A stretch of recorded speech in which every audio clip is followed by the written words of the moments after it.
A faint cry rang out over the lake, situated in a beautiful valley not far from the mountains. The boy stared intently into the distance and didn't hear his father calling him for quite some time. The man looked at his son with a loving gaze, wondering what could have caught the boy's attention. The boy was surprised to see his father appear beside him. The man ruffled his hair and gave him a loving smile.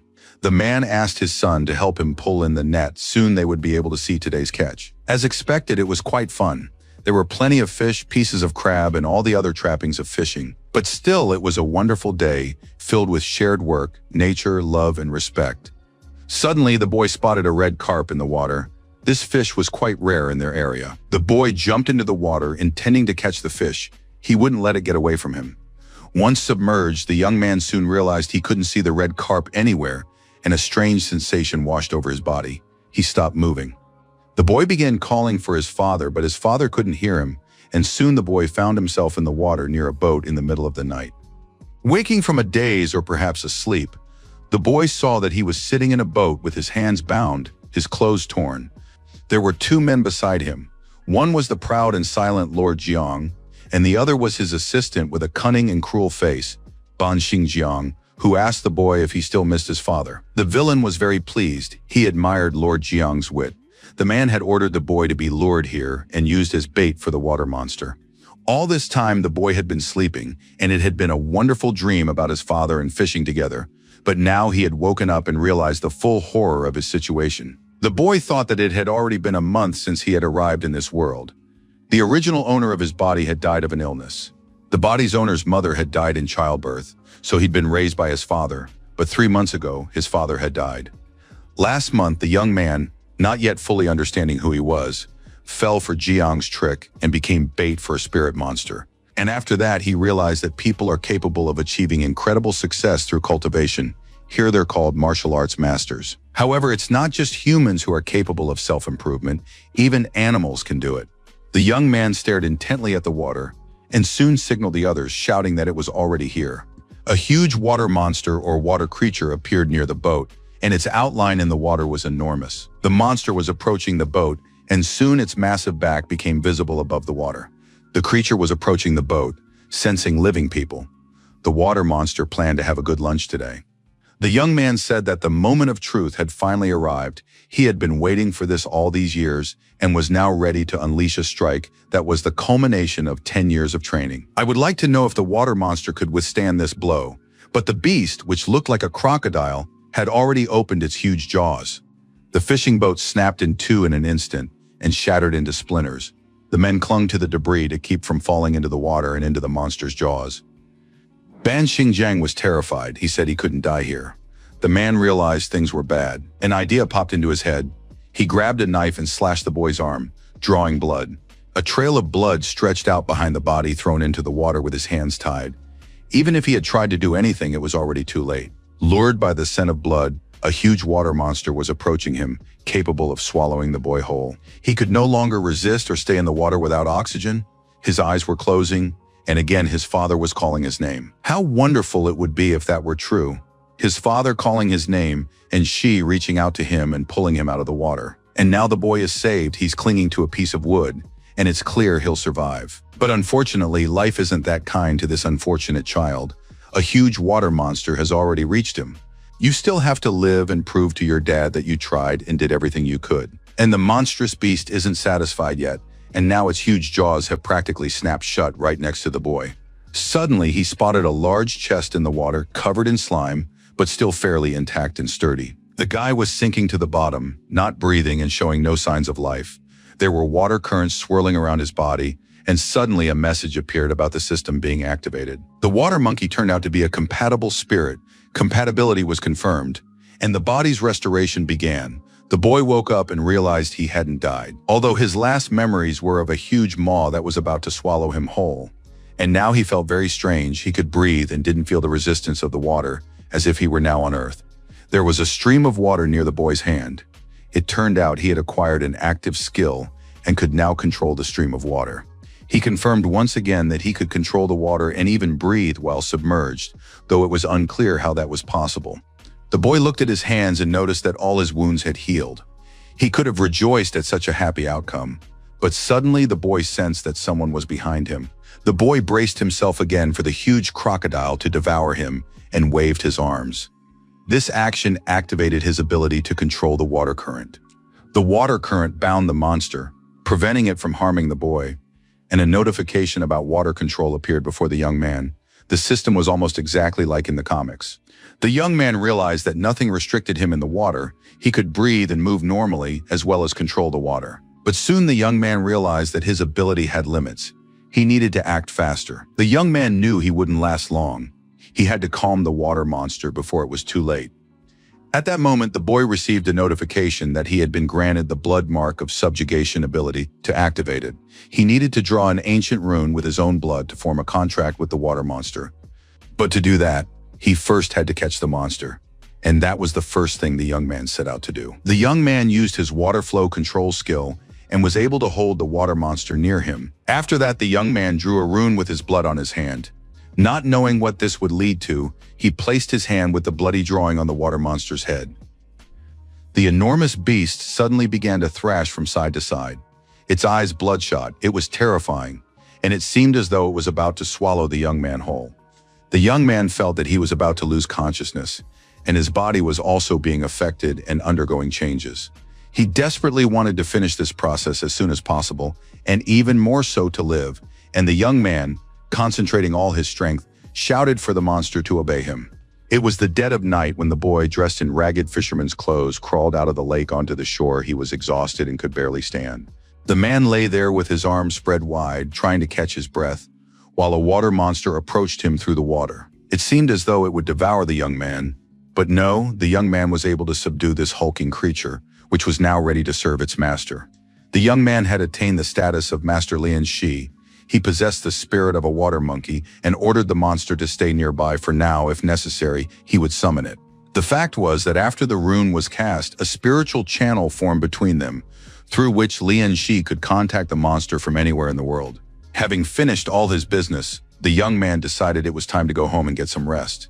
Fortunately, some memories remained in his mind, and his home must be somewhere nearby. A group of men was walking among the houses, led by Mr. Zhang. Xinjiang showed him the way. Looking at the man with a fawning gaze, the fisherman tried to figure out why these people were heading toward Shu's house. It seemed the young man was in trouble with the madman Zhang. Among the fishermen was a boy named Li Libo. He followed the strangers with his eyes and understood everything. The boy guessed that his friend was in for big trouble. Xinjiang was very pleased. He was going to take the house and all the belongings for himself, since the boy was dead, and all that was left was to confirm it. The man looked very angry. He didn't like to be disappointed and hated everyone in general. Kicking the door open, he ushered the gentleman inside, telling him he could come in without worry. But suddenly the old man's jaw nearly dropped. He couldn't believe his eyes. In the middle of the room sat a sleepy boy named Shi. It certainly couldn't be true, but it was a fact nonetheless. The boy looked sleepy, since he'd just been woken up. He glanced at the uninvited guests and asked what they were doing there. Master Lian Shi had almost nothing to his name except for one tamed animal, but he was by no means a weakling in the full sense of the word. Mr. Zhong was very angry because he hadn't expected to see a living boy here. The old man began to smile kindly and introduced the boy named Lian Shi to Mr. Zhong. Zheng Xiang, who was a servant of the Zhao family, greeted the boy, who, moreover, hadn't died, which meant he was a real lucky guy. After the greeting, the man signaled to his servants and ordered them to grab Lian Shi. The boy began to scream, not understanding what these men wanted from him, as they grabbed his arms and held him tight. The man began beating the boy. He said that Lord Zhao had hired a martial arts master, Mr. Jiang, to deal with the water monster that was making life miserable for the villagers. And the shameless boy Lian Shi had conspired with the monster and killed Lord Zhang. A lot of money had been lost. And on top of that, the village was still in danger. The boy tried to explain that he had been kidnapped and used as bait for the monster. But no one listened to him, accusing him of Lord Zhang's death and of the fact that the boy himself had survived. At that moment, the boy remembered that in his past life, he had also been called a monster, all because he was an outcast. His peers constantly teased him, sticking a piece of paper on his back with the word thief written on it, because in their opinion, orphans love to steal. After school, things didn't change. The boy grew up, but the bullying followed him everywhere. There was always a group of spiteful people who took pleasure in bullying him. The boy remembered that they also called him a monster because he was unstoppable. And when he lost his temper, nothing and no one could stop him. Lian Shi was already seething with anger and indignation. He knew that demonstrating his abilities was quite risky, but giving up wasn't his style. And so the boy broke free from the servant's grip and struck the man who had been beating him in the stomach with all his might. Of course, the odds were stacked against him. The boy was fighting 3 grown men, and the basin of water for washing spilled just as the boy fell. His hand landed in the puddle, and he sensed he could control the flow of water, which meant he could tear those men to pieces. Xinjiang was very angry that the boy was resisting. He suggested to Mr. Zheng that they tie the boy up and take him to the Zhao estate. The villains said they were short on manpower, so an orphan like him would be perfect for their needs.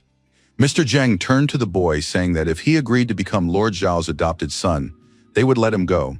Otherwise, they would break his legs right then and there. By this time, a crowd of neighbors had already gathered in the street. They'd heard about the adoption, and it seemed very strange. Lately, a great many people had been taken to the estate. Those who ended up there disappeared forever. Just then, an old man appeared among the onlookers on the street and asked who dared to mistreat little Shi. It was the village headman who had come to the boy's house at the request of his friend. The old man harshly confronted Mr. Zheng, saying that he was a legitimate servant of the Dashang dynasty and that here, in his village, some kind of lawlessness was taking place. Did they really want to attack a government official? Zheng Xiang realized that the situation looked bad and that he could get into a lot of trouble because of some little boy. The village head kept shouting that Lord Zhao was obliged to respect him and that the old man was about to have a heart attack, and they would all be held responsible. Zheng Xiang didn't want to draw attention to himself.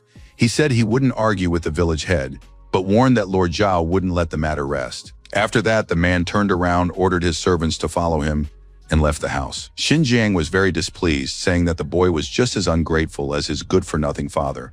The village elder turned to the boy and said that it would be better for him to avoid certain conflicts. The boy thanked the old man and promised to be careful. After that, the village elder went home accompanied by his friend Shi, while the homeowner reflected on his life. Shi understood that such situations could happen again in the future, so he needed to be ready to stand up to bad people. This time, the village elder had saved him, but the boy couldn't rely on him every time. Shi understood that he had to become stronger, and the system was his chance to do so quickly and efficiently. The guy checked his profile and found out that he had received a water-type creature and had started his pet's evolution. When evening came, Shi went to the shore of the pond to talk to his pet. After subduing the crocodile Tahu, the boy could contact it via a telepathic channel at any time. And now, having summoned his pet, the young man waited for it to appear on the shore. The crocodile appeared, but it clearly didn't look the way its owner had expected. Shi was terribly disappointed. He stared at this toy crocodile, unable to understand where his giant crocodile had gone. It turned out that subordinate aquatic creatures could change size to control their energy consumption, and right now Tahu was in his miniature form for extremely low energy consumption. Shi calmed down when he realized that this was how the system controlled all the parameters. It really was incredible. Shi turned to his pet and asked the crocodile where he had found the aquatic entity. The boy wanted to take a look at it. To do so, he had to dive into the water and follow the crocodile. Fortunately, the young man had no trouble being underwater. Shi soon realized that Tahu had led him into a grotto. What he saw there changed his entire life. Scattered throughout the grotto were legendary spiritual plants. They looked like glowing sausages. Shi had never seen such plants before, but he had heard of them. Spiritual plants with a watery essence could be consumed to enhance one's abilities. In this world, there were plants and treasures that possessed various energies. They belonged to different elements, but they were all called spiritual plants. Rumors circulated that there was a pond in the backyard of the Zhao estate where unusual water lilies grew. They attract cultivators, and in turn, those cultivators become Lord Zhao's subordinates because they dream of receiving spiritual plants from him. Shi was very pleased. He plucked the plants, not knowing how much water essence he would be able to extract from them. Shi turned to his pet with a request for help, but the lazy little crocodile was lying on its back with its paws in the air. The boy decided he'd do everything without that slacker. Shi gathered plants in the grotto and then dragged them to the shore, and once out of the water, he sat down on the rocks, ready to consume these spiritual plants. The water essence obtained can be used to improve fusion with the water spirit or to evolve the monster pet. And anyway, it was very tasty, so the guy ate all the plants he had gathered in the underwater grotto. Shi checked his stats. He could spend the water essence on evolving his pet or on merging with the water spirit. The guy decided to start with himself. Shi began the leveling up process and felt himself growing stronger with this power. He would definitely be able to defeat those guys. And if he also used water control, he wouldn't have to fear anyone at all. As she tried to activate the water flow skill, the young man felt more confident and realized that this was only the beginning. Right now, his body was too young and childlike, and his body couldn't handle any more energy yet.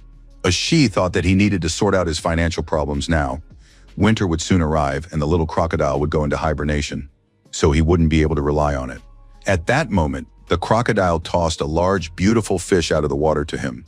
It seemed as though the pet could sense its owner's thoughts. Ashi picked up the crocodile. The young man was pleased.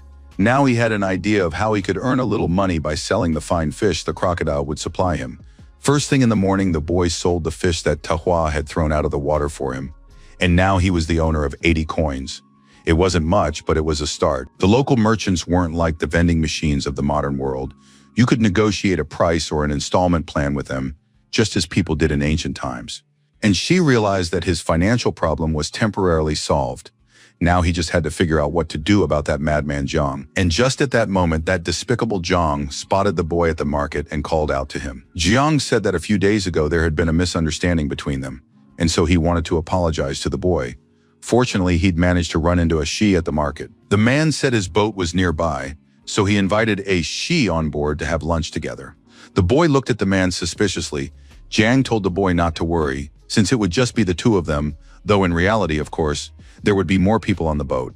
And this time Ashi definitely wouldn't be able to escape. Ashi seemed very pleased. He smiled sincerely at the man and replied that if there really were only the two of them, he saw no reason to turn down such a wonderful offer. Xin Zhang knelt, surrounded by 3 guards, and listened to everything Mr. Zhang had to say. He said that lately, the trials at the estate hadn't been going very well.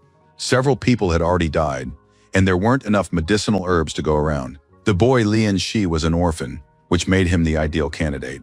The old man's face was covered in fresh bruises and scrapes. He promised he understood everything, and that Lian Shi wouldn't run away from him again. The man swore he'd bring the boy the next day. Zheng Xiang promised that if the man succeeded, Lord Zhao would put in a good word for him with the bigwigs.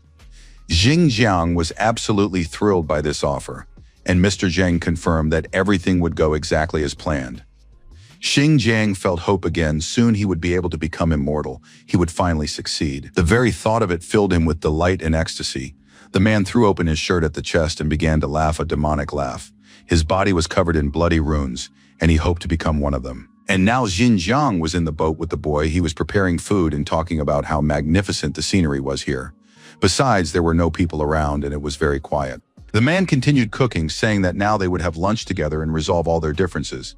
While stirring the soup unobtrusively, Jiang dropped a small red ball into the pan. She looked at the old man suspiciously and asked him if there really was no one else here. Xinjiang smiled, of course. He had already checked everything, and the boy needn't fear that some hidden danger awaited him. In fact, the old man thought that he certainly didn't need any extra ears to hear the boy's screams after he drank this fish soup. And she was satisfied with the answer that there was no one nearby. He climbed into the boat, activating the water jet control as he did so. Jiang didn't have time to figure out what was happening. He fell to the bottom of the boat and his head was engulfed by the water current. The pot of freshly cooked soup also tipped over. The water current did its work, and soon the man looked as if he were drowning somewhere in the depths. Life was gradually ebbing from that vile body. When Xinjiang came to, he realized he was lying at the bottom of his boat, his hands and feet tightly bound with ropes. Ashi sat beside him and said that the old man was sleeping like a baby and that night had already fallen. The boy was tired of waiting for Jiang to wake up. Jiang was in shock when he realized what had happened. Ashi showed him the wallet with the money they had paid the old man to bring the boy to the estate. Jiang looked at the boy with hope and pain. He promised he would explain everything right away, but Ashi wouldn't listen to him and suggested they look around and try to get their bearings. Jiang immediately realized where they were. It was the very spot where the water monster had attacked them. A huge, terrifying, toothy crocodile leaped out of the water, opening its bloodthirsty jaws, yet Ashi remained completely calm. The old man looked up in horror, staring at the water monster. He knew his end was near. But unexpectedly, the monster brought its snout close to the boy. Ashi said that it used to be a water monster, but now it was his pet. Xinjiang realized things were bad. He knelt before the boy and begged him not to kill him, for the old man could tell the boy the whole truth. Ashi wanted to know why Master Zheng was so eager to lure him into Lord Zhao's estate and why people kept disappearing there. It turned out that all those people were needed so that Lord Zhao could become immortal. he had learned to extract the pearls of immortality from them. This fate awaits absolutely everyone who enters the estate. One might say that their souls and life energy are extracted from them. And she realized that Zhang himself regularly brought innocent people to their deaths at the estate. The vile old man began to justify himself by saying that he had been forced and had no choice. But in reality, Jiang hoped that Lord Zhao's servants would soon arrive here, and the boy would become one of those pearls. Shi raised his hand with the stone above the old man's head, who kept saying he didn't want to. But in the next moment, the boat and the boy's clothes were covered in the vile old man's blood. Leaving him alive, of course, was out of the question. And not only because he was a terrible man, but also because he had seen Shi's monstrous true nature. Shi understood if he hadn't killed Jin Jiang, they would have dragged him into the estate and turned him into a pearl of immortality. The young man threw the body into the water so his pet could feed on it. While Shi grew stronger, he needed to find something that could protect him. Xinjiang's body was thrown into the water and gradually sank into the depths. Early morning on the water is always beautiful. Shi climbed out of the water and sat in the boat, holding his pet on his shoulder. The young man looked at the stream of water in his hand with his power. Life had become much easier for him. Several days had already passed since Shi had killed the old man. To avoid arousing suspicion, he pretended to be a fisherman, waking up early in the morning, returning late from the river, and selling fish. Not once did Shi return to the scene of the murder. In the village, the young man said that Ban Jiang had given him a boat as an apology for coming to him with the gangsters, after which the old man had disappeared somewhere. However, Lord Zhao's men, of course, didn't believe this story at all. The disappearance of their accomplice would surely lead them to Shi. And the young man was well aware of this. He knew he had to become stronger, and do so as quickly as possible. To get stronger quickly, he needed to join a martial arts clan. There are 3 clans in Pingyang, and the strongest of them is the Yang clan. Rumor has it that their leader has attained such unprecedented strength that he can crush gold and split rocks, which is why he remains at the top. If Shi can join them, the Zhao family won't dare touch him after all. Losing a disciple would bring the clan a lot of trouble. But there's one major problem. The entrance fee for the martial arts clan ranges from 5 to 8 lian. Shi figured he was short a significant amount, so he needed to find another way to make money. Tahua whispered something in his master's ear. Shi realized he was worrying too much about his future. Since his last level up, he could feel his body growing stronger. His mental strength was growing too. Perhaps now the boy could control 2 creatures at once, so he needed to get back to fishing. Moving through the water was becoming more familiar and easier with each pass. Lately, Shi had been training underwater regularly, playing a game of tag with his pet. Shi would swirl the underwater current beneath his foot and use it to propel himself forward, gaining momentum from the water. However, this required intense concentration, so he got tired faster than with regular swimming. But at the moment, no one could match him in speed. Suddenly, a fish swam past him. Not only was it strikingly beautiful, but also incredibly fast. Shi recognized it as a mystical fish. Its reddish-pink color and sharp spines were unmistakable. In the world of Dashan, some creatures had evolved after accidentally absorbing spiritual energy. Such monsters are called mystical fish, and now the young man saw 2 mystical fish before him. It was amazing and wonderful. Usually it's hard to even encounter a single such fish, and here 2 had swum up at once. Shi ordered his pet to follow one of the mystical fish. The boy himself swam after the second fish. He couldn't say why he was doing it. It was something like a hunter's instinct. At one point, the boy thought about how, unfortunately, he hadn't brought a fishing net with him. But then he remembered that he had control over the water current. Shi directed the water current at the fish, and it was immediately immobilized as if it had been caught in a soap bubble. Shi didn't wait for the water jet's effect to wear off. He quickly swam over and grabbed the mystical fish, very pleased with himself and his catch. Now his profile showed not only the crocodile, but also the money and Chonky's fish. Shi was very pleased with today. He'd had a lucky catch, and he'd be able to sell the mystical fish for a tidy sum. The guy was so absorbed in his plans and calculations of future earnings that he didn't notice something appearing next to him. It wrapped its arms around his waist. Shi saw some kind of monster looming above him. It literally hurled the boy onto the bottom of the pond. The impact was so powerful that it seemed as though blood was gushing from his throat. Shi tried to pull himself together as quickly as possible. He stared at the monster, not understanding what kind of creature was swimming toward him. He had once heard legends about a man-eating catfish that lived at the bottom of the river, and now Shi was out of luck. He had encountered this monster. Shi stared at the monstrous fish and couldn't figure out what it was going to do, having plunged its snout into the water current. The boy decided not to wait for the giant man-eating catfish to attack and activated his own water flow control. Thanks to this, the man-eating catfish's attack was thwarted, though things could have ended very badly for Ashi. He was glad he'd been faster. Though he could have lost this battle, the catfish was strong and could control the water current too. Suddenly, the huge fish appeared very close. Ashi realized he needed to be wary of this monster. At that moment, the opponent began to bare its teeth. It seemed as if it were laughing at the man it was about to devour. But then the crocodile Manhua intervened in the fight. He swam up from the side and bit through the fish's body with his powerful jaws. This came as a complete surprise to the man-eating catfish. Ashi rejoiced, for this was his chance. The young man ran his hand along the sharp rocks at the bottom of the river. Soon blood began to flow from his palm. Ashi understood. If he didn't subdue this man-eater, he would surely perish sooner or later. The young man activated the blood mark of subjugation, hoping that his mental strength would be just enough for this. Ashi placed his hand on the monster, and these actions caused a mental overload. His mental strength was critically low, and the system strongly advised him to stop the process of subjugating the water monster. You could say it was a battle between two equal opponents. Ashi didn't want to stop the subjugation, barely realizing that it could trigger a backlash from his body. Ashi barely had enough strength to make it to the boat. The guy literally crawled inside on his hands. Ashi lay on his back trying to catch his breath and couldn't believe he'd managed to escape. Who would have thought the catfish would put up such a fight? He'd nearly lost control. But as they say, all's well that ends well, it was worth it. And now a very cute little catfish was swimming near the Tawa crocodile.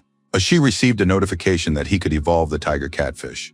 But he didn't have enough points for that right now. However, he would definitely do it in time. After admiring his new pet to his heart's content, Ashi decided to check on his catch. In his basket was a magnificent mystical fish. Tahua swam up to his owner and opened its mouth. Inside lay a second mystical fish.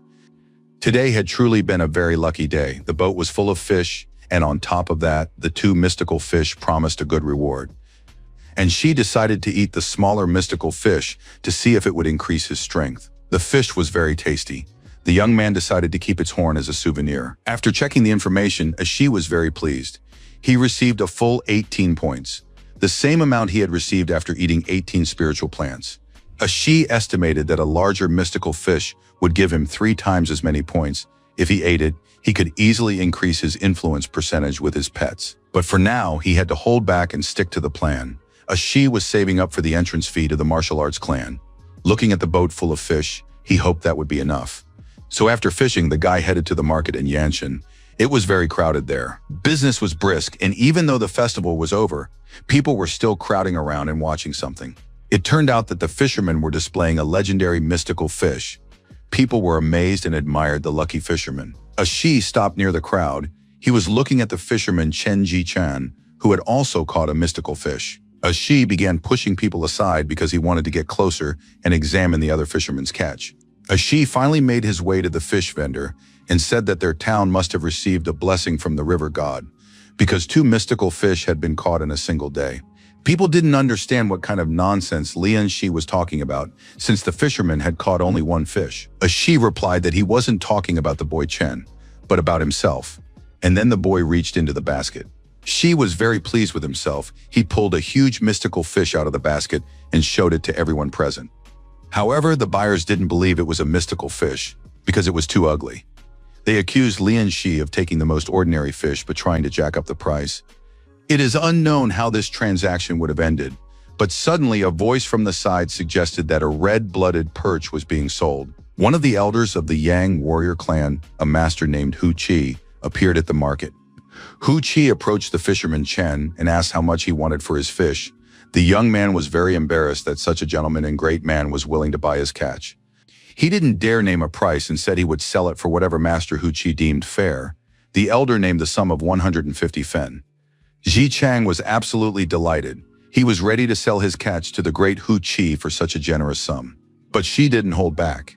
He turned to the elder and asked him to take a look at his catch. Everyone present was very displeased with the behavior of that insolent Lian boy. After all, everyone knew if he angered the elder, it would spell trouble for absolutely everyone. Hu Qi examined the fish closely and said it was a bull bream, as Shi was ready to sell the fish under any name. Hu Qi asked the seller if he would give him this magnificent fish for 325 fen.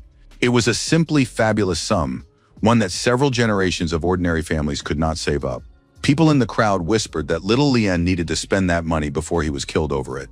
Ji Chang silently watched the sale unfold, then turned and left the market without saying a word. Shi gathered his courage and asked the gentleman why his fish cost twice as much as the red-blooded perch. It turned out that the horns of the bull bream are used in medicine. They're made into pills that boost stamina and help with blood stagnation. This is very useful for the elder of a martial arts clan. Shi bowed deeply in gratitude for the gentleman's explanation. The young man was glad he'd kept the horn of the fish he'd eaten as a souvenir. Having sold all the fish and finished his business, Shu sat with his wallet, counting his earnings. Suddenly, a shadow appeared nearby. It was Shi's friend named Li Libo. He hugged his comrade, saying that their entire village was proud of him. Shi turned to his friend and said that last time he hadn't thanked him properly for bringing the village head. Libo offered to give him the money as an apology. Of course, it was a joke, but not a funny one. Shi asked his friend if he knew how much money was required to join the Yang clan.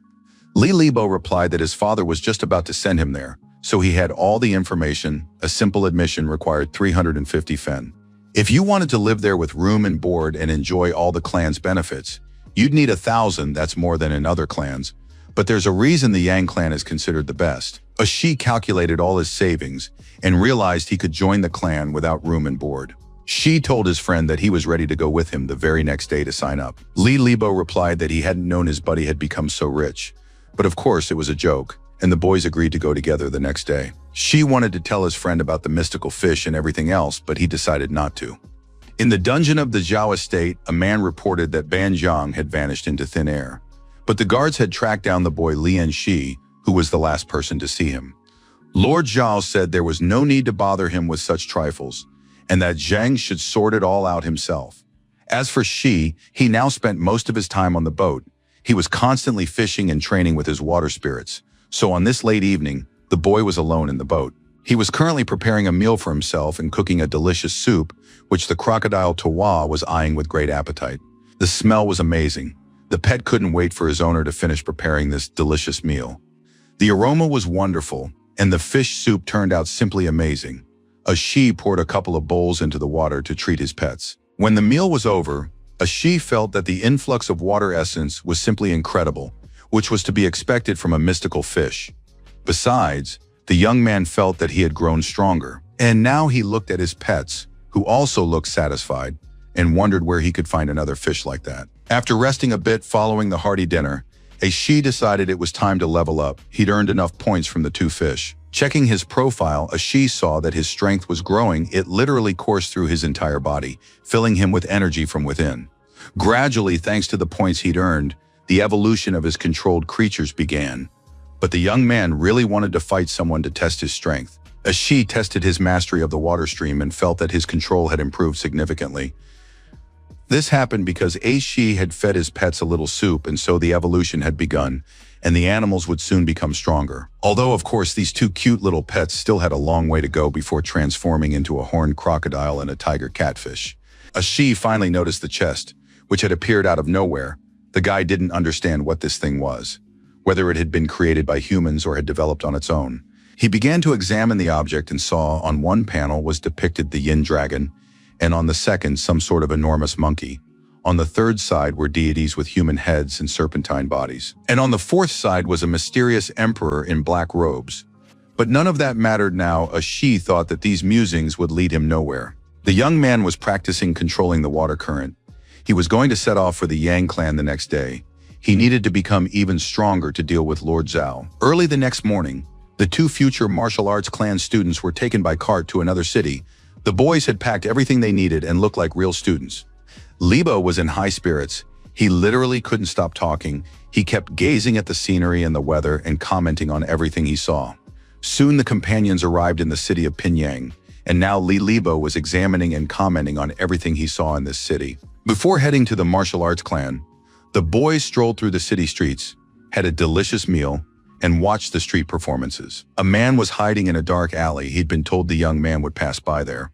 With him was another fairly muscular and serious-looking man who confirmed that the information was accurate. The man heard with his own ears as Lian Shi told his friend that he was going to join the Yang clan. The day before, he had sold a fish for a huge sum of money, a sum men couldn't earn even if they sold their own wives. Everyone understood that the sum was enormous and that the boy would most likely not hand it over.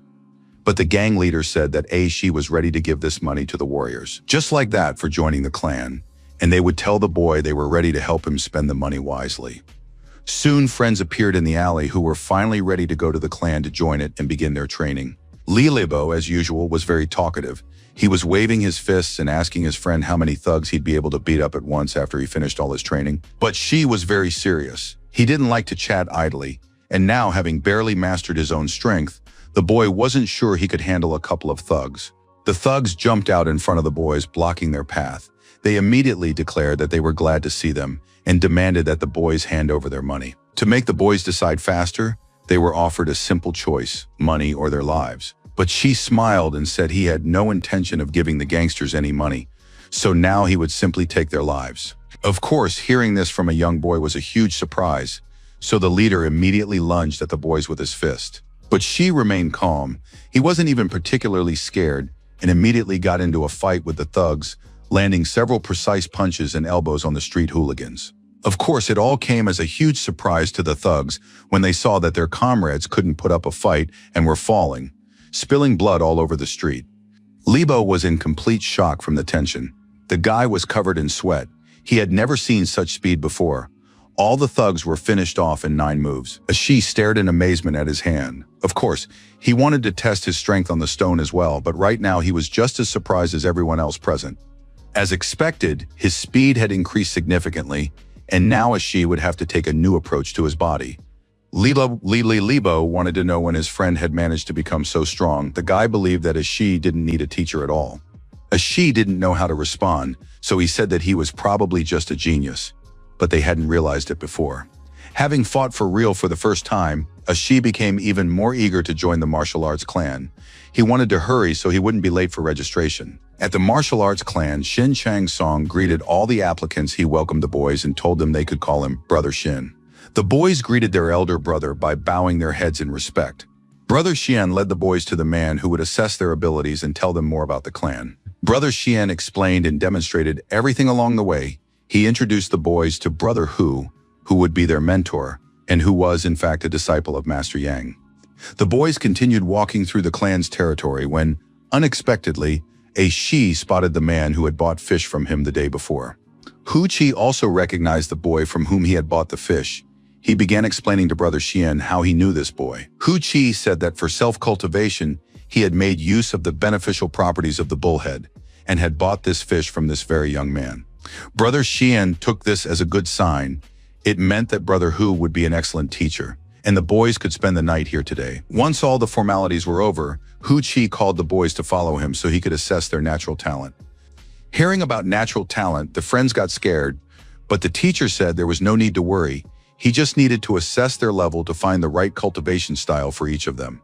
Shi gathered his courage and said that, in fact, he and his friend didn't fully understand what cultivation was, and so they asked Brother Hu to explain at least the basics to them. Hu Chi began with the basics. The warrior's path consisted of 4 stages: skin, flesh, bone, and blood.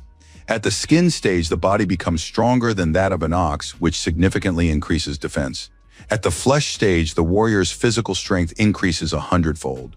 He will be able to lift any weight with one hand easily and effortlessly. At the bone stage, nothing will restrain the warrior's inner energy.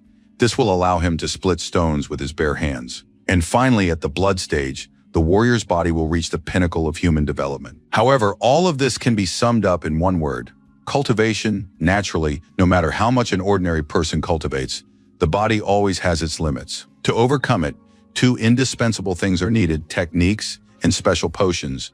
The boys listened with their mouths agape to the teachings on combat techniques, and special potions. They repeated everything after their teacher. By techniques, they meant special methods of cultivation. For example, there are 3 styles common in the Yang clan. If done correctly, anyone can understand them. Lian Shi seemed to be soaking up every word. He repeated everything after his teacher. He already understood the techniques. Now he needed to figure out the elixirs. You have to imagine that techniques are a staircase, slippery and dangerous. To climb it quickly and safely, you need a railing, and that is what potions are. For example, that bull bream that Shi had sold the day before could be called a potion. It helps a warrior climb the ladder faster and safer. Hu Qi realized he had dumped a lot of information on the boys. He told them they shouldn't rush, since they were just at the very beginning of their journey, so it was important to focus on every step. A Shi couldn't wait to get started. He asked Hu's older brother to determine their natural talents. A group of warriors sat in the courtyard. They watched with interest as Hu's brother prepared to test the newcomers. Liu Yangkai had already heard about one unusual young man from his friend Zhao San. The man confirmed that this was the very person he was looking for and asked that he be escorted out of the clan's territory. Zhao Hiyuan said he would handle the rest himself and that no one would get into trouble. Zheng appeared before his master and reported that this Lian Shi was 15 years old. He was the perfect candidate for extracting the potion, the same age as the young master, and on top of that, an orphan. If they captured Lian Shi, the young Lord Zhao's fortune could improve significantly. Lord Zhao listened to his servant. Yuan had been frail since birth, and finding suitable candidates of the right age for the elixir of immortality wasn't easy. This boy was the perfect fit. Zheng reported to his master that Lian Shi was planning to join the Yang clan, and knowing Yang Dongsong's character, it would be difficult to make a move. Lord Zhao's son overheard this conversation, and he noticed Zhang drop a piece of paper as he left his master. It was a photograph of Lian Shi. Zhao Yuan picked it up and said that he needed the pearls of immortality, and anyone who stood in his way would die. Li Libo couldn't calm down. He didn't understand why his friend had a top-tier bone structure when even his own was only average. And Shi kept saying that he was simply a talented genius because he didn't have a proper answer for his friend. The guys had passed one test, and now they needed to get to the parade ground as quickly as possible. Chen Jichang was already waiting for them there, the very same fisherman who had also sold fish the day before, albeit for less money.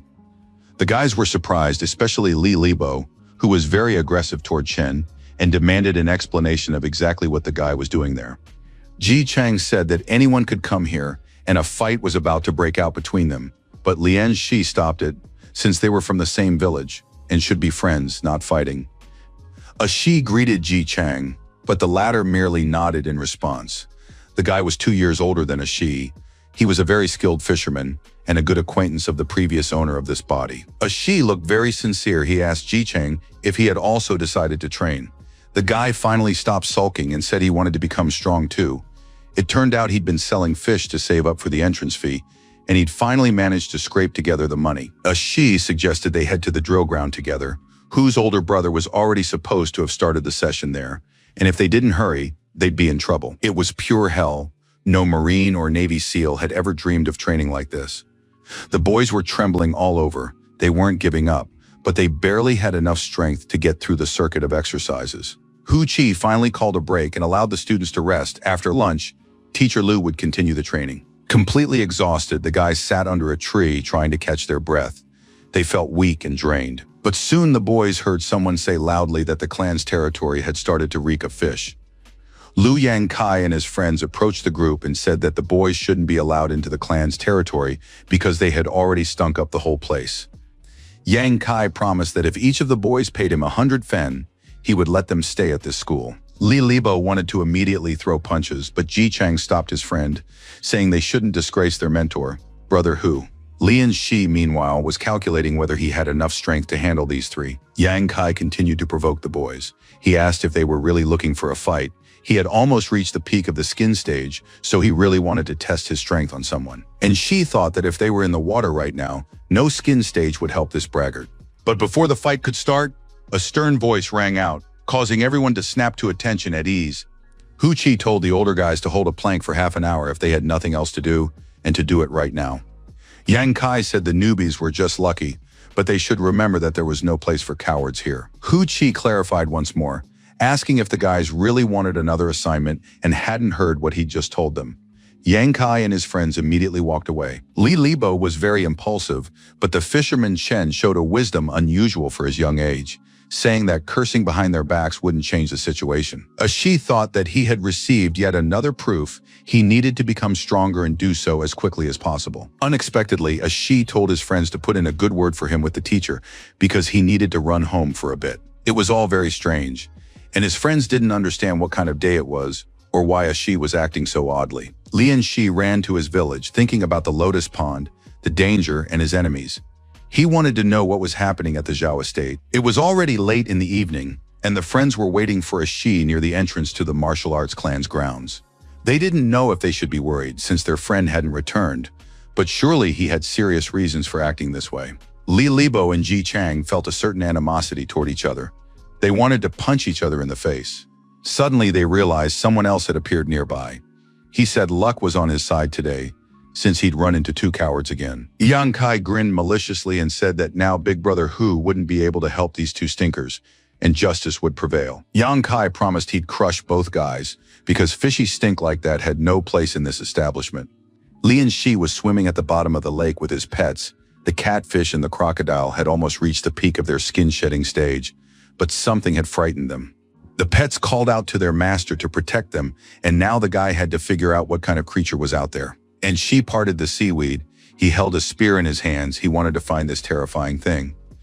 Judging by the tracks left in the sand, it was some kind of giant. Suddenly, a club appeared in front of the boy. He looked at it and wondered what kind of seaweed or tree formation this stick resembled. His sensory range had expanded, and now he could sense the watery space more clearly. Soon he would be able to make out what this stick was and who it belonged to. And finally, in the darkness, he could make out the silhouette of a terrifying monster, whose glowing eyes were staring at the young man. It soon became clear that it was a crab, and one might have thought it was no monster at all, were it not for the gigantic size of this aquatic creature. Hu's older brother had said that any animal that had passed the skin stage became mystical, which meant this crab must possess intelligence. And, judging by its size, that was indeed the case. Though it was hardly too strong if it were, Tahu and Chonky would hardly have been able to escape from it. A Shi looked at his opponent and doubted he could handle it. Besides, the guy had absolutely no plan other than the desire to grow stronger step by step. And for some reason, at that moment, Shi remembered old man Xinjiang. How he had called the boy a shameless man, just like his father. The face of Liu Yang Kai also came to mind. He had insisted that there was no place for cowards in the martial arts clan. And Shi realized that chance and danger had always been part of his path. Changes in life require risk. Truly meaningful things often happen by chance, and we can only plan for things that usually make no sense. But now the young man understood that he wasn't ready to accept his fate. If life gave him a chance, he had to seize it, and so a Shi activated the water current. The boy thought about how the old man Ban Xingjiang had wanted to take away his chance at a new life, but now he was dead. And if that crab now wants to take over his lotus pond, it remains to be seen who will come out on top. Powerful blows rained down on the guys, and of course they couldn't put up much of a fight. Liu Yang Kai was pleasantly surprised. He said the newbies had character and weren't cowards, but he wanted to know where their friend Lian Shi had gone. Li Libo wasn't very smart, but he was brave. He grabbed a rock he'd found nearby and struck Yang Kai on the head with all his might. It was an utterly foolish move since it was obvious that the newbies wouldn't stand a chance against their opponents and would only end up with even more bruises and scrapes. Yang Kai continued beating the boys and said they were digging their own graves. Yang Kai sent his buddies to guard the gate while he planned to have some fun with these weaklings. Ji Chang didn't want to wait meekly to be beaten up, so he charged at Yang Kai himself. But the odds were completely stacked against him, and so the older and stronger Yang Kai easily overpowered this young but brave fisherman. He beat the boys who, though unable to put up a fight, did not beg for mercy either. Yang Kai said he would gouge out those defiant eyes that stared at him so fearlessly, and who knows how the boys would train blindly afterward. Yang Kai raised his finger to Li Libo's eye while Ji Chang demanded that he leave his friend alone and stop this immediately. His finger drew closer and closer to the eye, and a loud scream echoed throughout the area. The giant crab grabbed a large rock with its claw and smashed it into fine crumbs. It was clear that the monster was very strong. The crab hurled these pieces of rock at the young man, and Shi was forced to dodge to avoid being hit. The young man tried to attack the monster, but its shell seemed completely impenetrable. Shi ordered his pet crocodile to bite the enemy's claw, and this distracted the crab. Shi activated his water flow control and began using it to attack the giant monster. The crab was very strong, and defeating it required expending a great deal of inner strength. Shi felt himself beginning to lose control. The crab managed to spread its claws and break the water current, freeing its legs. After that, it tried to retreat, but the tamed catfish came to the crocodile's aid and also began striking the monster. Shi joined the attack. He struck out, trying to distract the monster and prevent it from attacking. The crab managed to fend off the boy. Shi was sent flying a great distance, and this made him very angry when he sensed that the crab was ready to defeat him. The young man stood boldly, not hiding. while the huge crab rose above him and began to raise its claw to strike. Ashi knew that his opponent must have a weak spot. He just had to find it. Ashi dodged the claw strike, after which his pets attacked the crab, while he himself studied the monster, wondering where its weak spot was hidden. It soon became clear that the crab always instinctively protected the lower part of its body, no matter what kind of damage threatened it. Ashi guessed that the crab's weak spot was in its belly. After that, the young man calculated his move. He needed to apply the maximum possible water pressure to the spear's shaft. With his current mental energy reserves, Ashi could only generate 2 spinning rotations, but that should be enough to accelerate the spear threefold. Ashi did just that. Blood flowed from his nose and eyes, his psychic energy was at a critically low level, and he risked losing control of his pets. And although the system demanded that the young man immediately stop what he had started, Ashi declared that he would not give up, and they would see who would defeat whom. Ashi did everything as planned. Despite the pain and his lack of physical and mental strength, he channeled all the power of the water current and thrust the spear into the crab's belly. The spear went right through, because the monster's belly did indeed have relatively weak protective armor. And Shi, despite his lack of strength, managed to realize that he had won this battle. Then darkness fell and he lost consciousness. Ashi woke up on the shore, and his 2 pets were staring wide-eyed at their master. Ashi realized that they had pulled him out of the water and were now guarding him, protecting the young man's sleep.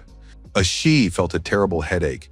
He knew he'd better use this technique less often, because he wasn't strong enough yet. He looked at the rock, but it turned out that it wasn't the rock he had been leaning on at all. It was something else. It turned out that his pets had pulled a monster crab out of the lake, one they had all defeated together in their last battle. The young man looked at the crab and realized that it contained a huge amount of water essence. The pets had examined the crab while their master was unconscious, and now they were pointing out a bulge on the crab's abdomen to Ashi. It turned out to be a female crab, and upon opening its shell, Ashi found roe. Of course, he could have eaten it, but at the same time, Ashi thought he would try to tame the monster. He hadn't succeeded with the big female crab, but her babies were inside the eggs. Ashi didn't know if he could subdue the young crabs using a blood mark. So he decided to try this method, and using a sharp stone cut his palm to draw blood. By applying the blood with runes drawn on his palm to the egg, the young man activated the sign of bloody subjugation. It soon became clear that it had worked, because the silhouette of a young crab appeared on the egg. Soon the egg cracked open, as if a hatchling were emerging from it, and a claw appeared on the surface. The young and rather cute crab looked at its master, ready to become his next tamed pet, and Shi received a notification that he had tamed a stone crab. He now possessed 3 essences, but it would still take far too long for them to evolve. As for Shi, having finished taming the creature, he prepared some crab meat for himself using the legs of the slain monster, and it proved to be very potent in terms of saturating him with water essences. As is well known, the stronger the animal, the more power it grants, and now the young man's water essence had become several times more powerful. Ashi examined his body with interest. It seemed as though he had become stronger and taller. The wounds on his body had healed, and he felt strength in his hands. His pets looked at their master with delight. They too had noticed his increased power. And Shi felt that he had gained more water essence, and his fusion percentage had risen to nearly 40. Now the boy could feel the energy in his blood, and it was something new. Hu Chi told his disciples that if they trained well and incorporated special mystical plants and animals, they would quickly surpass the skin stage. The young man fed the leftover caviar and crab meat to his pets, though they didn't gain that many water essence points. Ashi didn't feed the little crab his mother's meat. It felt too cruel and unethical. Ashi thought that once he reached the peak of the skin stage, he would become a full-fledged member of the Yang clan. And then the Zhao family wouldn't be able to do anything to him. Having finished these thoughts, Ashi decided it was time to return to the martial arts school grounds to get ready for morning training. Liu Yang Kai was already about to jab his nasty finger into Li Libo's eye when he heard a commanding voice from above ordering him to stop. Lu Xiaohu, his fists clenched tightly, glared at the boy and demanded that he behave with dignity and not break the clan's rules. The man looked very angry. He reminded him once again that those who did not follow the rules of the martial arts clan would be expelled forever, with no right to return or train. Liu Yang Kai, realizing that trouble was coming his way, immediately apologized to his mentor and said that he was merely following the orders of the young master Zhao. Lu Xiaohu was very surprised. This information came as a bolt from the blue. Yang Kai behaved very defiantly. He asked his mentor which rules he would follow. The rules of the martial arts clan or the rules of the Zhao family. It was clear that this topic was a sore spot for Xiao Hu. It turned out he had left his family just a couple of days ago and had already almost forgotten who his master was. Besides, he was immediately reminded of who he would be if Master Zhao hadn't taken him and his father in. So now he'd better be a quiet and obedient dog. At this stage, Xiao Hu couldn't even stand up for himself. And besides, he mustn't forget that his father was still at the Zhao estate. Lu Xiaohu immediately thought of his father. He had to protect his family and endure anything. So the boy bowed his head and apologized to Yang Kai. Yang Kai and all his henchmen were very pleased and laughed, calling the boy Lu the Mutt and a good little dog who must serve them. The loud laughter and merriment stopped the moment a spit of saliva landed on Yang Kai's face. Everyone froze in silence and stared at the beaten fisherman Chen, who was lying on the ground and laughing. The guy said he was disgusted to look at Yang Kai, who looked like a pathetic and worthless coward. Suddenly, Li Libo was knocked to the ground, and Yang Kai put his foot on Li Libo's elbow, preparing to break it. Li Libo screamed loudly while Yang Kai continued to taunt him, saying that Ji Chang could keep playing the hero. Yang Kai declared that he wouldn't touch Ji Chang, but his little friend would suffer terribly. Then it would be clear who was worth what here. Ji Chang realized he had lost, he wasn't going to betray his friend, and hoped that Yang Kai would take his fury out on him. Yang Kai was literally reveling in his strength and power. He loomed over the boys, for whose older brother wasn't there, and no one could stand up for the weaklings. But in the very next moment, some of Yang Kai's friends were sent flying in different directions by powerful blows. It all happened very quickly and unexpectedly, and soon everyone present saw a silhouette emerge from the fog.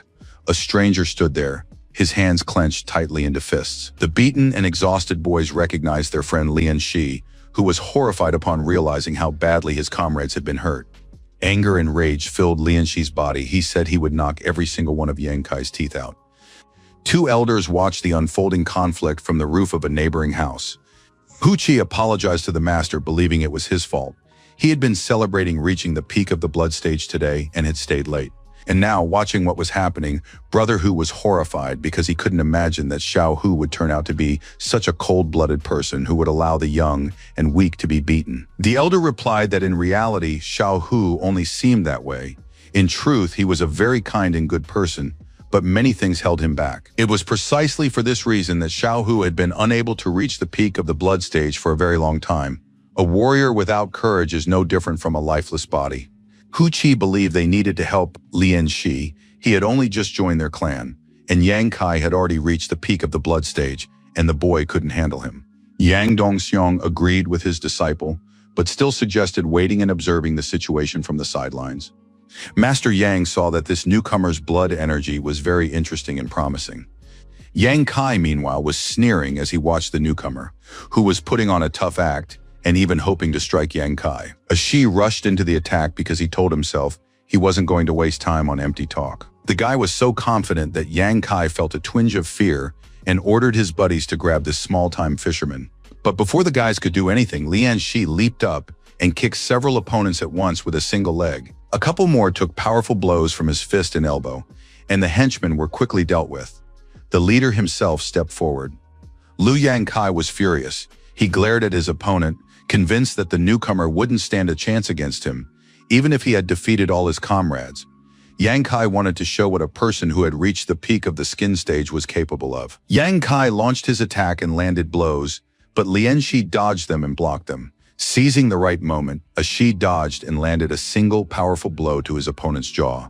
That was enough to make Yang Kai cough up blood. Lian Shi was very pleased. He looked at the loser and realized that he was facing an ordinary weakling, who only acted brave against weaker opponents.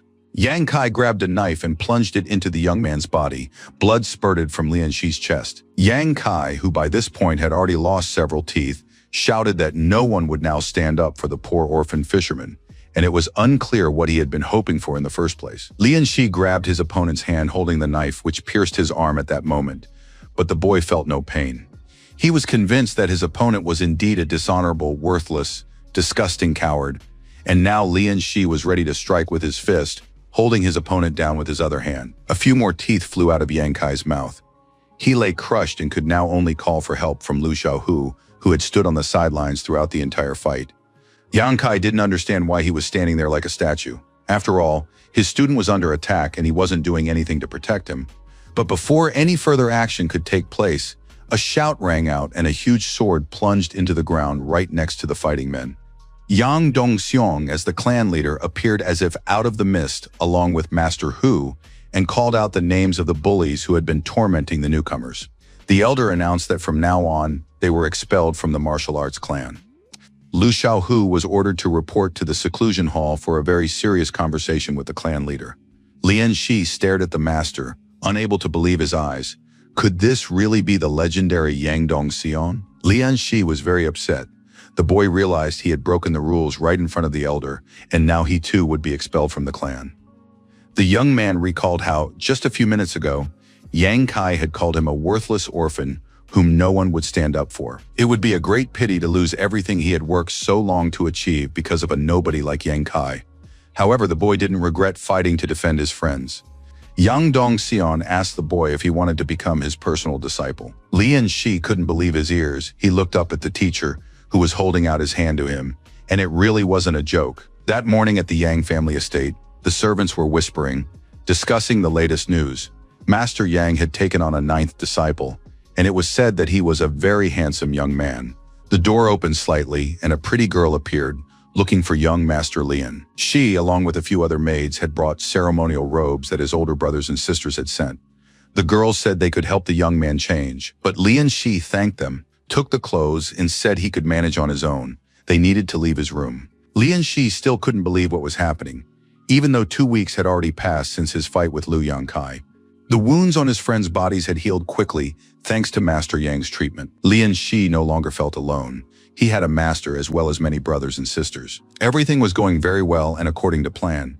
The time had finally come to deal with the Zhao family and take revenge for their actions. Hu Qi claimed that on that day, Lian's younger brother's life had truly hung by a thread. No one could have imagined that a boy who had just joined the clan would be able to defeat a man who had practically reached the peak of the skin stage. Master Yang's 2 disciples had been listening to this story for the 2nd week in a row. They remembered that the master had taken a liking to this young man at first sight. He must be some kind of dragon among men. The 5th elder sister thought that perhaps one of the brothers was jealous of their master's new disciple. Everyone wanted to know exactly what Qi Shai had given the new disciple. The guy said he'd given him his tungsten armor, and there was no need to claim he was jealous. He was just tired of hearing the same thing over and over. Hu Qi asked his sister not to tease Qi Shai, who had had to save up for a long time for such a gift. Everyone was in high spirits, and Brother Lian had finally joined the ranks of the disciples. The young man looked very handsome, wearing the gifts given to him by his clan brothers. The young man bowed sincerely to his new companions and thanked them for the gifts. Lu Gong said he hadn't given his gift yet, and the young man reached into his bosom to retrieve it. It was a tungsten steel ingot that he had specially prepared as a gift for Lian Shi. With this ingot, Lian Shi could go to the blacksmith's shop and specify exactly what kind of weapon he needed, and the blacksmith would forge it for him. The gift was simply magnificent, and Lian Shi was very pleased. Once all the gifts had been handed out, and all the brothers had greeted one another, it was decided to set out so as not to keep the master waiting. At the Zhao estate, the atmosphere was very tense and charged. Zheng reported to his master that Ban Xingjing's body had finally been found. But unfortunately, an item had disappeared from his stomach. Though this was strange, such things usually didn't happen to dead people. Lord Zhao was furious. He struck his assistant with all his might, calling him an idiot. The man shouted that they were all in for huge trouble if everything came to light. He also warned that if the government came knocking on their door, Zheng had better be ready to have his head chopped off. Zheng insisted that the boy Lian was to blame for all of this. The man was almost certain that it was he who had killed Xinjiang. Lord Zhao already knew that Lian Shi had become the personal disciple of the head of the Yang clan. Did Zheng really want to provoke him? After that, the Lord grabbed his assistant and said that no matter how, Zheng must find that thing immediately. As for the young Lian Shi, the Lord had special plans and thoughts for him. At the Yang estate, an initiation ceremony was taking place at that moment. Yang Dongseong said that Lian Shi was a noble, brave, and unyielding young man. He asked if the boy would agree to become the clan head's personal disciple. The young man gave a positive answer. Upon joining the clan, the boy would be required to maintain obedience, discipline, and respect for his mentors and senior classmates. He must not harm those weaker than himself or abuse his position to further his own interests.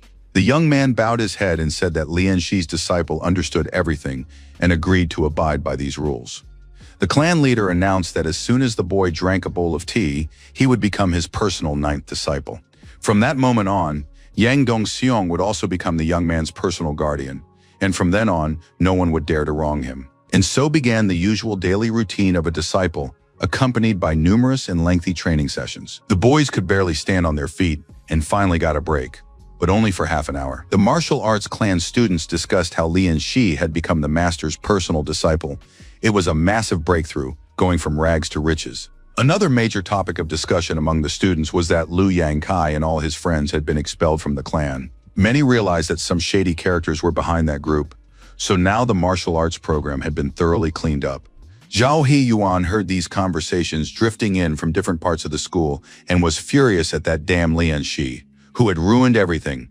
Hu Qi was conducting a private lesson with a Shi. He asked if the boy knew about the 4 barriers and the 7 paths. This turned out to be completely unknown information to the new student. As the name implies, the 7 paths are Galloping Horse, Wolf Smoke, Fierce Tiger, Crushing Elephant, Divine Dragon, Crucible, and Transcendent Rainbow. Upon reaching the peak of the Galloping Horse, one can effortlessly stop a dozen charging horses. By cultivating Wolf Smoke to its fullest potential, a warrior will be stronger and more deadly than a pack of rabid wolves. If a disciple chooses the path of the tiger, his power increases even further, and ordinary folk will fear even his aura. If the disciple chooses the path of the destroying elephant, the earth will tremble with every step he takes, and he will be able to split mountains and calm rivers. This power is worthy of a great general. At the next stage, the disciple will be like a celestial dragon freed from earthly bonds and will become a holy hero of the entire nation. Hu Qi honestly admitted that he knew almost nothing about the Crucible path, but masters who reached this level ascended to the heavens. This is truly amazing and fascinating, and now Lian Shi wondered if he could return to his own world if he attained immortality in this one. A Shi asked what path their master was currently on. Hu Qi answered this question with a counter-question. Did Lian Shi know how many clans were located in their area? The young man thought for a moment and said that, according to his calculations, there were 3 clans. That was the correct answer. The other 2 clans were here only because they couldn't afford a better place.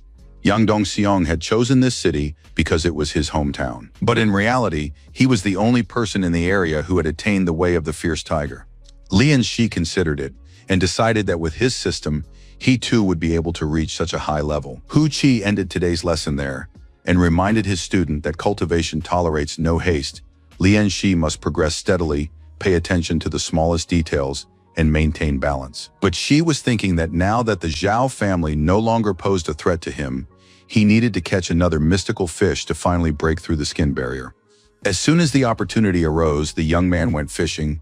Tahua turned out to be an excellent fisherman, and thanks to his skill, the boat was soon full of catch. Eventually, he would need to make himself larger gear, but unfortunately, he hadn't managed to catch the mystical fish today. As for Shi, he checked his profile. It turned out that his synchronization percentage had risen to nearly 37. At this rate, he would soon reach the skin stage. Suddenly, a strange object resembling a bird's feather appeared right in front of the boy's nose. The water in the lake seemed to start boiling, and the boat was being tossed from side to side. On top of that, there was a strange sound that was grating on his ears. The young man looked closely and saw what was happening. A duel between a huge toad and a bird. The toad was trying to drag the bird into the water. And indeed, it soon became clear that the toad had shot out its long tongue and grabbed the bird by the leg, preventing it from flying away. But the bird managed to break free, and the toad fell into the water on its back. It was enormous, so the fall created a huge wave that now threatened Lian Shi's life. The wave engulfed the boat, and the entire catch was washed into the lake. The young man's fishing trip had ended in failure. The bird chirped loudly, and a very aggressive attack was taking place around it. Lian Shi tried to break through it, but it turned out to be a psychic attack that he couldn't overcome. Soon the young man began to sink to the bottom of the lake, lost consciousness, and appeared to be lifeless. After a while, he woke up again on the shore and realized that the pets had saved him once more by pulling him out of the water. Lian Shi tried to remember what had happened. He had lost consciousness because of the cry of an unknown bird, a monstrous creature. But if he thought about it more deeply, a creature capable of catching that monstrous flying bird must be even more terrifying. Lian Shi lay on the ground, thinking he'd wasted his time. Now he had neither fish nor boat, so he'd have to postpone breaking through the skin barrier. At that moment, his pet crocodile appeared before him, giving its master unmistakable signals. Tahua opened its jaws, revealing a blood-red perch inside, which meant all was not lost, and he could continue to strengthen his abilities. The energy of blood is a reflection of a warrior's physical strength. However, a warrior does not become powerful simply because his energy is strong. On the contrary, by breaking down the body, he cultivates inner strength. Therefore, energy is not a source but a result. Yet this result can strengthen the source, forming a beneficial endless cycle. The young man lit an incense stick and stuck it into a bowl of sand. He sat there, focused and pensive, inhaling the scents and tuning in for a breakthrough. Hu's older brother brought him the incense, saying it helped with training. The key to overcoming the skin barrier was concentrating blood energy in the area of the chest chakra. The meat of the mystical fish was supposed to speed up this process. Lian Shi prepared the fish caught by the crocodile and was about to eat it. In fact, this was far from his first attempt. The young man had been gradually growing in physical and spiritual strength, and he was just a hair's breadth away. Hu Chi had said that to overcome the skin barrier, one must concentrate energy to stimulate the skin and muscle fascia. He was referring to the power surging within a warrior during physical training, the source of life. One had to wait until warmth spread through the chest, and then direct it through the bones and lungs, until it reached the outer shell and burst outward. This is how the peak of the skin stage is reached, and it feels as if the whole body is ablaze with fire. Lian Shi did everything the teacher had said. This was already his 40th attempt, but as it turned out, not his last. He checked his profile again and realized he still hadn't broken through the first barrier. However, the young man had a premonition. Once he reached 50% fusion with the water essence, something in his abilities would change dramatically. Lian Shi noted that they were out of meat, and the spiritual plants weren't much help, so he'd have to go fishing again. At that moment, there was a knock at the door. Despite it being early morning, it seemed guests had arrived. They were men from his home village, the fathers of Ji Chang and Li Libo. They said they had seen the young man fishing late yesterday and had come to check on him. Lian Shi was surprised. As an orphan, he never expected guests. He greeted the men and immediately grew wary, realizing that something had likely happened. The men admitted that nothing serious had happened. They simply hadn't seen their sons in a few days and wanted to know if Lian Shi knew where they were. Lian Shi began to make excuses, explaining that he had returned late and forgotten to mention that everything had gone well for the whole group. They had caught the mentor's attention, been given a separate room, and decided to stay with the clan for training. He couldn't tell the fathers that their sons were afraid to return home because their wounds hadn't healed yet. The men were pleased and said they had always believed they could raise future warriors. Now they understood that their sons had a great future ahead of them, and there was no need to worry. The men also mentioned that the village was planning to hold another sacrificial ceremony for the river god. Such a ceremony had been held just a few months ago, but a momentous event had occurred yesterday, and the villagers had no choice but to proceed. The day before, the sky god leaped out of the water and seized a giant fiery bird. They say the heavens themselves split open at that moment. The men also saw this in the lake and declared that they would donate money and take part in the ceremony. After saying goodbye to the guests, the young man set off for the mountain lake with the lotus cave. Holding a sharpened stick in his hands, he jumped into the water and began to sink to the bottom. Lian Shi was trying to practice his water abilities and test how much stronger he had become. The young man would leap out of the water and dive back in. He practiced various techniques with his pets and could now control about 150 liters of water. This water could be compressed, and the stream possessed a completely different power. Lian Shi realized that, while in the water, his strength already surpassed the barrier of his skin. Now he could easily handle 4 tawas. During training, the stick in the boy's hands broke, and he thought he lacked a suitable weapon. In martial arts, he had been told that in this world, there existed spiritual weapons capable of regenerating and even improving. However, their production required the rarest materials and treasures, and the young man was currently short on both. Lian Shi didn't have the money to buy such a weapon, and it was unclear when he would be able to get his hands on something like that. His thoughts were interrupted by a catfish named Chong Chi. It swam over and reported that it had found fire underwater. It was burning and very hot. Lian Shi swam along with his pet, who led him to the source of heat beneath the rocks and the sand. There he discovered a large and beautiful feather. It had likely fallen from a giant bird that had fought a huge water toad the day before. The young man examined the unusual and stunningly beautiful feather closely. It looked like something very valuable, but he needed to gather more information about the bird and its feathers. Lian Shi thought that he was just about to stop by Lu Gong's brother's blacksmith shop to pick out a weapon for himself. Perhaps they could tell him something about the feathers there. He decided to take the feather with him. As soon as he had some free time, the young man set out to find the smithy. He still didn't know his way around the city very well and was simply wandering the streets, hoping to find the right shop quickly. Suddenly, his gaze was drawn to a long black column of smoke rising high into the sky. The young man decided to find out where the smithy was and where the smoke was coming from. Finally, guided by the sound of a hammer striking metal, he made his way to the blacksmith's shop. Lu Gong greeted his younger brother. He was working, and beads of sweat covered his face. It was always hot in the smithy. Lian Shi told him that while fishing that morning, he had found something interesting and decided to ask Lu Gong what it might be. The young man opened his knapsack. Inside was a crimson phoenix feather. It looked very beautiful, and it seemed to radiate heat. Lu Gong looked at the feather with admiration and said it was a true treasure. Lian Shi was surprised and pleased. He asked his brother what he could tell him about the feather. Lu Gong was a kind and sincere warrior, willing to share his knowledge with his younger brother. He said it was an amazing find. The crimson phoenix is an extremely rare mystical creature. When faced with mortal danger, it pours all its life energy into its feathers. Then the phoenix sheds its plumage, which scatters across the world. The single feather with the highest concentration of life energy is called the golden crimson feather. It is this feather that grants the creature rebirth, completely restoring its body. Lian Shi was absolutely thrilled by the story and happy to have found the golden crimson feather. Lu Gong didn't want to disappoint the boy by telling him it was just an ordinary feather, but he noted that even that was a very valuable find. Lian Shi didn't know what to do with such a treasure. Lu Gong pointed out that if he were in the boy's shoes, he wouldn't just absorb the pen's energy, but would instead turn it into a spiritual weapon. Lian Shi had planned to do just that with the feather. He admitted that he had almost decided what kind of weapon he wanted. Recalling his last battle with the giant crab, Lian Shi decided that a spear would be ideal for his underwater techniques. He told the blacksmith that he was choosing a spear for himself. Lu Gong was slightly surprised. In their clan, few ever chose such a weapon. Of course, the longer the weapon, the greater the range, but a spear is very difficult to control. Lian Shi said he had thought it all through and asked the blacksmith to use that feather to craft the spear as well. In this way, the young man would finally have a spiritual weapon. Lu Gong realized that the order was final and said he would make the spear and let him know when it was ready. Lian Shi thanked the blacksmith in advance and, as he left the smithy, asked what that column of smoke outside the city was. Lu Gong immediately became sad and reserved.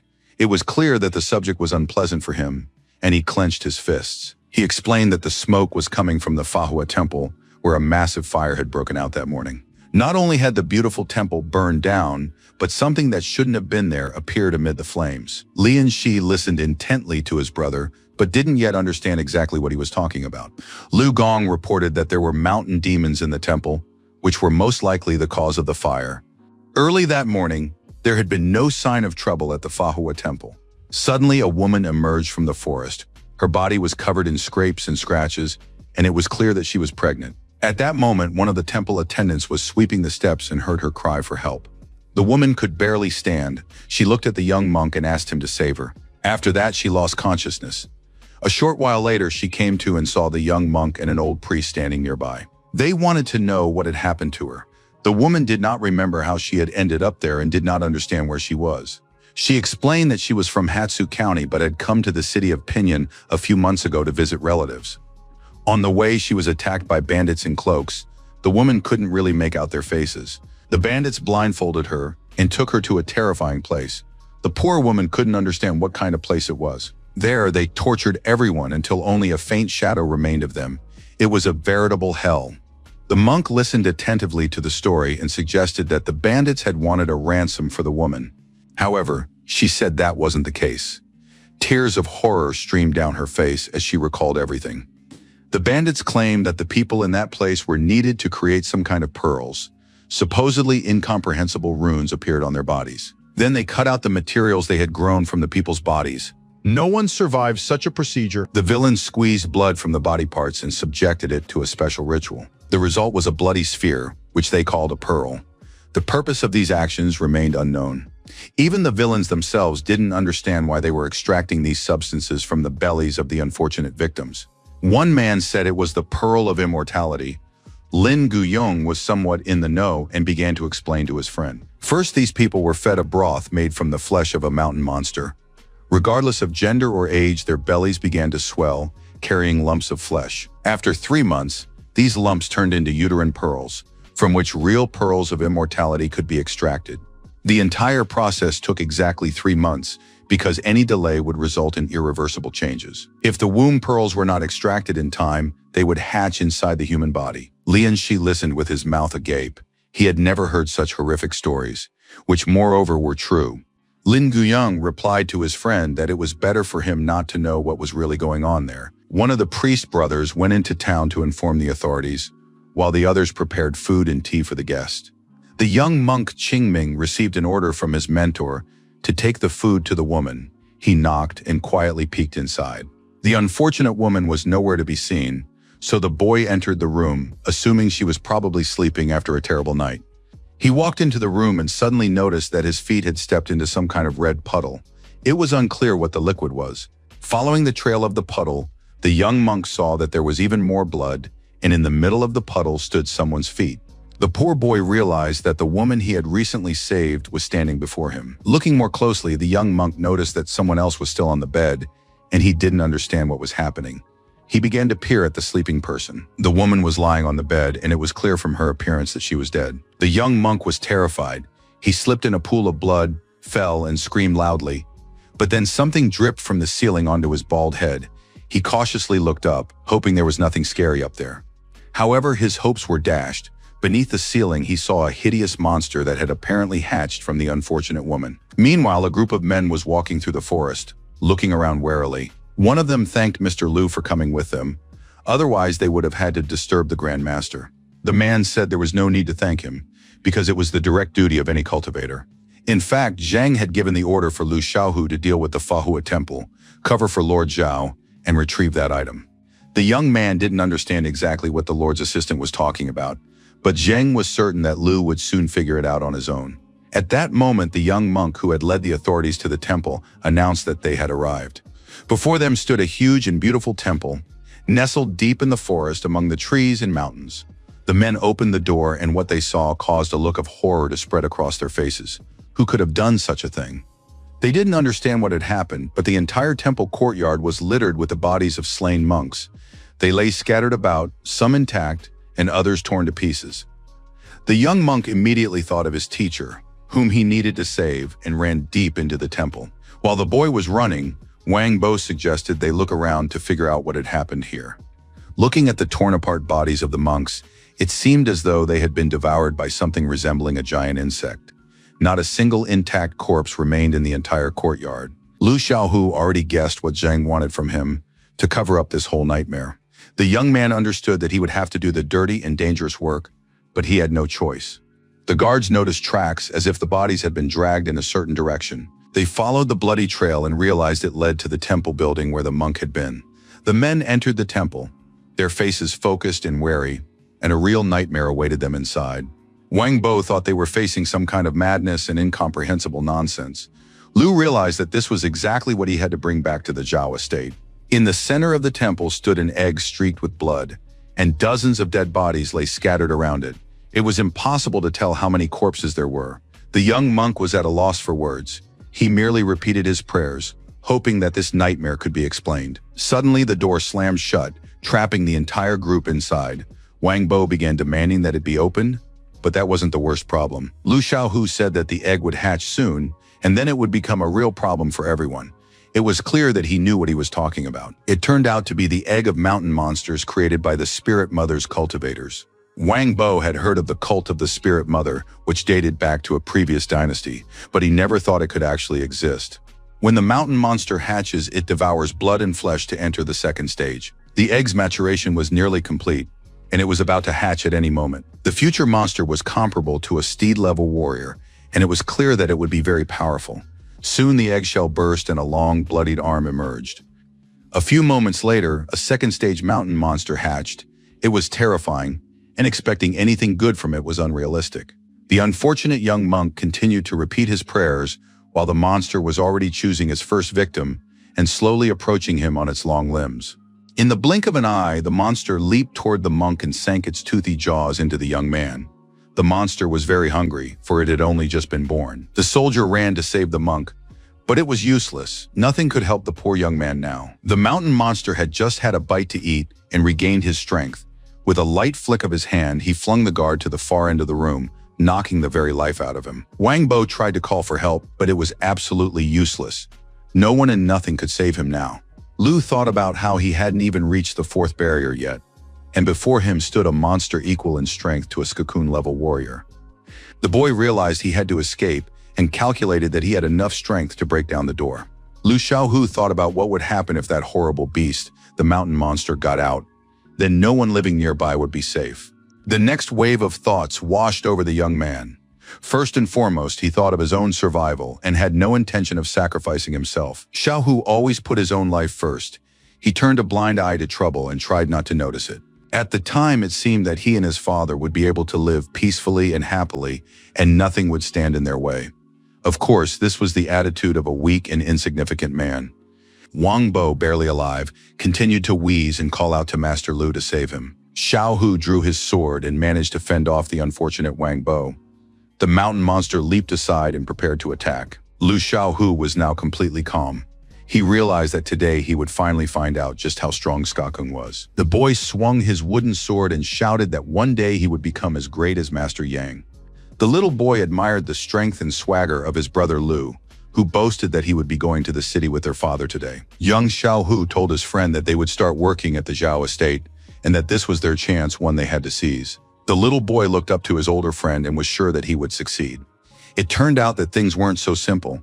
Lord Zhao's son, Yuan, would regularly come to him, laugh at the boy, and say that he would never be accepted into the clan. All this happened because Lu Xiaohu had no mother, so all he could do was cower in a corner and rot there with his pitiful father. In the evening, sitting in their poor shack, the father tended to his son's wounds after he had gotten into another fight with the landlord's son. The father scolded the disobedient Xiaohu, saying that the boy must behave with dignity, respect his elders, and be diligent in his studies. But most importantly, as his father said, he must become the kind of person whom he himself would be ready to respect. And so one day, Lu Xiaohu took an oath to uphold the obedience and discipline of the martial arts clan. He swore not to abuse his strength against those weaker than himself, nor to use his position for personal gain. And the boy also remembered that he must respect his mentors and senior classmates. With these thoughts in mind, he charged at the mountain monster. He also remembered that he had sworn to stand guard over justice and fight for good. A true disciple of Yang Dong's son will never be tempted by evil and will use all his strength to destroy it. While Xiaohu was fighting, a candle in the temple fell onto a book and a fire broke out. Grand Master Yang was an unwavering warrior with a fierce gaze and a sharp sword that threatened death to his enemies. From childhood, the young Lu Xiaohu had believed in these words. The duel with the mountain monster continued. Xiaohu held his own. Though his opponent was strong, his sword was ready to cut, pierce, stab, and chop, shining brighter than gold and sapphire. His fierce movements pierced the darkness, and the enemy's terror like rays of sunlight. Xiaohu was still fighting, his strength was fading before his eyes, but he did not give up. Ever since childhood, he remembered how his teacher had told him about the great warrior who fought against hordes of monsters in the midst of the sands and winds. Xiaohu plunged his sword into the mountain monster's body, but by this point the temple was engulfed in flames. The warrior asked his master for forgiveness for no longer being able to accompany him on his life's journey. He knew he couldn't let the monster escape. The monster was wounded but not killed. Fortunately for the people, it was still weaker than a warhorse rank warrior. Wang Bo, also engulfed in flames and dying, said that Master Lu Xiaohu was a true hero. It hurt the boy to hear this, for there were many people in the world braver and more worthy than him. For example, just recently, Li Enshi had become such a person. Xiaohu remembered how, as a child, the master's son had demanded that he knock out the teeth of unfortunate little ones, and he had done so quickly and without hesitation. Zhao Yuan threatened that if he disobeyed, he would knock out Xiaohu's teeth. Xiaohu dared not disobey the young master and carried out his vile orders without question. Deep down, he asked his victims for forgiveness, believing that this would help him rise to the top and become powerful. When the fire was extinguished, soldiers and police arrived to clear away the remains of the temple. One of the soldiers called for the commander, saying he had found something. The men went inside, realizing that a terrible tragedy had occurred there. The fire spared no one, but they realized that some brave soul had sacrificed his life to destroy the terrible monster. The charred skeletons of both remained. Near this burned man, the soldier noticed an object that looked like an amulet. He handed the object to the two unfortunate children, who didn't understand why he was saving them. The boy's face looked terrible, bruises, bumps, missing teeth, but he was happy and said that a hero is someone who doesn't hurt the weak. That night, a loud scream rang out at the Zhao estate. The estate's master could not tolerate his subordinate's weakness and uselessness. Lord Zhao believed that his assistant did not understand how angry the Lord would be if the incident at the Manhua temple became known to everyone. Zheng knelt before his master, explaining that they couldn't delay, they simply had no choice. On the day the woman fled, the guards immediately gave chase, but no one expected her to make it to the temple. By the time the pursuers reached the temple, the place was already drenched in blood. There was no choice but to send Lu Xiaohu there along with the authorities, and the young man received clear orders. As soon as Xiaohu and the authorities entered the temple, representatives of the Zhao family locked the door behind them. After that, they set a fire to destroy any evidence. Lord Zhao could no longer bear to listen, unable to understand why his assistant had turned out to be such an idiot. It would take 3 days to burn everything, so the fire was completely pointless. There was one other person in the room. He said that everyone should shut up, because absolutely everyone was to blame for what had happened. After all, they had failed to keep track of the woman in the first place, and now everyone was dealing with the consequences of what had come of it. Everyone present had not been honest enough with the Great Mother, and insincerity must be punished. The man placed his hand, with its long claws, on the man's head. The man was terrified, and the claws slid across his frightened face. The man declared that such was the Great Mother, stern and merciless. His gaunt face was suddenly covered with drops of blood. With a slight movement of his hand, he knocked one of the servants to the ground and crushed his skull, thus ending his life. After that, the man turned to Lord Zhao, saying that he had made a great contribution to the cult, and the Great Mother would forgive him. However, one must not forget that they are all in the same boat, and therefore must constantly support one another in their great cause. Lord Zhao promised the Lord that, of course, he would set everything right and prevent such situations from happening again. After that, the Lord turned his attention to Zhen's servant and asked, "Did the man truly wish to renounce his son?" Zheng bowed his head and knelt. He confirmed that this would never happen again. The Lord glanced at his aides and said that from now on he would continue to rely on them. After that, he laughed loudly and left the estate. Finally left alone, Lord Zhao and his aides were able to breathe a sigh of relief. It seemed they had gotten lucky this time. Of course, the body of the slain servant made it clear that the Lord had openly threatened them. But on the other hand, what could they have done in this situation? If it weren't for the family's wealth and power, Lord Zhao said he wouldn't have listened to that old man at all. Fortunately, they'd managed to give that woman a chance to get rid of unnecessary witnesses. Another opportunity like that wouldn't come along for a long time. But in the end, everything went almost according to plan. For now, Lord Zhao believed they needed to lie low, because the authorities had already launched an investigation. As soon as the situation here calmed down, they would head to Hangzhou. Lord Zhao also owned land there, and they would be able to continue their peaceful and happy life. Young Master Zhao would continue his studies, and the head of the Yang clan would no longer meddle in his affairs. Now, to avoid drawing unnecessary attention and keep it from focusing on them, they needed to minimize the fallout from what had happened at the temple. Lian Shi went to the market first thing in the morning, but his thoughts were preoccupied with what had happened at the temple. He hadn't expected Lu Xiaohu to end his life in such a way. Li Libo had said that this young man was the only one who tried to stand up for the newcomers. It seemed he was a noble person. However, it was unclear what he was doing at Manhua Temple. Elder brother Lu said that the Yang clan had not received any requests for assistance from the authorities that day. But the presence of a mountain monster so close to the city was very dangerous. Fortunately, the beast had already been killed. Lian Shi was walking through the city when he heard someone call his name. One of the villagers was very pleased that the young Lian Shi had already returned to the city. The boy didn't understand what was going on, but the man advised him to go home and see for himself. A whole crowd of onlookers had already gathered there. Lian Shi was approaching his house when he saw a huge, hideous centipede lying on one of the stones, basking in the sun.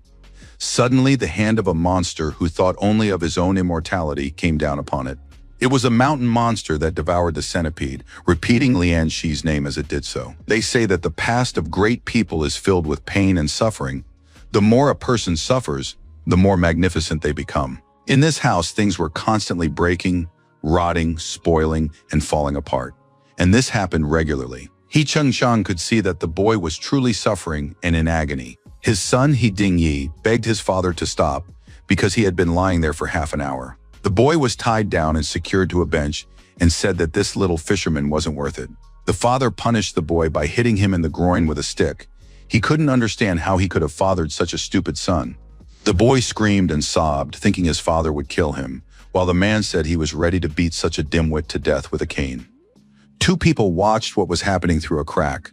One of them reasoned that everyone had hoped the martial arts clan would turn the boy into a man, but she had always believed he would still get into trouble. The woman was Lian Shi's aunt. She didn't remember ever sharing even a single grain of rice with him, and now she didn't understand what he wanted from her. Lian Gongtian thought she was completely clueless.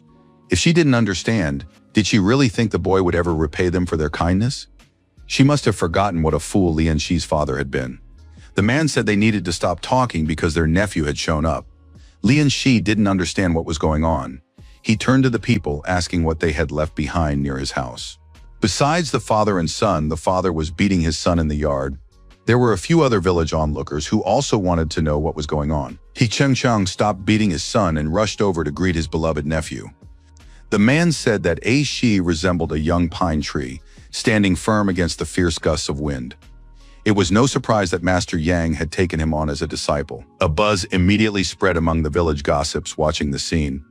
Could it be that the very same great hero, Yang Dongxiang, had become the teacher of their beloved neighbor? Everyone knew that becoming a personal disciple was the same as becoming an adopted son. Now even the prefectural authorities would have to reckon with Lian Shi. Thoughts and calculations immediately flashed through the villagers' minds.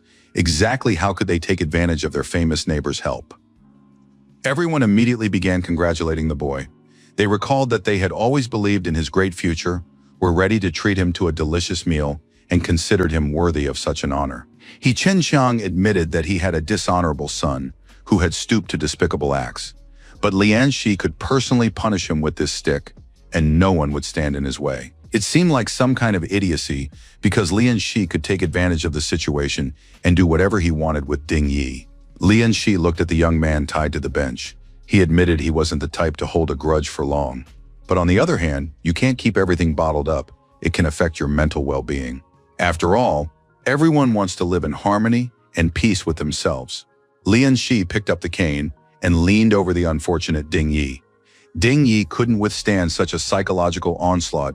He burst into tears and said he admitted his wrongdoing, was willing to become Lian Shi's slave if only he would spare him, and promised never to behave that way again. Lian Shi said the matter was settled. He tossed the cane aside, deciding that Ding Yi had already paid enough.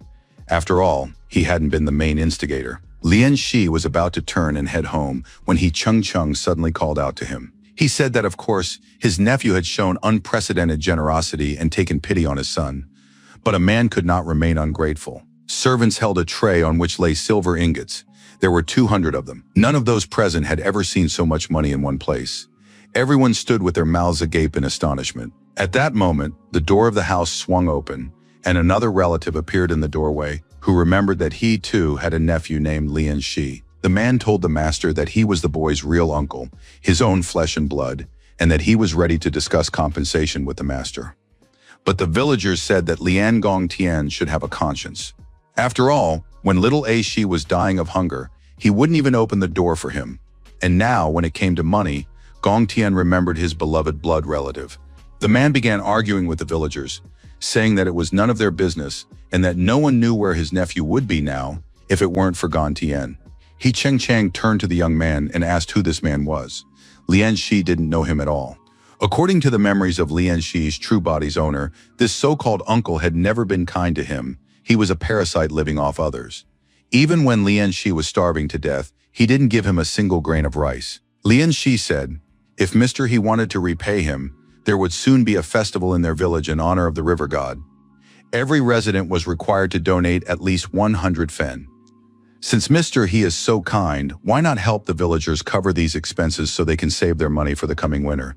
Besides, a field kitchen could be set up for a couple of days, because lately there have been a lot of hungry vagrants hanging around here.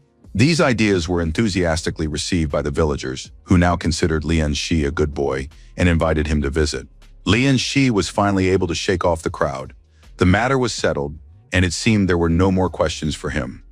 The young man stretched his arms, thinking that the last time he had trained his skin barrier, it hadn't been as dense as before, but had felt somewhat inflamed. Lian Shi decided this was a good sign.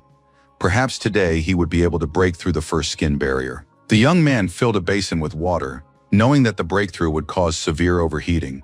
One mistake and his brain could simply burn out.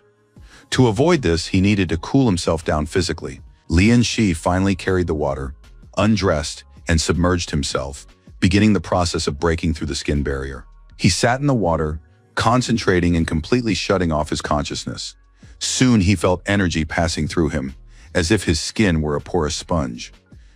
Lian Shi realized he had finally succeeded, and now he could practice controlling the flow. Roughly speaking, at this point, he could control about 250 liters of water. This was a significant improvement. However, the young man saw that the system percentage had barely increased. Lian Shi got dressed, still pondering his changes. He now had 3 under his control. This was an excellent result from breaking through the skin barrier. If he could handle the rest, he would be able to control entire tons of water.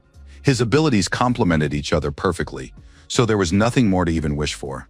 Lian Shi decided it was time to take a walk. He opened the door and found himself face to face with his uncle, Lian Gongtian, who had come to see him, having remembered his nephew again. The man had apparently been peeking through the keyhole, because the swinging door hit him right in the nose, but he was still upset with his nephew. Lian Shi didn't intend to waste much time, but decided to ask the man what he really wanted. The man clutched the small sack of rice to his chest and said he was very worried that his nephew was starving and not sleeping well, so he had brought him some rice. Lian Shi slammed the door in the man's face and told him to keep the rice for himself. From now on, it was unlikely that Lian Shi would ever go hungry again. Gong Tian kept pushing against the door. He wasn't going to give up and let go of his nephew, who had unexpectedly become a local celebrity. Lian Shi flung the door open again, and his uncle was sent flying to the ground once more. The man was furious. He couldn't understand what his nephew was doing. After all, he was his own uncle, his only relative. And in fact, even Lian Shi's house should have belonged to his uncle. Gong Tian called his nephew an idiot who hadn't even taken half of that wonderful sum of silver, when he could have taken it all and given it to his uncle if he didn't need the money. He could also have helped his cousin Zhao Liu, and in general, it would have been better if Lian Shi hadn't been so selfish, but had listened to and respected his uncle Lian Gongtian. The more he spoke, the more Lian Shi became convinced that this man had grown insolent, so he asked his uncle if he wanted to die. Gong Tian looked closely at his nephew and was horrified. The boy had changed in literally a second. Had he always been this tall? Gong Tian began rolling around on the ground and shouting for people to look at this cruel boy who had joined the clan, and now wouldn't even acknowledge his own family, even though he was his own flesh and blood uncle, and Zhao Liu was his only cousin. Just as he said this, a powerful spit flew into the man's face, stunning him with surprise. One of the neighbors reminded everyone who exactly had helped pay for Lian Shi's father's coffin, and she also wanted to know if Gong Tian had shared any food with his dying brother. The female neighbors knew that because of Gong Tian's arrogance, the boy's father had inherited only a single boat. He had to work day and night to raise his son on his own. Gong Tian jumped to his feet. He wasn't about to listen to this and said that no one had given these gossiping mothers any right to speak. They'd better shut their filthy mouths. But at that moment, a powerful blow from a stick to the chest knocked the man off his feet, and he heard a stern order to watch his tongue. It was the village elder who said that as soon as the boy started to succeed, his uncle immediately decided to reap the rewards of his success. Where had he been before?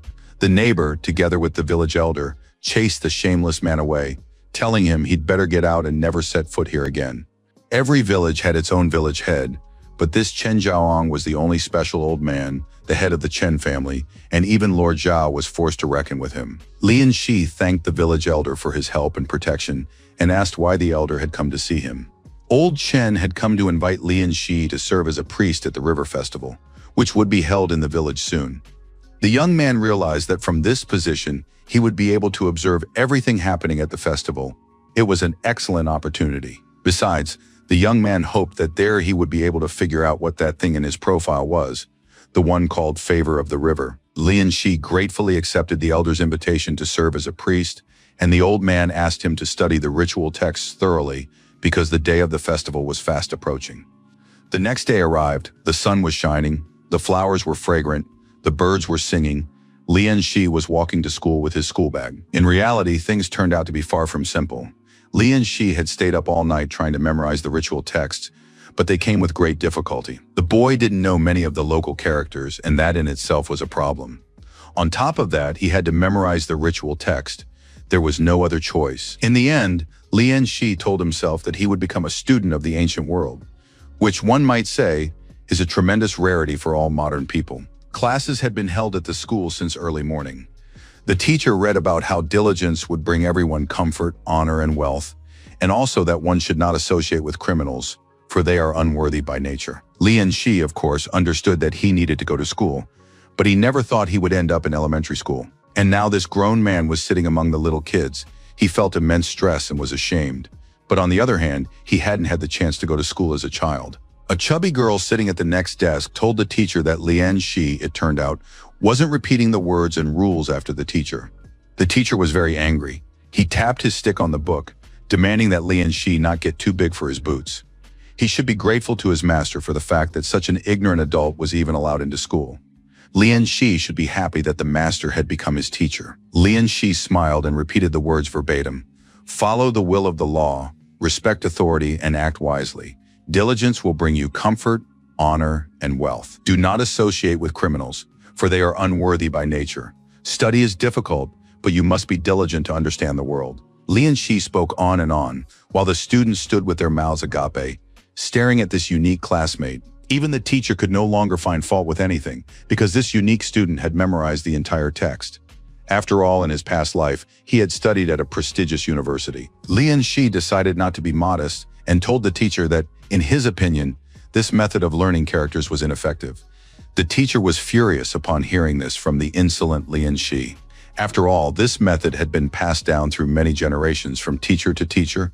What did this kid even know? The teacher calmed down a bit and asked Lian Shi what suggestions he had for changing the way characters were taught. Lian Shi realized that his moment of glory had arrived and began to explain. The semantic method certainly has its merits, but it is very complex and requires memorizing the writing of each individual character. Lian Shi proposed a method where a character was divided into symbols that represented specific sounds. The young man said that this method is called the pinyin system. It sounds much simpler than the semantic method, so perhaps there is a reason to try it at this school. Ji Hengui agreed that there was a logical component to the method and asked Lian Shi to explain everything in more detail. Some of the children had already recognized Mr. Shi, who had arrived from the capital and joined their class. It was a tremendous honor for all the students, teachers, and the school as a whole. Lian Shi spoke about his vision for teaching, and Mr. Shi found it interesting. But then a teacher from the local school said it was nonsense, and that he didn't want this heresy to reach his ears. Mr. Shi said that in Dashan, it was customary to reward scholars. If a person invented something useful, he could receive money, tax exemption, or even a noble title. Lian Shi understood what this meant. Very soon people would begin to notice his uniqueness. To avoid suspicion, he needed to take control of his own reputation. Shi Hengui said that the young man was very talented and offered Lian Shi the chance to study under him. It was a tremendous honor. Mr. Shi believed that education should not be bound by status. He had learned this from his own teacher. Old Master Jiang thought this was outrageous, and that high-ranking officials might take offense at such an arrangement. Mr. Shi laughed and said that the teacher had no need to worry about anything like that. If there was anything that Mr. Shi's student could not ask about, he himself would ask about it. And if there was anything the student couldn't handle, Mr. Shi would take care of it himself. Lian Shi was practically in shock upon hearing and realizing the changes taking place in his life. He bowed and thanked Shi Hengui for everything. The pets grew quite sad because their owner was now too busy at school. They were forced to play with each other, tossing a ball of yarn back and forth just to distract themselves from their loneliness. It was thanks to this game that the pets stumbled upon some abandoned spot deep at the bottom of the lake that caught their attention. A strange, mysterious light was emanating from the depths. The pets decided to call their owner, and late at night he managed to make his way out to them to explore this interesting place. Tahua was very pleased and never tired of repeating that he was the one who found it and that it was all thanks to him. Besides, they absolutely had to thank the Crab Clash, who had dug a nice big passage. Lian Shi was happy to have so many pets. They not only helped him, but also kept each other from getting bored. Lian Shi made his way through the passage into the cave and looking around realized it was much larger than he had expected. The light that had initially attracted his pets came from a vine growing upward. The vine had a fairly soft texture, so Lian Shi decided to give it a bite. It might have been a demonic plant, but he couldn't bite through it. So together with his pets, the boy moved upward along the cliff, holding onto the vine. Soon he found himself in a chamber with fresh air and some sort of underwater lake. And finally, Lian Shi managed to get onto dry land and saw exactly where the vine originated. He noticed some movement behind him, as if there were a small insect there. Thanks to his excellent physical conditioning, Lian Shi was able to react instantly and dodge a huge water centipede flew past his ear. Lian Shi addressed the creature, saying that it was very slow and that he had spotted it long ago. It was a massive centipede, which of course was also a mystical creature. It wanted to attack the young man, but the crab clash had already grown large enough to fight it. He calmly stopped it with his claw. The centipede retreated immediately. Lian Shi was surprised that Clash had become a true warrior, strong and brave. The crab won the fight a few minutes later. He was holding the centipede in his claw as it writhed with all its might. Lian Shi knew that centipedes had very powerful jaws, and now he looked at the creature, wondering what to do. Besides its powerful jaws, the centipede had another, even more terrifying weapon, the venom oozing from its mouth. If he could subdue such a creature, it would make an excellent hidden weapon. Lian Shi estimated that his psychic energy should be just enough to subdue it. The young man picked up a sharp stone and tried to cut himself, but after breaking through the barrier of his skin, Lian Shi's body had grown tougher, and the stone shattered before a cut could form. Lian Shi decided he would need to order a dagger from the blacksmith Lu Gong. Finally, he was able to cut his finger, and the blood would barely be enough. The young man held out his bloody finger toward the centipede, which the crab still held in its claws. The bloody mark of submission was activated, and the centipede began to writhe. The recoil was incredibly strong. Lian Shi could barely stay on his feet. He didn't understand what had happened, but his body was under immense strain. However, the subjugation was soon complete. Lian Shi was able to breathe a sigh of relief. He now had a new pet. The boy realized he'd gotten a very fierce animal, so he decided to name it a Fei. In order for the centipede to evolve, a huge amount of water essence was required. Each new pet became more and more expensive. The description of the centipede stated that it fed on mushrooms. Lian Shi demanded that the centipede lead him to and show him these mushrooms. Fei moved toward a dark cave located deep within the grotto. Lian Shi crouched near the cave entrance and tried to make out what was inside. It was all terribly frightening. He peered inside and soon saw a skeleton of unknown origin sitting there. The skeleton was clad in tattered clothes and held a box in its hands. A message was inscribed on the ground. It was a former fleet general of the Great Zan dynasty. After his defeat, mortally wounded, he had drowned. He had decided to meet his death in this place because he was ashamed to face the emperor. The young man repeated the information he had read about the Great Dynasty, the water, the inscription, and death. It was all very strange. He couldn't make out the rest of the inscriptions at all, because he hadn't finished school yet and hadn't learned all the characters. It seemed that this man had drowned here, or perhaps there was an ancient burial ground somewhere nearby. Clearly, there might be many valuable things buried there. Lian Shi guessed that there were spiritual mushrooms in the chest. He apologized to the owner and took the chest from the dead man's hands. Inside the chest was indeed a spiritual mushroom and the remains of a mushroom that had been partially eaten by a centipede. Lian Shi promised the dead man that he would bury him by the lotus field, and now it was time to level up. The young man hoped that these spiritual mushrooms would be enough to exceed 50% fusion. Lian Shi also decided to share the mushroom with all his pets. A piece for the crocodile, a slightly smaller one for the catfish and the crab. The centipede had already eaten a whole mushroom, so there was no need to share with her, and the remaining part of the mushroom was intended for Lian Shi himself. The effects of eating the mushroom were mild and delicate, like tofu, as well as refreshing and pleasant. He actually gained even more water essence points than he did from the crab roe. The boy decided to spend all the points on his own leveling up, and it was all worth it because now the fusion with the ferocious monkey was half complete. Lian Shi became even stronger, and a new skill, Aqua Dash, was unlocked. Moreover, the energy in his chest now blazed even brighter and more powerfully. Lian Shi thanked the skeleton for the mushrooms and now wanted to test what he was capable of with his new powers. The young man activated Aqua Dash, and it felt as if water were pushing him from behind at tremendous speed. Lian Shi hadn't expected the thrust to be so powerful, so he didn't have time to avoid colliding with the stone wall. It was an excellent skill for movement, but it consumed too much energy, and it was still difficult to control the direction of movement.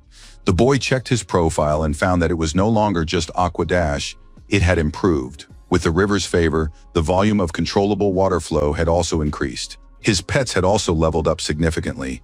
The crocodile would soon evolve into a horned crocodile. Chonky's controlled catfish had almost reached the tiger catfish variant. It had become strong and mustached. The controlled crab was still far from becoming the king of stone crabs, but its strength was no longer in doubt. Lian Shi couldn't figure out how Chongqi had managed to outpace all the other pets. Something didn't add up, but perhaps it had to do with the peculiarities of a catfish's digestion. The river festival was just a week away, so the young man decided to spend that time training hard. He felt that many events would be connected to this holiday. A week passed and early winter was approaching.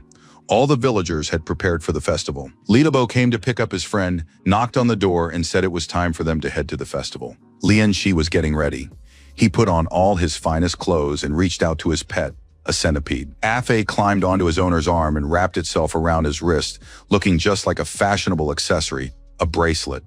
Once he was ready, the young man went outside and greeted his friend, saying he was ready to go. In the city center where the festival was being held, a special stage had been set up. Stalls were lined up nearby, and the townspeople were strolling through the streets. Little Near, despite the festive atmosphere, was crying constantly, and her mother didn't know how to calm her down. The girl pointed and said she could see a monster there, even though no one else present noticed anything of the sort. Near insisted, pointing to an empty spot, that there was a monster there, but her mother said there was absolutely no way a monster could appear in their village. The girl kept crying, pointing to a specific spot, and then her mom promised to buy her some candy. If everyone had the same vision as the little girl, they would have noticed that someone was indeed hiding behind one of the houses. Perhaps it would have been better to say that it wasn't just someone, it was a monster who dreamed of becoming immortal with the help of Lian Shi. While the festival was in full swing, the villagers brought sacrificial animals. The shaman was on site and ready to perform the rituals. He gave a signal to the high priest, who was to begin the ceremonial part. Lian Shi, who was serving as the high priest today, climbed the steps to the upper platform. Before him lay the heads of the sacrificial animals, and the rest of the necessary items had been prepared. The shaman announced that the great ritual was beginning. Lian Shi took the scroll and began to read. "O river god, by your mercy, I take the lands of Yanxin, which lie near the Huaihe River, and in exchange I offer you these gifts, gathered by the people who bow before you." Li Lebo and Ji Chang were also present at the festival. They looked on with admiration at their friend, who had become such a great man. Li Lebo hadn't even noticed how this had happened or what had become of his Lian Shi, since they had always been together and had grown up side by side. But now, looking at this strong, brave, and self-assured young man, Li Lebo wasn't sure that the person standing before him was the same Lian Shi. Meanwhile, a terrifying monster was making its way up the walls of the building. It had climbed onto the roof of the house and was now staring at the high priest, who was its target. It was the mountain monster Brother Lu had warned them about. The monster's speed and skin matched exactly the picture from the monster almanac that was shown in schools. Little Near calmed down a bit when her mom bought her some candy. The girl stood in the crowd watching the passers-by. Suddenly, she started screaming again, pointing at the monster. The girl said it had appeared again. Now the rest of the townspeople could see the mountain monster sitting on the roof of the nearest house. People had never seen such a monster and didn't know what it was. The mountain monster realized it had to act. In a single leap, it jumped down to the ground, and everyone, terrified, scattered and ran away. A terrible commotion broke out, and Little Near lost her mother. The girl stood there crying and trying to find her mother. The unfortunate woman had been swept up by the crowd of panicked people and could not find her beloved daughter either. Lian Shi saw that the little girl was about to fall victim to the mountain monster and realized he wouldn't be able to stop it in time. The situation was dire, but Li Lebo happened to see the scene and rushed in as well, hoping to save the poor girl. Ji Chang was closer to the child. He grabbed the girl just as the mountain monster was about to seize her. Ji Chang flew off to the side with the child and called out to his friend Li Lebo for help to distract the mountain monster from the child. Li Lebo knew he had only recently learned a new technique and wasn't yet confident in it, but he saw no other way out. Li Lebo pulled a dagger from his bosom and hurled it at the mountain monster. Unfortunately for the monster, this wasn't much of a problem. It managed to dodge, and now Li Lebo realized he wouldn't have time to throw another knife. The mountain monster could already literally taste the little girl in its mouth. It opened its jaws wide and prepared to devour her. Ji Chang closed his eyes and shouted to Lian Shi, "If you've got any tricks up your sleeve, now's the time to show them." The mountain monster's hand had almost touched her head when a stream of water struck it right in the center. Lian Shi used Aqua Dash to quickly close the distance to the mountain monster. This time his speed was just right. The young man grabbed the mountain monster and pinned it to the ground. When the mountain monster appeared at the festival, Lian Shi knew he wouldn't be able to stop it physically. But then his gaze fell on a water jar filled with river water collected for the ritual. Aqua Dash required water, so the boy realized he had to create the conditions himself. Lian Shi placed his hand on the water and commanded it to rise in response to his movement. After that, the young man activated Aqua Dash, and a powerful thrust in his back allowed him to reach the mountain monster. The acceleration from Aqua Dash was enough to slam the monster to the ground with tremendous force. This move was executed just in time. Chenji Chang managed to observe it in every detail. The boy wanted to understand how his friend had managed it, because something amazing had happened right before his eyes. But Lian Shi said, "Take the girl and run yourselves. Leave the rest to me. We'll discuss everything later." Ji Chang didn't need to be told twice. He grabbed the girl and shouted that as soon as he got her to safety, he'd come back to help his friend. Lian Shi stared at the columns of dust and smoke, unable to fathom where this hideous creature had come from. Finally, the smoke cleared, and unfortunately, it turned out that the mountain monster had vanished. Only cracks remained where it had been lying. However, the monster apparently had no intention of giving up. It rose again and began attacking the young man. Lian Shi managed to put up a defense, but immediately sensed that his opponent was incredibly strong. A fight broke out between them, and soon seeing his chance, Lian Shi struck with all his might, considering this his opportunity. Li Libo and Ji Chang returned to the square to help their comrade, who was currently fighting the mountain monster. Lian Shi shouted to his comrades that they needed to immobilize the monster first, and began thinking about the best way to do it. He told his friends not to swing their knives wildly, but to aim for the joints. The guys did just that. Sneaking up on the mountain monster from behind, they plunged their knives into its hip joints. A loud scream rang out, and the monster was clearly in pain and distress. Lian Shi looked at the monster that had just tried to kill him and realized that desire alone wasn't enough. He landed several blows, knocking the monster away from him, and then ordered the centipede to attack. The venomous insect immediately leaped onto the mountain monster's body and prepared to sink its powerful jaws in. Lian Shi was certain that the centipede's venom would cause the monster immense discomfort. The villagers watched the scene from a distance. It was the first time they had seen such a terrifying, hideous, and powerful monster fighting right in the central square.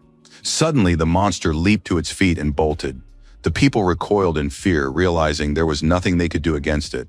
Lian Shi grabbed a log and told the monster not to even think about escaping. The young man yanked a wooden log, one used to build the platform out of the ground, and hurled it with all his might at the monster's back.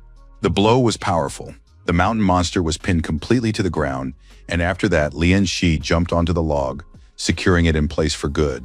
However, the monster managed to utter something about immortality and say Lian Shi's name. The people were stunned. They hadn't expected the monster to be able to speak. Panic broke out among the villagers, and their peaceful life was now a thing of the past. But Lian Shi said that this was not a curse or a punishment from the river god. It was a gift and a blessing for the entire village. The mountain monster was still alive, and now Lian Shi had to find a way to end its life so it wouldn't be reborn. The young man took out a knife and bent over the monster's body, which was pinned to the ground. Lian Shi cut off the mountain monster's head and said it was the perfect offering for the river god. And so the festival day ended. The monster's decapitated body lay in the middle of the village square. Lian Shi understood. If he hadn't pierced the barrier of its skin, eaten the mushroom from the dead man's chest, and increased the fusion rate, everything would have ended very differently. It was also smart to use the centipede's venom to immobilize and slow down the monster. Thanks to these actions, he managed to defeat the beast. Lian Shi realized he had become much stronger than before. Moreover, he had finally gained the river's favor. Now with this skill, he could level up a new ability. The only disappointment was the meager reward after defeating the monster. The next morning, the village head and the doctor came to the village. The doctor examined Lian Shi and noticed that the young man had been wounded by the mountain monster. He admired the young man's figure, saying he had arms as long as a monkey's and a waist as slender as a wasp's. But it would be better if the doctor focused on treating him. The doctor asked what material Lian Shi's clothes were made of. The young man explained that his second older brother had given him the cloak. It was made of bearskin. The cloak was as sturdy as steel, and the robe had come from his eighth older brother. It was made of heavenly silk. But the doctor felt that these clothes were not enough, and asked Lian Shi directly, "Has the young master already broken through the skin barrier?" Everyone present froze upon hearing about the skin barrier. Lian Shi realized there was nothing to hide and confessed. The villagers welcomed the news with enthusiasm and were proud of him. Li Libo also admired his friend, who had now become a true warrior in just a few months. Chenji Chang, upon hearing the news about the skin barrier, realized he was no match for Lian Shi. Lian Gantian realized that his nephew had become too strong and now hoped he wouldn't go seeking revenge.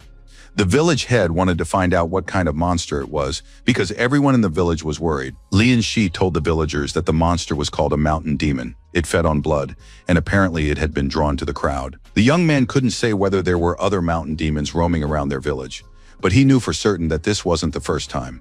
People were alarmed to hear that such monsters had already appeared nearby.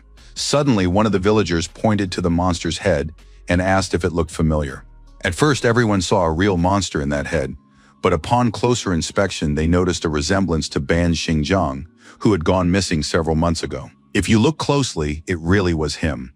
Lian Shi immediately thought of alchemy, the Zhao estate, the mountain demons, Lu Shaohu, and the Fahua temple. Lian Shi couldn't understand why he hadn't drawn the connections earlier and hadn't figured out where this monster had come from or what was actually happening at the Zhao Manor, where mountain demons were apparently being bred. Lian Shi turned to the village head and said that the matter was very serious. He had to report what had happened to his teacher, Yang Dongsun. The locals were right. This monster used to be Ban Xingjiang. Now Lian Shi realized that the situation had become extremely dangerous, and everyone involved would surely be held accountable for their crimes. The young man immediately went to Master Yang's house, where he was met by Yang Hu Shi, who wanted to know the purpose of his visit. The young man respectfully bowed to the lady, greeted her, and said he had a very important matter to discuss with the master. Lian Shi recounted everything that had happened and expressed his conviction that the incident at Fahua Temple was directly linked to the Zhao estate. The woman sipped her tea and remarked that the young man was very intelligent, which was why Yang Dongxiang had chosen him as his disciple. Lian Shi noticed that the woman wasn't particularly surprised by this information, so he asked her directly about it. She said she understood how nervous the young man was, but that he shouldn't forget who his teacher was. Yang Dongxiang is the only tiger warrior in the entire region, and that must always be remembered. High in the mountains stood the citadel of the Demon Mother sect. The group of travelers was approaching the houses via a long staircase. Suddenly a whistle sounded, and the travelers felt they were under attack. They had to raise the alarm. It seemed as though a tornado had formed in the sky, from which a flaming blade emerged, ready to crash down upon the sect's citadel. The fiery blade approached, slicing through the air and terrifying everyone present. Soon Yang Dongxiang appeared before the people along with the blade and ordered everyone to surrender, because he was now here. Lian Shi trained day and night, feeling very nervous since he had already spent 2 whole days at the teacher's house. The lady had left him there so the young man wouldn't ruin the teacher's plans, and she had also given him 2,000 fen for daily expenses. It all seemed very ordinary, and the woman said that if Lian Shi ran out of money, he could ask her for more. In addition, he received a restorative pill, and thanks to it, his wounds had almost healed. Yang Dongxiang believed that the cult of the Demon Mother was planning a large-scale attack on cultivators to obtain the potion, which was why the lady was keeping Lian Shi here for safety. Lian Shi noticed a ball flying toward him. He immediately put up a block and deflected the flying object to the side. A dent formed in the thick stone wall, with a yellow ball lying in the center of it. Lian Shi looked around and asked who was hiding in the darkness. It turned out to be Hu Qi's older brother, who praised the young man for his vigilance. The yellow object turned out to be a mandarin orange. Hu Qi said he'd been told that Lian Shi was currently at the clan, so the mentor decided to find his young apprentice at the training ground. He handed Lian Shi a spear and suggested a quick sparring match to take his mind off things for a bit. Lian Shi readily accepted the challenge and said he wouldn't hold back. The young man holding the spear suggested that Hu Qi attack first. Hu Qi used a trick. He threw a tangerine at his opponent. Lian Shi was distracted and missed several strikes. This was unforgivable. The boy left himself open and ended up losing his spear, left without a weapon, ready to fight with his bare hands. Hu Qi quickly noticed that the young disciple had already broken through the barrier of the skin. Seeing such progress, he believed that the boy already possessed a pattern of destiny. Lian Shi heard about the pattern of destiny for the first time and asked his older brother to explain it in more detail. Hu Qi merely held out his hand and said that the day of explanations was not far off. The teacher himself would show him everything when the time came. The boys shook hands and decided to have another sparring session. Several more sparring sessions followed, and so it went on and on. Eventually, Lian Shi was so exhausted he could barely sit up. Hu Qi said that the information about the Zhao estate matched his own investigation, but it all seemed too simple and easy. He believed that finding the information hadn't been difficult at all. It seemed as though someone had deliberately left a trail. Hu Qi admitted that perhaps he was overthinking things and jumping to conclusions, so he suggested that Lian Shi ignore what he'd said. Hu Qi was about to leave, but then said he had a book suitable for Lian Shi since the boy had broken through the skin barrier. The book was called The Technique of the Bao's Power. This book was ideal for a warrior who had just broken through the skin barrier. Combat techniques are divided into two classes, movement and power. Power techniques are needed to deepen control over qi, energy, and blood. Hu Qi left the book with his younger brother and told him to study it and use the information in his next sparring match. Lian Shi thanked Brother Hu and said that he still hadn't admitted why he'd been looking for him. Hu Qi was too lost in thought. He seemed to be floating on air and almost forgot that Brother Lu Gong had asked the young man to come see him.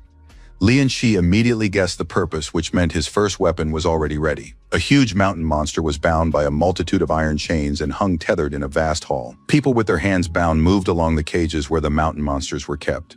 Guards escorted the unfortunate souls, who realized they were unlikely to ever leave this place.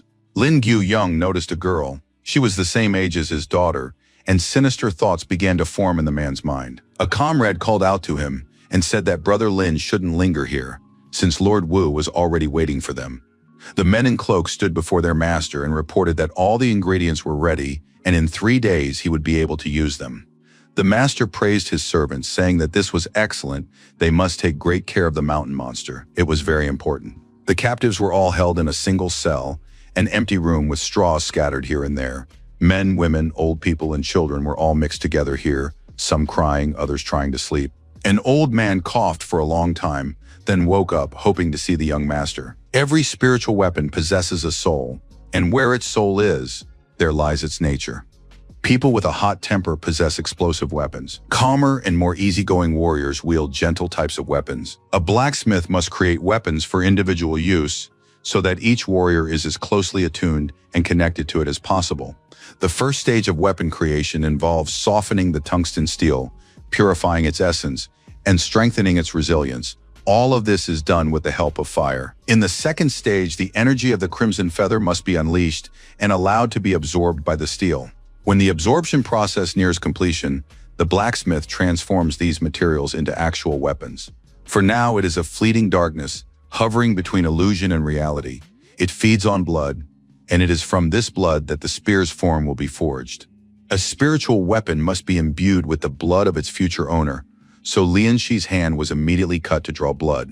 Lian Shi was participating in such a process for the first time. He was very serious and focused, and the blood from his hand flowed onto the future weapon. Fiery masses swirled around the forge, creating a spiritual weapon with a blood bond to its owner. Lu Gong had almost finished the spear when he suddenly saw that the weapon was rejecting Lian Shi's blood.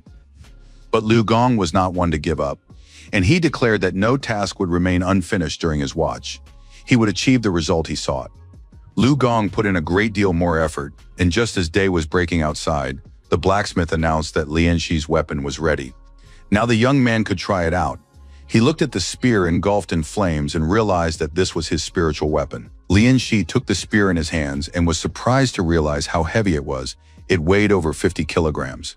At first, the young man couldn't hold it, but the more he tried to control the weapon, the better he got at it. Lian Shi felt connected to the spear, as if they shared a single breath. Lu Gong told the young man that there was a dummy in the blacksmith's yard, and he could test his weapon on it. He didn't have to ask twice. Lian Shi practiced his techniques on the dummy with great pleasure, growing more and more fascinated by his spear. Lu Gong watched the young man and finally said that their union, Lian Shi and the spear, was simply perfect, which meant the weapon needed a name. Lian Shi thought for a moment and said he would name the spear Fubo, which translates to Conqueror of the Waves. Suddenly, a voice rang out, stating that Lian Shi's weapon, it seemed, was already ready. Hu's older brother and fourth brother entered the forge and watched Lian Shi from the sidelines.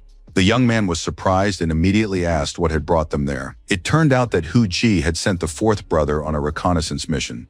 The latter had spent all his time in taverns, and his cheeks were covered in kiss marks, but the young man claimed that a lot of information could be gathered there. Lu Gong wanted to know exactly what Qi Shai had found out, and it turned out that he was almost certain he could locate one of the citadels of the Demon Mother sect. Hu Qi Shai described how difficult it had been for him. He suffered while simultaneously enjoying the beautiful flowers. At the same time, the young man didn't forget to keep an eye on what was happening and soon spotted a group of people in black robes. It was difficult, because the beauties wanted him to drink with each of them, and he had to clink glasses, doing so strictly for business. After that, he followed the people in black cloaks and found their hideout near the Manhua temple. Liu Yugong surmised that they might be following the master's plan, but a direct attack seemed inappropriate in the current situation. Liu Gong agreed that it was worth waiting a little while and taking action the very next day. Qi Shai leaned toward the newcomer and said that this time, the star child Lian Shi would definitely be going with him. Qi Shai suddenly grew serious and said that it was time for Lian Shi's hands to be stained with blood, for one couldn't avoid it for long, especially with so many enemies around. The blacksmith smacked his comrade on the head and told Lian Shi not to listen to that nonsense. Liu Gong, however, grew serious and asked Lian Shi what he thought about sneaking into the rear of the Demon Mother sect. Lian Shi didn't hesitate for a moment and said he would definitely go with his friends. The huge, monstrous mountain demon was still hanging there, chained up in the Demon Mother's citadel. The men led Master Zheng to one of the monsters bound by chains and told him that it was well-fed and stronger than ever. Zheng was very impatient. He sent the servant away, saying that he shouldn't interfere, that he would handle it himself. Left alone with the monster, Zheng approached it and said that the poor boy had tried so hard, and if he hadn't turned into this monster, everything would have been completely different. But at the same time, no one but his beloved son could help his father achieve immortality. That night, the hills near Manhua Temple were quiet and nothing foreshadowed trouble. However, it soon became clear that another group of unfortunate captives was on its way, escorted by guards. One of the guards looking over the prisoners said that among their ingredients today were some real treasures. His master demanded that he keep his composure, but the guard replied that he needed very little from these people. The head of security allowed his subordinate to do whatever he needed, but quickly, if the Khan's envoy's plans were disrupted, both of them would be dead. The men from the Yang clan realized they had found the place Hu Qi Shai had told them about. They took Black Fang, the teacher's dog, with them. Without him, they would hardly have been able to find the markings. The dog was smart enough, but it barked to attract attention several times and growled regularly. Lian Shi didn't understand where Qi Shai had gone. After all, he was the one who had found out about this place, and now he was nowhere to be found. It turned out that the fourth brother was very impatient and had already fired his arrow to punish the first villain. One of the guards pulled the girl out from among the captives and tried to take advantage of her defenselessness. Just a moment ago, he had been holding the girl, but the next moment he was gone, as if a flash of fire had swept past. Now that guard was sitting on the ground, using his body to shield the fence. His comrades realized that their camp was under attack, and they needed to act quickly. Hu Qi said this was a signal from the fourth brother, and now was the time to join in the retaliation. Liu Gong immediately charged forward at tremendous speed, fists clenched. The young man smashed through the gate, and smoke swirled around him as he stood amidst the fragments of the stone wall. By this time, the men in black robes had already gathered in the courtyard and drawn their swords. Lian Shi was struck by Liu Gong's power. Now he knew what the power of the steed looked like. But Hu Qi didn't want to waste time talking. Now it was his turn to join the battle.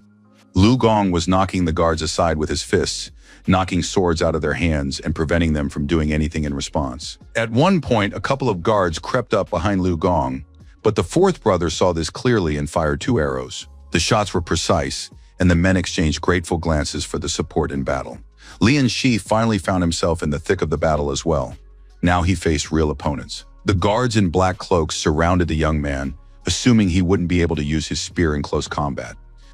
But they were wrong. Lian Shi easily drove them back using his spear, eliminating all the attacking guards. Hu Qi instructed the young man to go down to the citadel with Black Fang, find the hostages there, and lead them out of the temple grounds. Inside, there were still guards who planned to meet the attackers at the bars to kill them. But unexpectedly, Lin Guyong stopped, saying that, finally, it was all over, and there would be no more suffering. All this time, Lin Guyong had been tormented by his conscience. The temple had been destroyed, and he felt guilty because he had failed to save that girl. There were children and women there. He couldn't move from the spot, insisting that he couldn't take it anymore, and that no sinner would escape punishment. His comrades didn't hear his mutterings, but they still tried to take their friend away, who was blaming everyone around him. Suddenly, Lin Guyong grabbed a knife and killed his comrade, saying that Zhao Hongyang and Zheng Xiang were to blame for everything, but he couldn't leave. He believed he had to save his family, and to do so, he had to kill his friends. Zheng Xiang was furious because the guards were frightened by the 4 disciples from the Yang clan. The man ordered all the mountain demons within the citadel to be released. Zheng Xiang was certain that Lord Zhao had orchestrated all of this. He had deliberately pinned everything on his subordinate, but at the same time it was a perfect opportunity. Now no one would blame Zheng Xiang for releasing his son, and if he managed to sneak through the secret passage, he could turn the tables. Morning had come to the bandits' hideout, and the three disciples stood over the ruins, believing that death was too easy a punishment for such bastards. Lian Shi wasn't among them, but the boys assumed he was descending the mountain with the hostages and would return soon. Lu Yugong was still uneasy. The smell of blood bothered him. It was too strong, as if something else was happening that they didn't yet understand. Lian Shi walked through the forest with Black Fang, trying to guess if there might be more captives somewhere else. Suddenly, he stumbled upon a door hidden among the rocks and realized it was a secret passage. Lian Shi glanced at the dog, and judging by Black Fang's reaction, he realized that something important was hidden behind the door. He began to quietly open the door, letting sunlight stream inside. As soon as he entered, the door slammed shut, and complete darkness and uncertainty awaited him ahead. A message in the game suggested completing the demonic hunt. Every new cultivation would now yield twice as much fruit. Lian Shi realized this was a system quest. Suddenly, the dog barked loudly. It warned that the silhouettes of mountain demons had appeared ahead in the darkness. But to Lian Shi's horror, there were far too many mountain demons, and soon the entire space was filled with these monsters. He realized he had no choice and wouldn't be able to escape the dungeon until he had destroyed all the mountain demons. The young man decided that there was a lot of work ahead and that there was no time to waste. He thrust his spear into the stone floor and prepared for battle. Lian Shi was pleased. Over the past few days, he had grown significantly stronger. By this time, the first monsters were already closing in on him. He killed the mountain monsters with his fists and feet, but he knew he didn't know how long he could hold out. Several demons charged, baring their bloodthirsty jaws and hoping to feast on a human. Lian Shi met them with blows from his hands and feet. The monsters weren't too strong, so his strikes hit their mark. The young man realized that to fight such a large number of monsters, he had to fight with all his might. He armed himself with a spear and hurled it into the crowd. The next wave of monsters was destroyed, and the young man's progress gradually increased. As he defeated the mountain demons, he grew stronger and stronger. When the first wave of demons subsided, Lian Shi realized he was capable of defeating them on his own and looked more confident in his abilities. The number of monsters didn't decrease. They advanced like a solid black mass, ready to devour everything in their path. Lian Shi used his spear to attack and increased his movement speed. He weaved between the monsters, destroying them with his spear, and also used punches and kicks. The battles grew increasingly bloody, and Lian Shi could now kill several demons with a single strike. Soon the mountain demons were gone, and a male figure emerged from the darkness. He recognized Lian Shi and was struck by his physical form. Zheng Xiang was genuinely surprised. He never would have thought that the fish-smelling orphan could go this far, but now it was timely. Zheng Xiang said he had prepared a gift for him. He was holding the man by the hair. It turned out to be Lu Zongsan, Lu's mentor's father. Lian Shi was stunned to learn this. The young man turned to Zheng Xiang, saying that his friends were also nearby, and that today would surely be the end of the scoundrel. Zheng Xiang just laughed, and suddenly the dungeon wall shattered into tiny pieces. Through the crack appeared a huge and very powerful mountain demon, surpassing in size all the monsters they had encountered before. Lian Shi had no idea where such a monster had come from. The mountain demon said that they would find out right now. It was an unusual dawn for the citadel of the Mother of Demons. All the hostages and captives had been freed. The warriors were disheartened and fled through the forest at tremendous speed, realizing that the demons they had encountered earlier were weaker than a barrier of skin. Liu Gong was alarmed. He feared that their younger brother, Lian Shi, might face something far more terrifying than ordinary mountain demons. Lian Shi stood before a demon of the Skakun power level and realized that this was the most dangerous situation he had faced since his rebirth. This mountain demon had huge bulging arms, a massive body, a toothy maw, and powerful legs. At first glance, it was clear that the monster possessed immense strength, and defeating it would be impossible without a plan, especially considering that Lian Shi's level was insufficient to face such an opponent. But the young man couldn't just give up. That would be pointless. He had endured too much fighting for his life to back down now. He prepared for battle, realizing that danger was just a part of life, and his difficult childhood hadn't broken him. So he fought, unafraid of the enormous opponent, treating it as just another monster. Lian Shi weaved, trying to avoid the giant's attacks, realizing that a direct assault was unlikely to work. If he couldn't dodge a blow, he shielded himself with his weapon, but still sustained serious injuries. Lian Shi was fast enough. He managed to jump out of the way at the last moment, as if sensing the direction of the upcoming attack. Zheng Xiang watched the fight, unable to understand how Lian Shi could fight at such a level, since he had only been in the clan for 6 months. Zheng Xiang shouted to the monster that he believed in his son, who loved his father and would kill this weak and insignificant opponent for his sake. The son had always wanted to earn his father's love, so the mountain demon fought even more fiercely, and at one point broke through the defenses, throwing Lian Shi onto a pile of rocks. Zheng Xiang was pleased, continuing to encourage his son. "Daddy believes in you." Lian Shi felt the enormous difference in strength between himself and his opponent. At that moment, he received a notification that the demon hunt was over, and he was offered a gift, perhaps a fusion with a portion of the River Guardian's imperial grace. Lian Shi thought that luck was also a form of power. He was fortunate to receive the notification at that very moment, which meant the duel would continue. He chose the fusion option, and his physical characteristics began to change. The young man opened his eyes and didn't understand where he was or what was before him. The next moment, he saw a huge water monster that greeted its master, saying that the River Guardian would have mercy. Lian Shi realized that somehow he had ended up in the body of the River Guardian, who considered violating the laws of the universe a direct path to death. The water monster asked him not to blame him. If the enemy did not surrender, the consequences would be on him alone. The River Guardian was composed and prepared to use a technique against his monstrous opponent. This technique, Dragon's Rip, was supposed to put an end to the duel. Zheng Xiang was satisfied with the battle. He saw that Lian Shi lay lifeless on the ground and couldn't understand what this weakling had been counting on. Zheng Xiang believed he had done everything right in life. It was all just for survival, and anyone would understand his feelings and actions. Some people are born lucky or with a silver spoon in their mouths. Zheng Xiang had only one son, and he had to fight his way to the top. Zheng Xiang had gone through a lot to become the chief servant of that idiot Zhao, and no one could understand the suffering of a man who had sacrificed his son for the sake of his goal. Now this son had to help his father bring everything he had done before to its logical conclusion. Lian Shi suddenly opened his eyes, and his gaze blazed with fire. It seemed as though a powerful explosion had gone off and rocks flew in all directions. Even the mountain demon was forced to retreat and shield his eyes. Zheng Xiang didn't understand what was happening. Visibility in the dungeon was poor, and everything was shrouded in smoke. But soon the smoke cleared, and Lian Shi looked even more powerful and stronger than before, his gaze burning with fire. Sometime before these events, Lian Shi had asked his teacher about the power of the paths of the crucible and the rainbow. Yang Dongxiang replied that no one alive today had ever seen them, so no one knew for sure, but in nature, they were known as divine paths. For some reason, Lian Shi recalled this conversation now. Perhaps his current state could be compared to a divine path.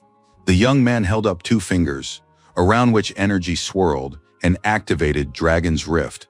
Waves shot out in all directions. His opponents didn't understand what the hell was going on. Everything around them was shrouded in black mist. Brother Lu's father watched the events unfold and had a rough idea of what was going on. Zheng Xiang, though frightened, tried to pretend that everything was normal. He demanded that the boy stop using his tricks and ordered his son to be killed. A massive mountain demon, who served his father and was ready to give his life for him, immediately lunged at Lian Shi. From the outside, it looked predictable. The demon's fist alone was larger than his opponent. The mountain demon, expecting no surprises, delivered a blow that would have killed anyone. Zheng Xiang was pleased. The difference in strength was vast, and now his son would destroy Lian Shi. But suddenly, the mountain demon let out a loud scream. He was staring at his hand and couldn't understand what was happening. It seemed as though it were dissolving in acid. The frightened demon turned and ran toward his father, his body gradually melting away before his eyes. The demon wanted to hug his father one last time, and even managed to call out Dad, for a father is supposed to help and protect his son. But before he reached his father, the demon vanished before the stunned eyes of Zheng Xiang. Zheng Xiang sat down on the floor in front of the emptiness, realizing that now he had nothing left. Not even his son, who had given his life for him. He looked distraught and disappointed. He hadn't realized for a long time that his son's death could affect him so deeply. And on top of that, he was left without his most loyal servant. At that moment, the man saw Lian Shi, who had collapsed face down, too weak to stand. Lian Shi lay unconscious, his battle spear lying nearby. Zheng Xiang was furious. He picked up a rock and was about to finish off this fisherman's orphan, who was the cause of all his troubles. But suddenly there was a loud crash. Stones flew in all directions, and Zheng Xiang realized that someone was approaching. A group of warriors emerged from a breach in the wall, having finally made their way to the room. They scanned the room and saw the lifeless body of the ninth younger brother, not understanding what had happened here. Judging by the scene, a very serious battle had taken place in the room. The warriors lifted Lian Shi and helped him walk. Zheng Xiang managed to hide behind a stone wall at the last moment, with no idea how he would escape now. The men decided to first take Lian Shi out into the fresh air, since he looked weak, and then return to search the room. Zheng Xiang realized this was his chance and had to take it. The man leaped out of his hiding place and ran down into the dungeon. But a voice called out to him, addressing him by name. The man in the black robe asked Zheng Xiang where his family was, his wife, his daughter, where they all were. Zheng Xiang recognized him as one of his employees. It was Lin Guyong, who seemed to have forgotten that he was dealing with a master and spoke to him disrespectfully. But Lin Guyong no longer cared about status. He lunged at Zheng Xiang, grabbed him by the clothes, and demanded to know where his family was. Zheng Xiang, though frightened, replied that he didn't know where his wife and daughter were. In this chaos, it was impossible to tell who had gone where. It was quite possible that Lin Guyong's family had already been devoured by mountain demons. That was the last thing Zheng Xiang said, because Lin Guyong, driven mad by grief, slashed him with a dagger, even though he was his master. He said that Zheng Xiang should go to hell and pay for his sins there. Lin Guyong turned and walked deeper into the dungeon, believing he couldn't give up. His family might still be alive. Lian Shi saw himself as the river guardian, but he was in excruciating pain. It felt as if his body were being torn to pieces. With a loud cry, the boy jumped up, waking from his sleep. He saw that he was lying in bed, covered by a blanket. Looking around, Lian Shi realized he was in a room at Master Yang's estate. He had just been fighting a mountain demon. It seemed the battle had ended, and his older brothers had saved him.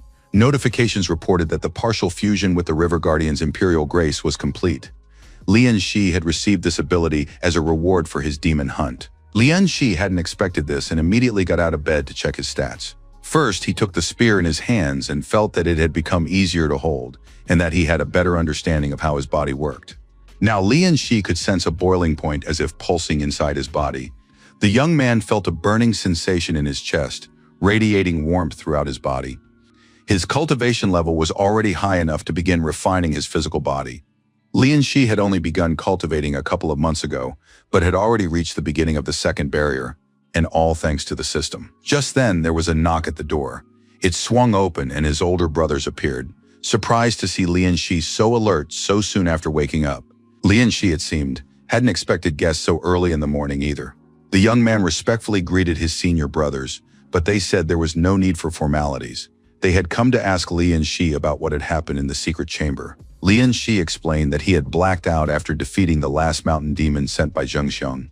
The young man realized that his older brothers didn't know about the monsters, so he decided not to tell them to avoid unnecessary questions. Xiaohu was puzzled since the boys had found Zheng Xiang himself dead.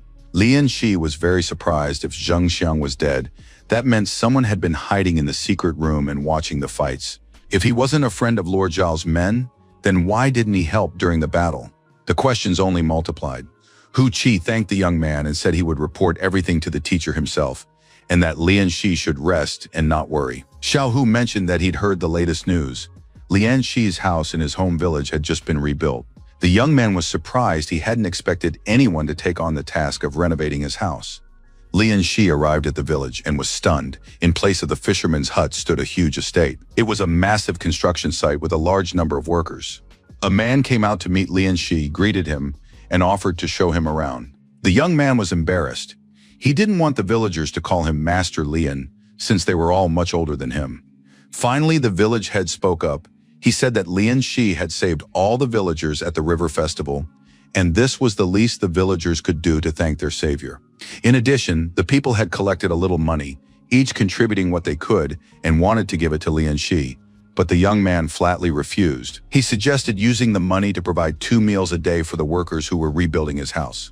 And if there was anything left over after the construction, it would be better to divide those funds among themselves. The workers listened in surprise as the young man explained that in the modern world, rice is sometimes more expensive than meat. Thus, everyone was convinced that Lian Shi was not only brave and courageous, but also magnanimous, noble, and generous. Word of Master Lian spread far and wide, and it was hard to hide their pride. The village head also reported that Thanks to Lian Shi, the Yang clan had sent 3 guards to the village to patrol the area and prevent mountain demons from appearing. However, these guards were harsh, and some locals feared them more than the mountain demons themselves. Lian Shi looked around and realized how proud his father would be of him if he could see him now. The young man was certain his life would not be in vain. He would achieve great things and become a good person to others. As night fell, Lian Shi went to the riverbank. His boat had been wrecked last time, and now he needed a new one to continue fishing. This time, Lian Shi wanted to try something interesting. He had been waiting for this ever since the system had awakened. The young man had thought these were just naive dreams, but in his dream he had seen the river guardian actually walking on water. Now the young man stepped onto the water and felt the waves yield to him. It was amazing. Lord Zhao and his son crawled on their knees before the messenger, not knowing what to do now. Lord Zhao was terrified. Tears welled up in his eyes. Their main stronghold had been captured, and their best servant had perished. Moreover, over 100 mountain demons that had been raised recently had been destroyed. The man angrily shoved aside the weeping Zhao, who could do nothing but whine and complain. The envoy was furious. They had almost finished their work in this region, and now this terrible situation had arisen. He wanted to know how the secret hideout had been discovered. However, this was not the only fallen stronghold. Fortunately, there were still enough materials for the pearls. The envoy ordered Lord Zhao to prepare a boat immediately. They needed to return to the cult as soon as possible. Lord Zhao realized the danger had passed and said that everything would be done. By tomorrow morning, everything would be ready. After that, the man and his son saw the messenger off, thanking him for his kindness and understanding. Zhao walked over to the tree in the courtyard, looking pensive and upset. The man told his son that he had planted this tree 5 years ago, and it had already grown quite large. But in all those years, the tree had never borne fruit. The son listened to his father, trying to understand the meaning. Lord Zhao looked closely at the tree and asked his son why he hadn't yet cut down this useless tree. It turned out that it was valuable even without fruit, as it attracted birds that people ate every day. Lord Zhao listed the names of his closest servants who had perished in the refuge a few days earlier and said that they were little birds born to be eaten. He spoke of natural selection, but in doing so mentioned Zheng Xiang, who had even sacrificed his own son for the sake of his master. For the first time, the young man began to reflect. Zheng Xiang, who had spent more time with him than his own father, had ended up in the refuge against his will. Lord Zhao confirmed his son's thought. All trees eventually rot. One cannot rely on them forever. The cult of the demon mother is a rotten tree that will soon perish.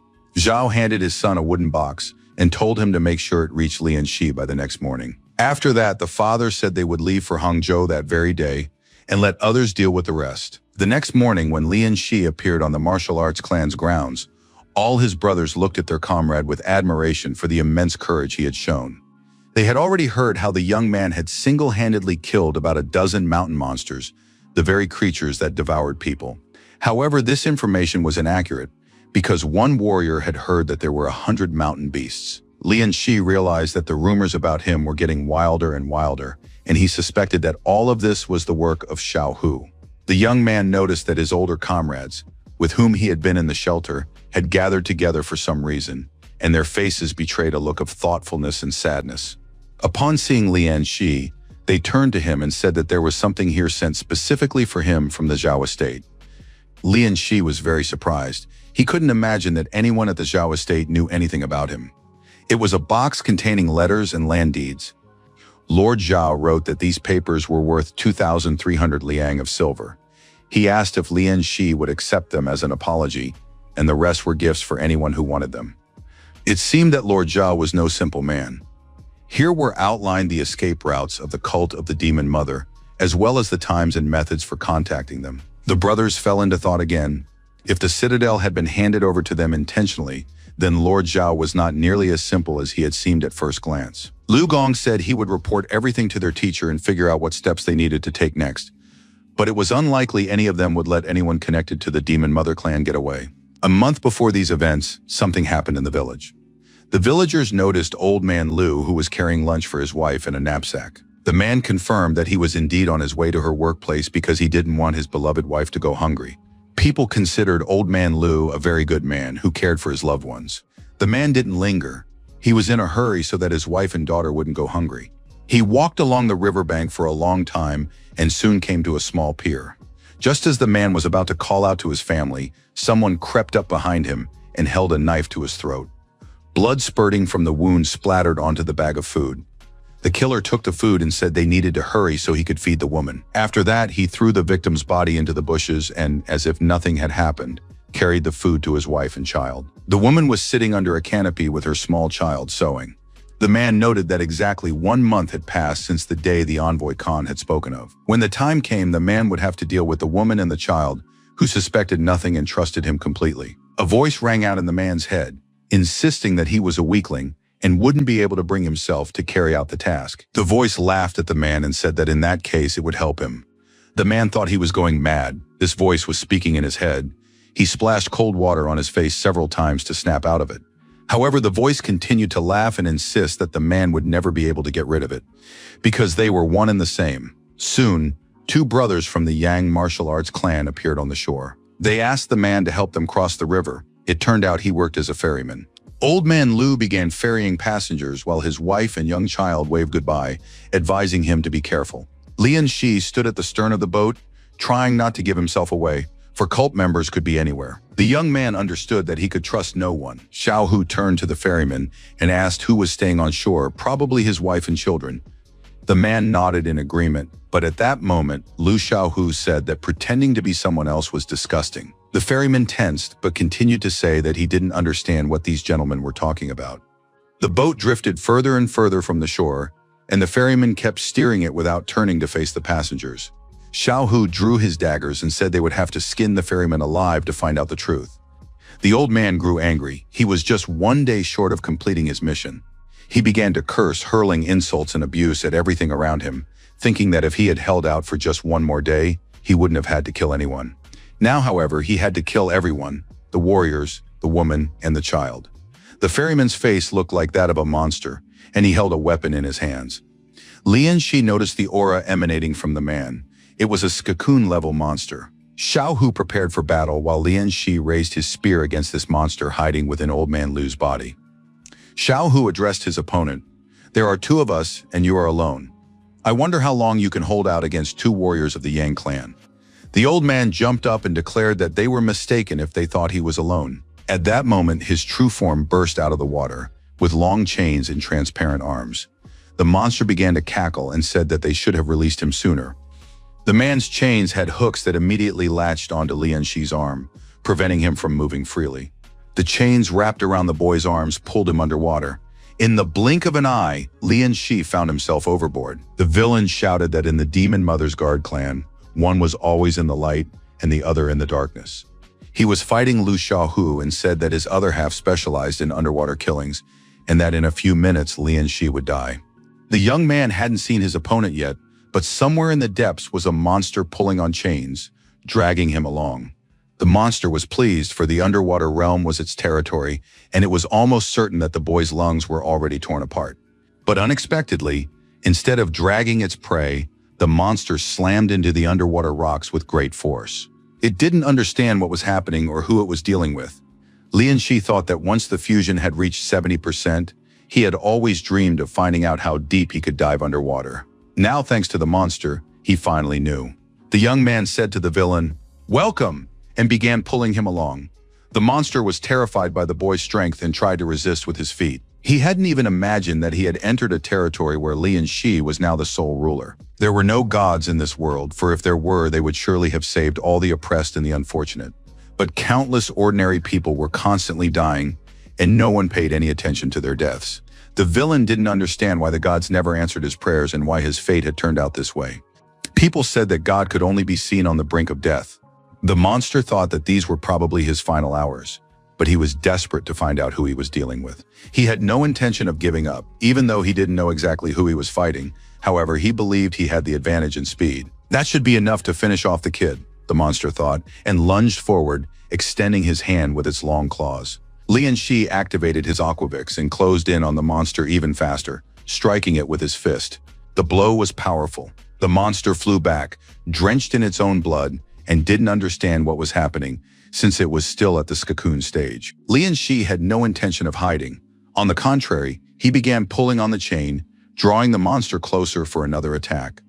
This came as a complete surprise to the opponent, who hadn't expected the boy to attack at all. The boy struck the monster once more accurately and powerfully, realizing that fighting a cocoon-level demon underwater wasn't that difficult. Lian Shi realized he needed to get back to the boat quickly to help Brother Lu and swam to the surface. The monster lay dying, blood flowing from its mouth, and he recalled the words of his older brother and teacher, "God can only be seen at the threshold of death." Perhaps this was exactly what was happening to the mountain demon right now. Lian Shi was rushing toward the boat at that moment to help his comrade. In the boat, meanwhile, lay a man from the demon clan, having taken several powerful blows. He wasn't worried at all and smiled smugly, certain that the boy he dragged underwater was definitely dead. Lu Xiaohu was distraught. He had to admit that Lian Shi was likely dead, and he regretted that such a young warrior had fallen in broad daylight.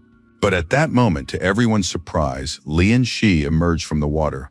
He tossed his spear into the boat and hung onto the side himself.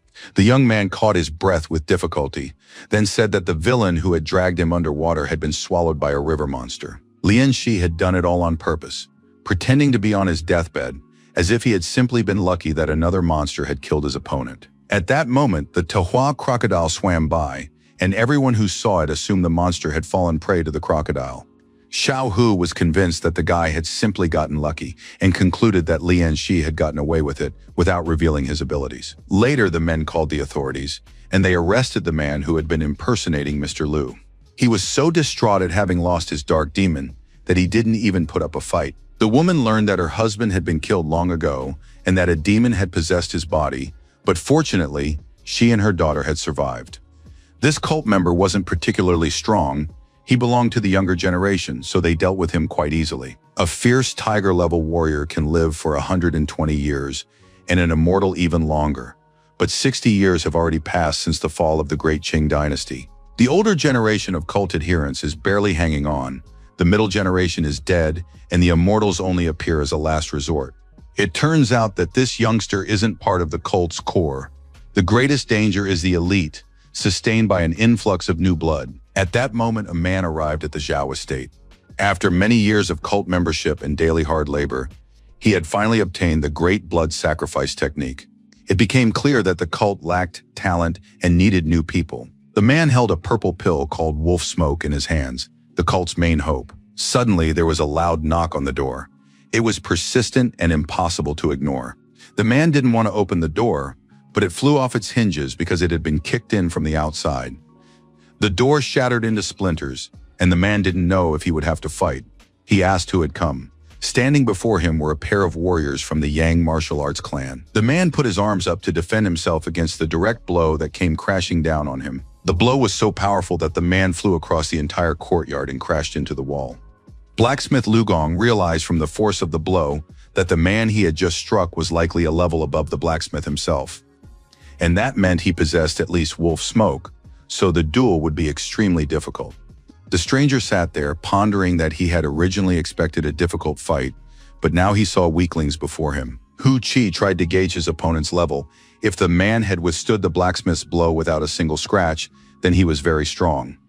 Meanwhile, the stranger was gathering his qi, thinking that if this was all the warriors were capable of, they wouldn't leave here alive today. The men noticed that the enemy had begun gathering energy and realized the fight would be a tough one. Lu Gong didn't want to wait for the villain to reach his full power, so he leaped forward and struck the stone monument in the courtyard.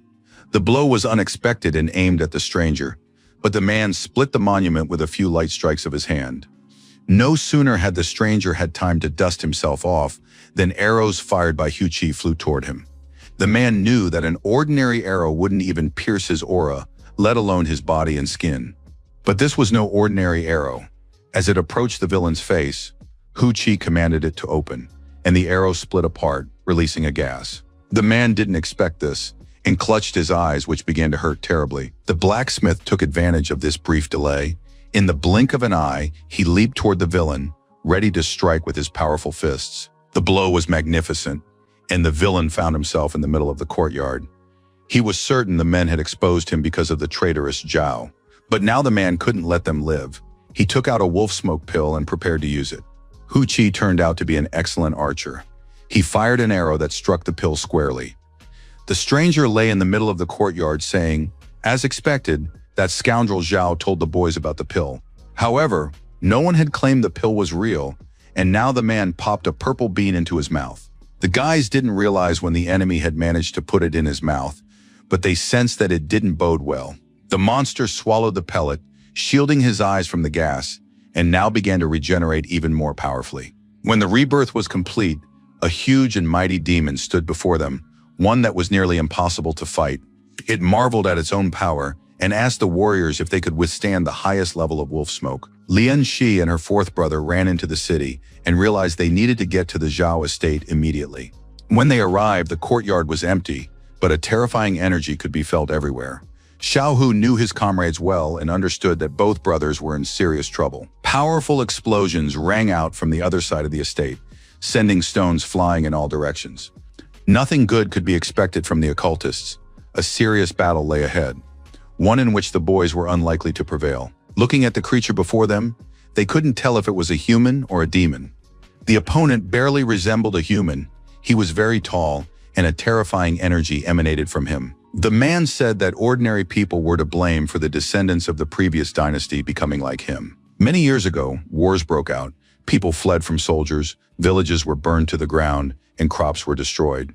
The man told his wife to take the child and flee while he tried to hold off the soldiers and divert their attention from the civilians. In the end, the woman suffered terrible injuries and died, but she wanted her son to live for his mother's sake. Since then, every follower of the cult must give their life in service to the mother of the cult. After these events, it was difficult for an ordinary boy to survive, so he became an apprentice to the cult leader. He was given a new name, Han Ji-jun, and his life was devoted to serving the cult. A duel began between him and the warriors of the Yang clan. Their speeds were so high that Hu Qi couldn't aim properly, fearing he might hit a comrade. Suddenly, he heard a familiar voice behind him and was glad that reinforcements had arrived. Xiao Hu and Lian Shi were ready to join the battle. Hu Qi admitted that he couldn't help Lu Gong, who was fighting the cult representative. Xiao Hu, the best archer among the group, said there was no need to worry, he could handle it himself, and drew his bow. The boys watched the duel with fascination. This was wolf smoke level combat, and the chance to witness such power firsthand didn't come along every day. It was clear that the fight would be intense, and Lu Gong wouldn't last long. At that speed, he needed to find a weak spot. The young man understood that his opponent's weak spot was somewhere near the heart, and he wanted to expose it for his comrades so they could join the battle. At that moment, an arrow whistled past the blacksmith's ear, flying straight into the demon's chest. From the outside, it seemed that the arrow's energy was weaker than usual, but the enemy simply possessed powerful protection against arrows. He addressed the warriors, saying that their arrows wouldn't even scratch him, since they couldn't pierce his aura. Lu Gong realized that the fourth brother was deliberately firing arrows at the monster to distract it. The moment the next arrow was fired, Lu Gong took advantage of it and struck the enemy directly in the chest. The archer's next shot also hit its mark, because the protective aura had already been pierced, and the arrow could reach its target. The head of the Demon Mother clan had always lived in the mountains and wore a mask over his face. The disciples had asked more than once why they could not live in the sunlight. In response, Han Ji-jun explained that they were the remnants of the previous dynasty, and there was no place for them in the new era, because someone had taken what rightfully belonged to them. And then a treacherous arrow flew straight into Han Ji-jun's chest, piercing his protective aura. It came as a complete surprise. Zejun began coughing up blood, doubled over, unable to comprehend how this could have happened. Lian Shi watched the duel with interest and soon realized the trick Xiao Hu had used. The first arrow fired by Xiao Hu had been deliberately weakened to deceive Han Ji-jun. The villain thought it was a shot from Hu Qi and that the archer didn't possess superpowers, so it wouldn't harm him. The second arrow fired by Xiao Hu was imbued with all of Skakun's power. Lian Shi noted with admiration that he still had a great deal to learn. In addition to martial skill, one must master cunning and strategy. Lu Gong addressed his comrades. At this stage, the enemy is defeated, but he must be bound with a steel chain immediately. This chain had been specially crafted to contain the power of wolf smoke. Han Ji-jun, despite the arrow sticking out of his heart, was alive and still dangerous, which spoke to the strength of the enemies facing the martial arts clan. Lian Shi watched thoughtfully while his older comrades chuckled softly at him, lest the young man faint from fear. Xiao Hu noted that cultists like to keep demons by their side and use them for any reason. But Zijun joined the conversation and said that they were neither human nor demon. It was clear that it was hard for him to speak, but he continued. He had spent his entire life in a cave where not a single ray of sunlight penetrated. He added, "What if you're trying to climb out of a pit filled with corpses, and you're forced to do it your whole life?" In truth, Jaejun simply wanted to live under the sun. Ordinary people and warriors would never be able to understand that. Lu Xiaohu told the villain that he didn't need to play the victim. All the actions of Han and his followers destroyed hundreds of families, depriving mothers of their sons and daughters of their fathers. Therefore, there was no point in reminiscing about a miserable past just to elicit pity. Xiaohu added that he didn't care about this monster. He just wanted to snap his neck and feed his heart to the dogs. His comrades watched their friend with concern, as he took the situation very much to heart. Everyone knew that the fourth warrior was an orphan. His parents had been killed by cultists. To prevent any retaliation, the friends decided to take Ji Jun to the clan to speak with the leader. After that, the whole group left the Zhao estate, even though Qi Shai was upset and dissatisfied. Lu Gong gave his friend a friendly hug and promised to treat him to some good drinks after they handed over the villain. Hu Qi asked his friend to train him in archery, for everyone knew no one shoots better than Qi Shai. Lian Shi watched his friends with a smile. It had been a long time since he had seen such kindness, love, and mutual support. The young man remembered that he had never felt anything like this before. Lu Gong turned to him. "You should come with us too, to celebrate today's victory." Lian Shi was pleased and happily agreed. He had much to learn from these warriors. The whole group led the defeated Han Ji-jun back to the clan, despite the arrow sticking out of his heart. The men now turned their attention to Lian Shi, noticing how he watched the duel with fascination. The pets without a master were sad. The crocodile Tahua had even started to lose weight. Chongqi spent most of his time in his little cave. He spent his days eating and sleeping. Sometimes he thought of his master and tried to change his life. Somek jumped up, washed his face, packed his bag, and full of energy, was ready to go fishing. He wanted to catch a mystical fish for his beloved owner, but the fish turned out to be no pushover and wasn't about to give up easily. Chongqi tried for a long time to catch it, and exhausted, lay down on the bottom, ready to give up. All the pets remembered the last lesson. Don't transform unnecessarily or people might notice them. Another lesson was that if brute force doesn't work, you have to use your brain. Chongqi realized it was time to think and decided to play the romance card, gazing at the fish with a loving look. But that didn't work either. The fish kept swimming away. Chongqi couldn't understand how a fish could be so heartless and not respond to romantic vibes. Clash and Tahu watched this happen without doing anything, finding Chongqi's attempts ridiculous. Chongqi was very disappointed and lay down again, hoping that some compassionate fish would come near him.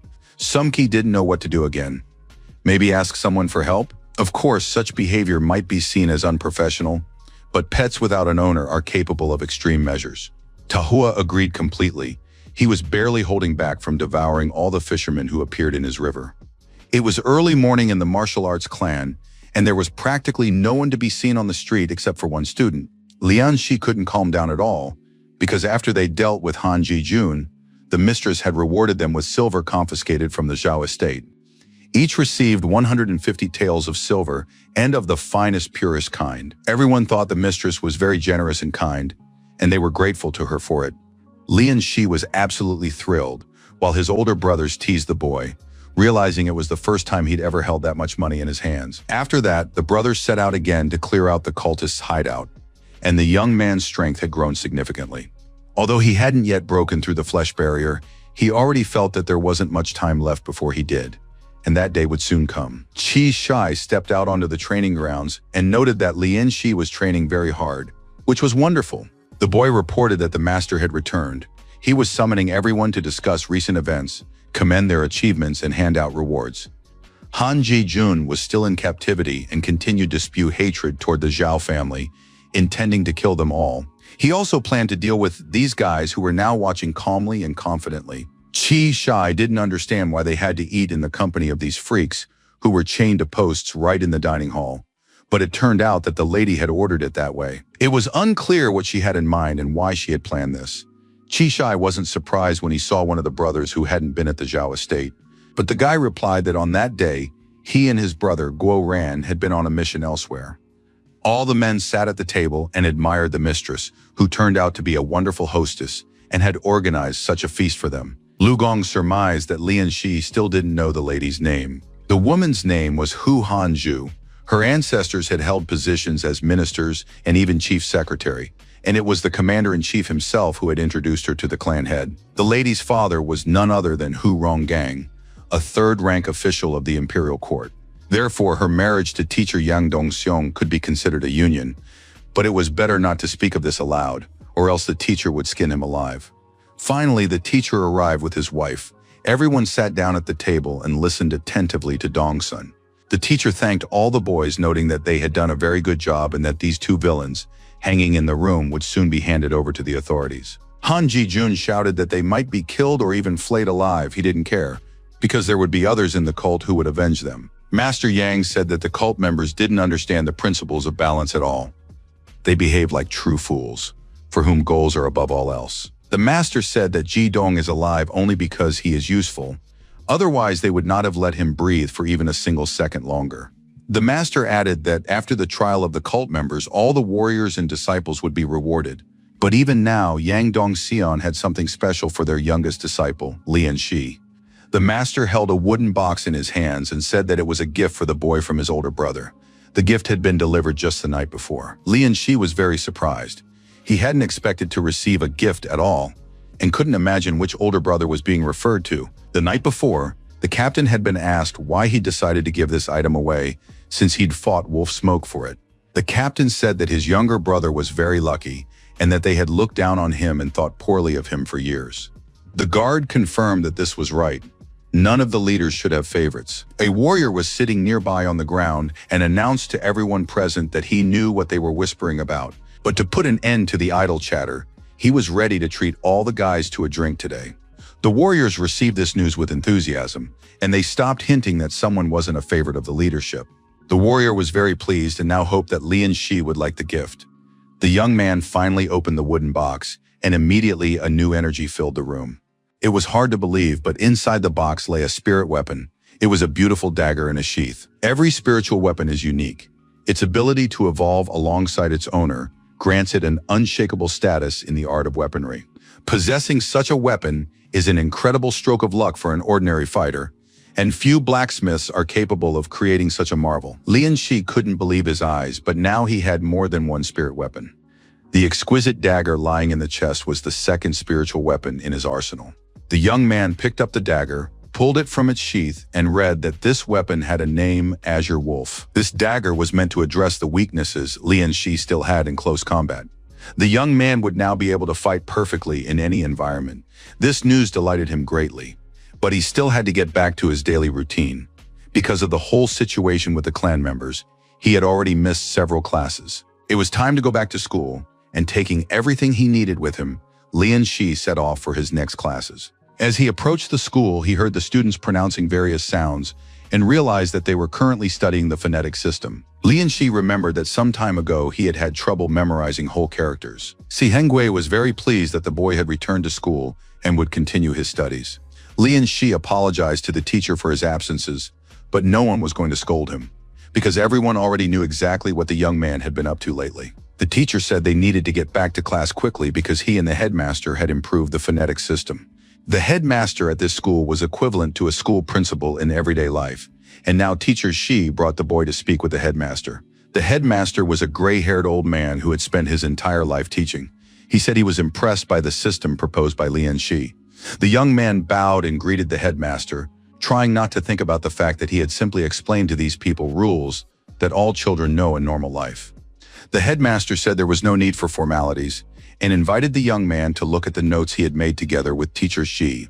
Lian Shi began studying the papers and realized that his ideas had proven very useful, and now the system of vowel and consonant characters had become much simpler. The abbot had truly improved the system. The old man was not only old but also wise. Lian Shi said admiringly that he was amazed because this version of the phonetic system was even better than he could have imagined. However, the abbot said he admired the young man without his idea. Who knows how long people would have continued to explain characters using other characters. And now, as a token of gratitude, many doors would open for the young man, and he would be able to study whatever he wished. Lian Shi thanked the teacher and the school's headmaster and thought how good and helpful it was to have influential people backing him. Lian Shi decided to take advantage of the situation and asked who exactly had been Shi Hengui's teacher. The man scratched his beard and said that, come to think of it, he had never mentioned his name. At the pinnacle of the pyramid of power sits the emperor, and beneath him are all the rest. The Victorian pavilions and the academicians are subject to them. The teacher and mentor's name is Li Haobai. He is one of the 5 great academics. In his letter, this academician praised the system proposed by Lian Shi. Most likely, he will be able to convince the emperor. Of course, Dashan culture is very ancient, but that doesn't mean it's closed off to anything new. The new phonetic system will help keep up with the times. Lian Shi clarified that besides the scholar, there were 4 other people. Moreover, it is unknown how the emperor will react. The teacher kept saying that there was no need to worry about the emperor, because he had always encouraged new ideas. Well, to be perfectly honest about Li Haobai, one can say without false modesty that he is one of the most powerful. The imperial palace, renowned for its wealth and luxury, was located in the capital. The emperor always kept a very close eye on matters related to science and development. After listening to the latest reports, he ordered the academics to go about their business if they were done. The academics bowed to the emperor, wishing him a long life and a successful reign. But before they had a chance to leave the throne room, one of the scholars addressed the emperor, saying that as a loyal servant, he needed to tell him something. The man said he would like to show the emperor a new method for studying Chinese characters. Li Haobai was an official from the Abyss Pavilion. He wanted to explain the phonetic system. Another scholar, upon hearing of the innovation, shouted that it was absurd and utter nonsense because it was impossible to replace ancient methods, and even thinking about it was foolish. Another of the scholars was indignant. Did Scholar Li really not understand what their nation's culture was based on? Academician Li, in turn, accused his colleagues of having no understanding of the word reform and of relying solely on outdated knowledge. Another academician supported this system, saying that the phonetic system was far superior to the one they had used previously. This was perceived by many as a deliberate accusation that their ancestors were foolish and backward. Some believed that academician Li would not have dared to propose such a phonetic system during the reign of the Qin dynasty. This scholar was immediately rebuked, as the Dashang dynasty was currently in power, and it was unclear why he had mentioned the Qin dynasty. Finally, the emperor put an end to this pointless argument with a shout, saying that he had no intention of listening to his subordinates' quarrels. He wanted to know why academician Li held this method in such high regard. The scholar bowed even lower before the emperor, and said that this method could be used to lay the foundation of the country. If the state did not open the way to change, everything could end just as it did with the Qin dynasty. When His Majesty was young, he personally took part in campaigns against the northern barbarians and traveled to the south to learn about the lives of ordinary people. The emperor fears stagnation, but by no means reform. The previous method consisted of a vast number of characters that were very difficult and time-consuming to learn. The scholar asked his colleagues and the other officials how long it had taken them to learn even half of the characters. The men didn't know how to answer and just exchanged glances with one another, trying not to meet the emperor's gaze. Academician Li estimated that this process usually took at least 5 years. But if one used the new phonetic method, it could be done in just 6 months. A murmur rippled through the ranks of those present. Some thought it was nonsense, while others were delighted to hear about 6 months. The most ardent supporters of the old method began accusing their colleague of empty talk. But academician Li was completely calm and confident. He said that anyone who doubted it could see for themselves once they tried the new phonetic method. Academician Li reported to the emperor that this method had been invented by a student of his student, a young man named Lian Shi.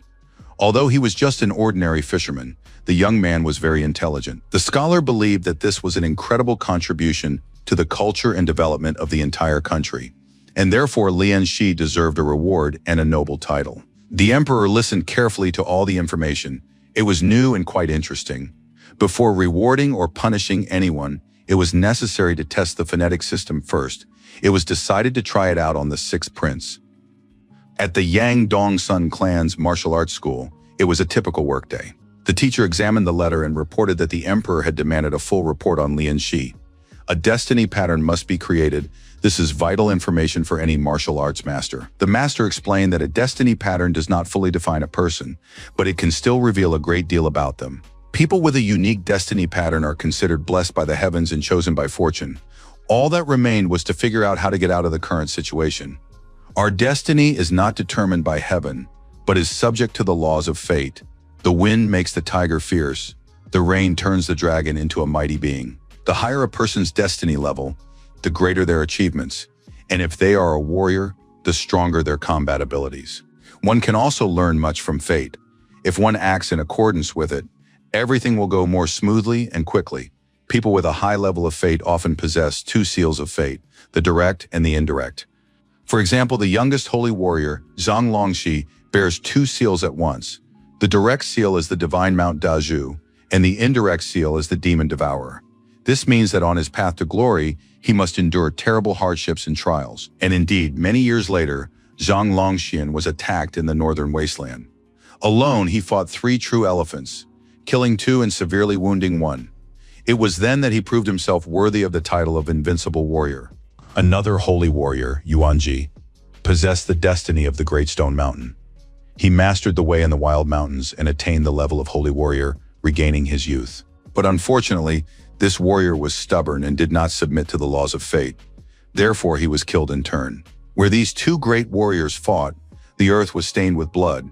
The local wildlife, having absorbed this power, began to transform into spirits and demons. Over time, these places became filled with all manner of monsters possessing immense power. But it is important to remember that fate is not set in stone. It changes and people influence each other's destinies. Lian Shi listened and asked his teacher how to discover his own fate. The simplest method turned out to be using the ashes of a special incense of destiny. With it, one can determine one's destiny, but only after activating the destiny-bearing pattern. The more it is imbued with blessings, the more accurate the result will be. The teacher informed him that fate incense, aged for 5 years, had been specially prepared for Lian Shi for the new year. The only thing missing was a single drop of blood from a century-old precious fish. As soon as Lian Shi heard about the precious fish, it was as if a light bulb went off in his head. It was a creature born of nature itself. Its blood was filled with special luck and blessings. Without the spiritual fish, the ritual could not be completed. The teacher said he had already instructed various people to gather information about this fish. Now everything depended on luck. Lian Shi thanked the teacher. Of course, there wasn't much he could do to help, but when it came to searching for the precious fish, Lian Shi was a true professional. However, he first needed to buy a suitable vessel because the search for the precious fish would be nothing like before. The young man headed to the pier. His old boat had been smashed to pieces when he witnessed a battle between 2 powerful spirits. Soon the young man reached the right spot and was ready to make the most expensive purchase of his young life. At that time, the boat-selling business in the area was almost entirely controlled by the Fishermen's Guild. Those who couldn't afford to buy a boat rented one from the guild. The young man went inside and was greeted by a servant who offered to show him the boats. He said he had a beautiful brand new boat for sale. It was coated in tung oil and gleamed like a true beauty. The boat looked simply excellent, and the price was reasonable. Plus, the first few months of the lease would be interest-free. Lian Shi knew a lot about boats, and it really did look impressive. But the young man noticed that these boats had been secretly modified. But before the young man could make up his mind about the boat, someone called out his name, and soon the name Lian Shi was echoing everywhere. Mr. Lin Dai came out to meet him, accompanied by his wife and child. He said it was a great honor for them to meet the hero Lian Shi. Everyone in town already knew that Lian Shi was the new 9th disciple of the great Master Yang, whom everyone was talking about. They said that Lian Shi was a true hero. He had personally destroyed over 100 mountain demons. Mr. Lin said that his son had long been telling him about the young man who had become famous, and now they were very happy to see such talent and nobility in their shop. Mr. Lin immediately ordered his boys to bow and greet Master Yang. The boys, of course, were obedient sons of their father and bowed their heads before Uncle Lian. Naturally, such a situation was bound to go to his head, and soon Lian Shi asked to be addressed simply by his first name. The men began to talk, and Mr. Lin admitted that he had a very important matter to discuss with the young man. Lin Dai offered the young man the role of patron of their Fishermen's Guild. If he agreed, he would receive 20% of the guild's income, as well as the best boat as a gift. Soon the talk turned to as much as 30%, but to the surprise of everyone present, Lian Shi refused. The young man said he had a rough idea of what was going on here. In this world, the big fish eat the little fish, and he didn't want to judge anyone for doing business. But most likely, Mr. Lin simply failed to grasp one thing. Lian Shi was also a fisherman and understood a great deal. A good reputation brings benefits, but only if you deserve it. Lian Shi can be of use to the fishermen, but he doesn't understand what will happen next. Once the fishermen get used to the low rent, they'll start to look down on their patron the moment he joins their guild. Besides, the young man understood that he couldn't save the whole world. Maybe he was a good person, but not good enough to sacrifice himself. Lin Dai understood what the young man was getting at and promised not to press the issue further, but to do just one thing. In return, Master Lin would give Lian Shi a boat. It turned out that demons and spirits had been appearing more and more frequently near the border with Shuabu County lately. They frightened and terrorized the fishermen, destroyed their catch, and generally prevented them from working in peace. Lin Di asked the young man to destroy these monsters so that the fishermen could go about their work in peace. Countless treasures lay hidden in the river's vast waters, but behind all that beauty lay countless dangers as well. The watery territory was divided into two zones: the shallows and the depths. The shallows were a place ordinary people could reach, but there were few resources there. The deep waters proved to be extremely dangerous, yet full of rare resources. If intelligent spirits or monsters wished to appear in the shallows, they were required to notify the river god. Otherwise, the Dacian Empire would track them down and punish them. At best, they would be expelled. At worst, they would be destroyed. For example, Quan Tu's mother came to the shallows precisely for safety, to lay her eggs and survive. The battle between two powerful spirits, a giant toad and a bird, took place in the deep zone. The spirit Lin Di spoke of dwelled right on the border of the deep zone. Such places are particularly dangerous. Spirits often get lost and accidentally wander into the shallows.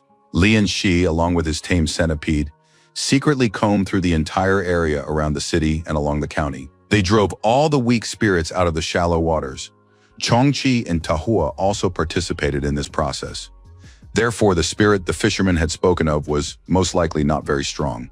However, a spirit is merely a supporting element. Lian Shi was already an extraordinary person who could survive only in shallow waters. At this point, the young man had already achieved 70% fusion and had nearly broken through the barrier of the body. The young man was ready for great achievements. He activated the water current, hoping to find only truly valuable treasures in the deep zone, such as a century-old precious fish.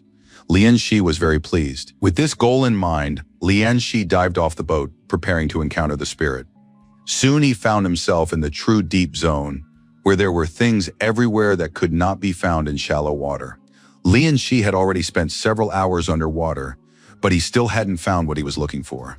The young man saw stunningly beautiful aquatic plants, resembling tulips, growing out of the sand.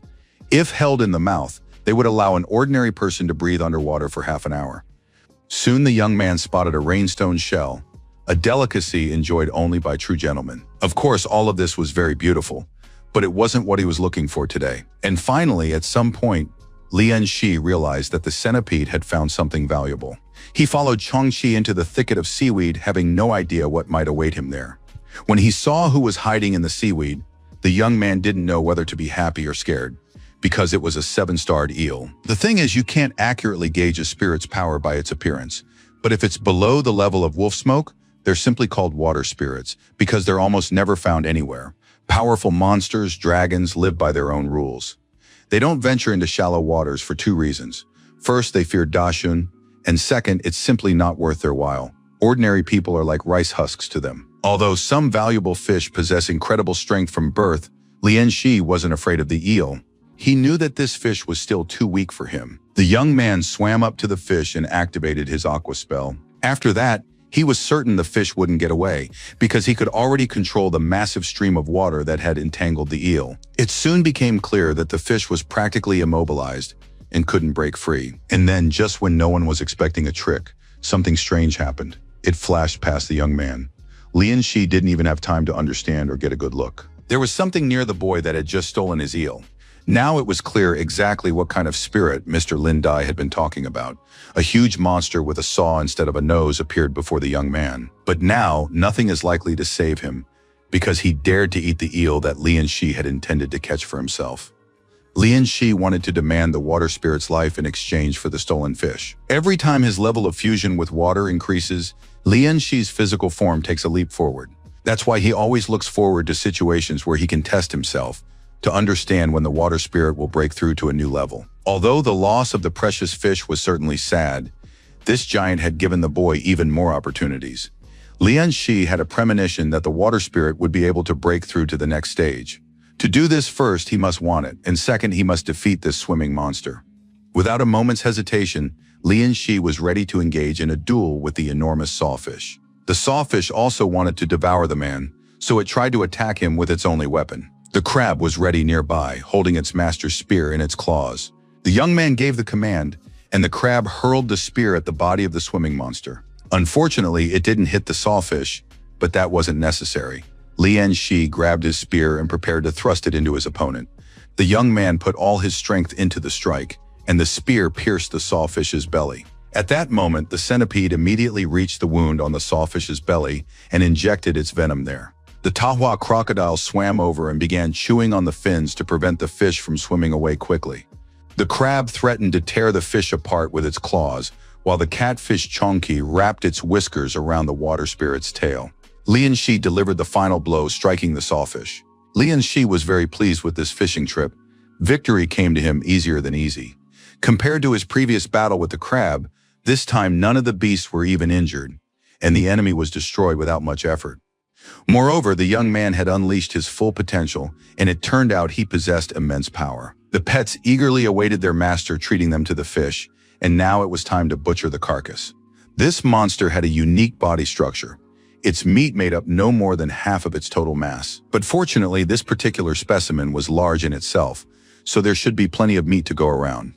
Lian Shi grilled the fish skewers over the fire and, taking his first bite, wondered how much water energy he would gain.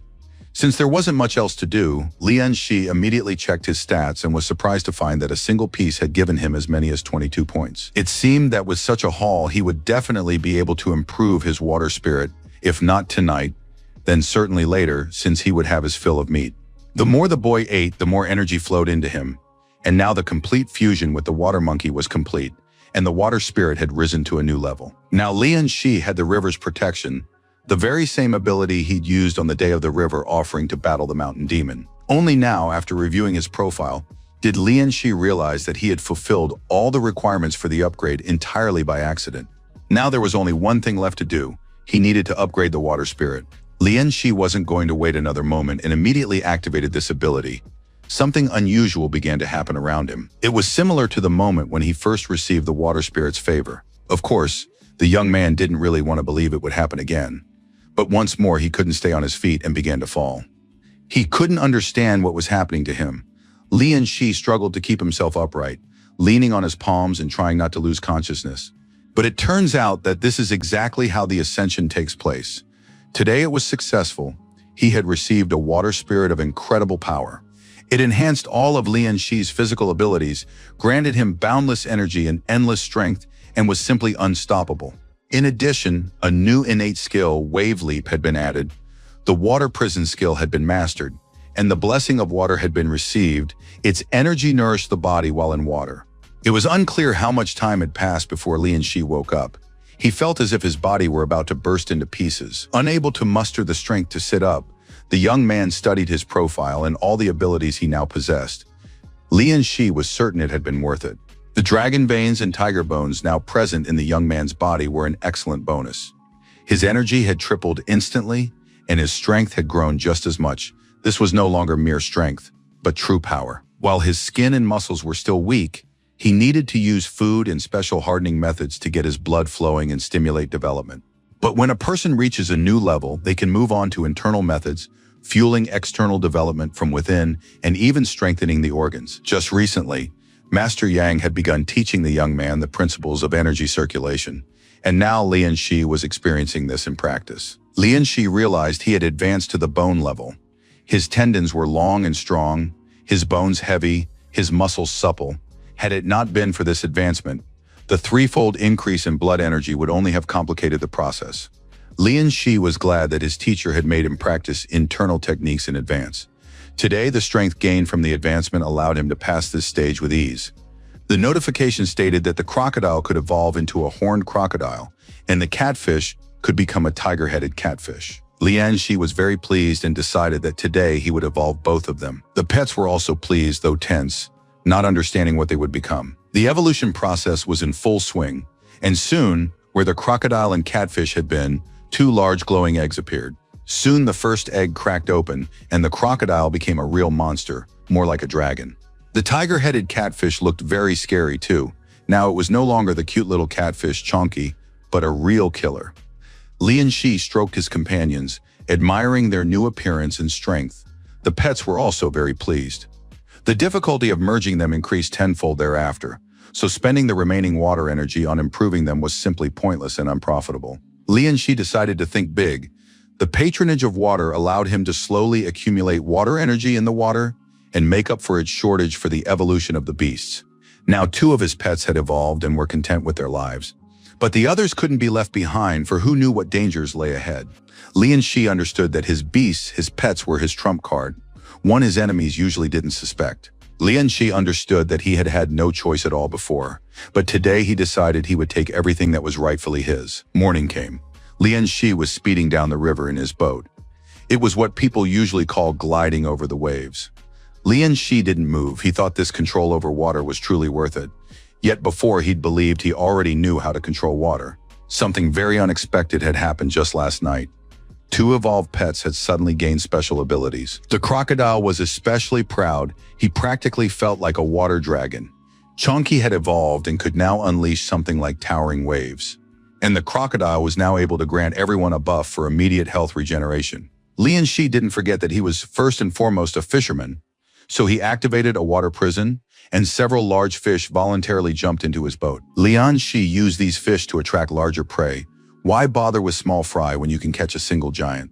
Crab Clash transformed into a stone crab claw, and few could withstand his blows. And the water centipede became a water millipede, never changing its name. Lian Shi enjoyed this kind of fishing with his god-tier skills. Now he didn't have to worry at all. A huge fish caught by his pets lay on his boat. Lian Shi was very pleased with the results of today's training, but he understood that he now had a long path of cultivation ahead of him. Finally, the young man decided it was time to return to his normal life. He was ready to go back to the fishing wharves and talk to the fishermen. At that moment, the fishermen were idling away their time, sitting in the harbor. They didn't know if that boring master Liani would return. Even though 3 whole days had already passed, the fishermen's days were all the same. They sat, smoked, and looked out at the water, musing on the vicissitudes of life. One of the fishermen said that it's usually those who can swim who drown and die. They get themselves into dangerous situations, confident in their strength. And in our time too, there have been many fishermen who have perished in deep waters. The men shared their breakfast among themselves and continued to discuss the vicissitudes of fate. But their breakfast was suddenly interrupted when the head of a huge monster, a sawfish, fell among them. Lian Shi turned to the old man and asked him to tell Mr. Lin Di that the river monster had been dealt with. They were even, and the young man was taking the boat for himself. After that, the young man turned and went about his business, leaving the frightened fisherman standing near the enormous fish head. Lian Shi walked through the market. He was pleased with his fishing, but he hadn't managed to catch the precious fish, so he had to sell what he'd caught. Suddenly, the young man heard someone in the market talking about the precious fish. Apparently, someone had been lucky enough to catch one today. And indeed, a very beautiful fish hung from one fisherman's rod. Everyone agreed that Lao Chenyu had been incredibly lucky today. People turned to Lian Shi, since he was a martial arts master and knew his way around everything. Was this big fish really a precious one? The young man examined it closely and confirmed. It was a blue-backed dragon carp, a precious fish over 100 years old, and it weighed as much as 45 taels of silver. The fishermen and everyone present, upon hearing of such a large amount of silver, nearly fainted from surprise. Lian Shi handed the fisherman a purse containing 50 taels and said he would buy the fish. The fisherman paused to think for a moment. It seemed he didn't want to part with such a beauty, or perhaps the sum wasn't enough for him. Then he smiled and said that Lian Shi had saved the entire village. So a fish like this, caught for a hero, was an honor for any fisherman. The man did not want to take the silver. Everyone at the market thought that Fisherman Chen had gone mad. He was being offered money, yet he refused. Lian Shi also remembered this man as kind and sincere. Once during a famine, he had shared with Lian Shi a meat-filled flatbread he'd bought for his own child, thereby saving Lian Shi's life. Lian Shi hoisted the huge fish onto his back, said goodbye to the fisherman, and told him he was taking the fish. The fisherman was on the verge of tears. He thought of his friend, who had raised an excellent son, but unfortunately the man would never know it. Lian Shi was no longer thinking about what was happening. His mind was elsewhere. He had finally gathered all the materials. Now all that remained was to wait for the new year and the ritual to determine his fate. Time flew by quickly, and soon everything around was decorated for the new year. Yang Dongxian stood near the memorial plaques. He hoped that the spirits of his old comrades would continue to protect his students and descendants. Lian Shi studied the plaques intently, thinking that all of them were his teacher's comrades in arms. Yang Dongxian finished his rituals and announced to his student that the time had finally come. Lian Shi was very serious. His fate was about to be determined, and his life's path would be set. Everything was ready for the blood sacrifice ritual, capable of connecting with destiny. Lian Shi held a sharp knife in his hands, with which he was to make an incision and draw his own blood. After that, the blood was collected in a special bowl. There shouldn't be too much of it. Yang Dongxian handed the student a napkin, on which the ashes of burnt incense had been collected. It was to be used as ink for a seal. To do this, the ashes were poured into an inkwell. The teacher told Lian Shi to press down as hard as possible with his right hand and to do so from top to bottom, without shifting. There was no need to tremble or strain. The clearer the drawing, the better the understanding. Yang Dongxian then poured the blood from the bowl onto the floor, and it naturally formed a circle. This was already surprising and unusual. Master Yang now held in his hands the imprint left by Lian Shi's hand on the hall floor. He brought it to the pool of blood and with a sharp movement, made an impression. It soon became known that both seals, the straight and the slanted, had been imprinted on the youngest disciple. Everyone understood that this was remarkable. Lian Shi had a special destiny. In ordinary people, both seals are empty. Even if there is just one, it is already a sign of talent. The left oblique seal resembled a river, but for some reason the oblique seal depicts an inanimate object. Usually malevolent spirits are depicted there. The right vertical seal appeared to have imprinted a monkey. This was also strange since an evil entity cannot be a monkey. Hu Qi Shai thought it was the other way around. The guy's straight and diagonal seals seemed to have switched places.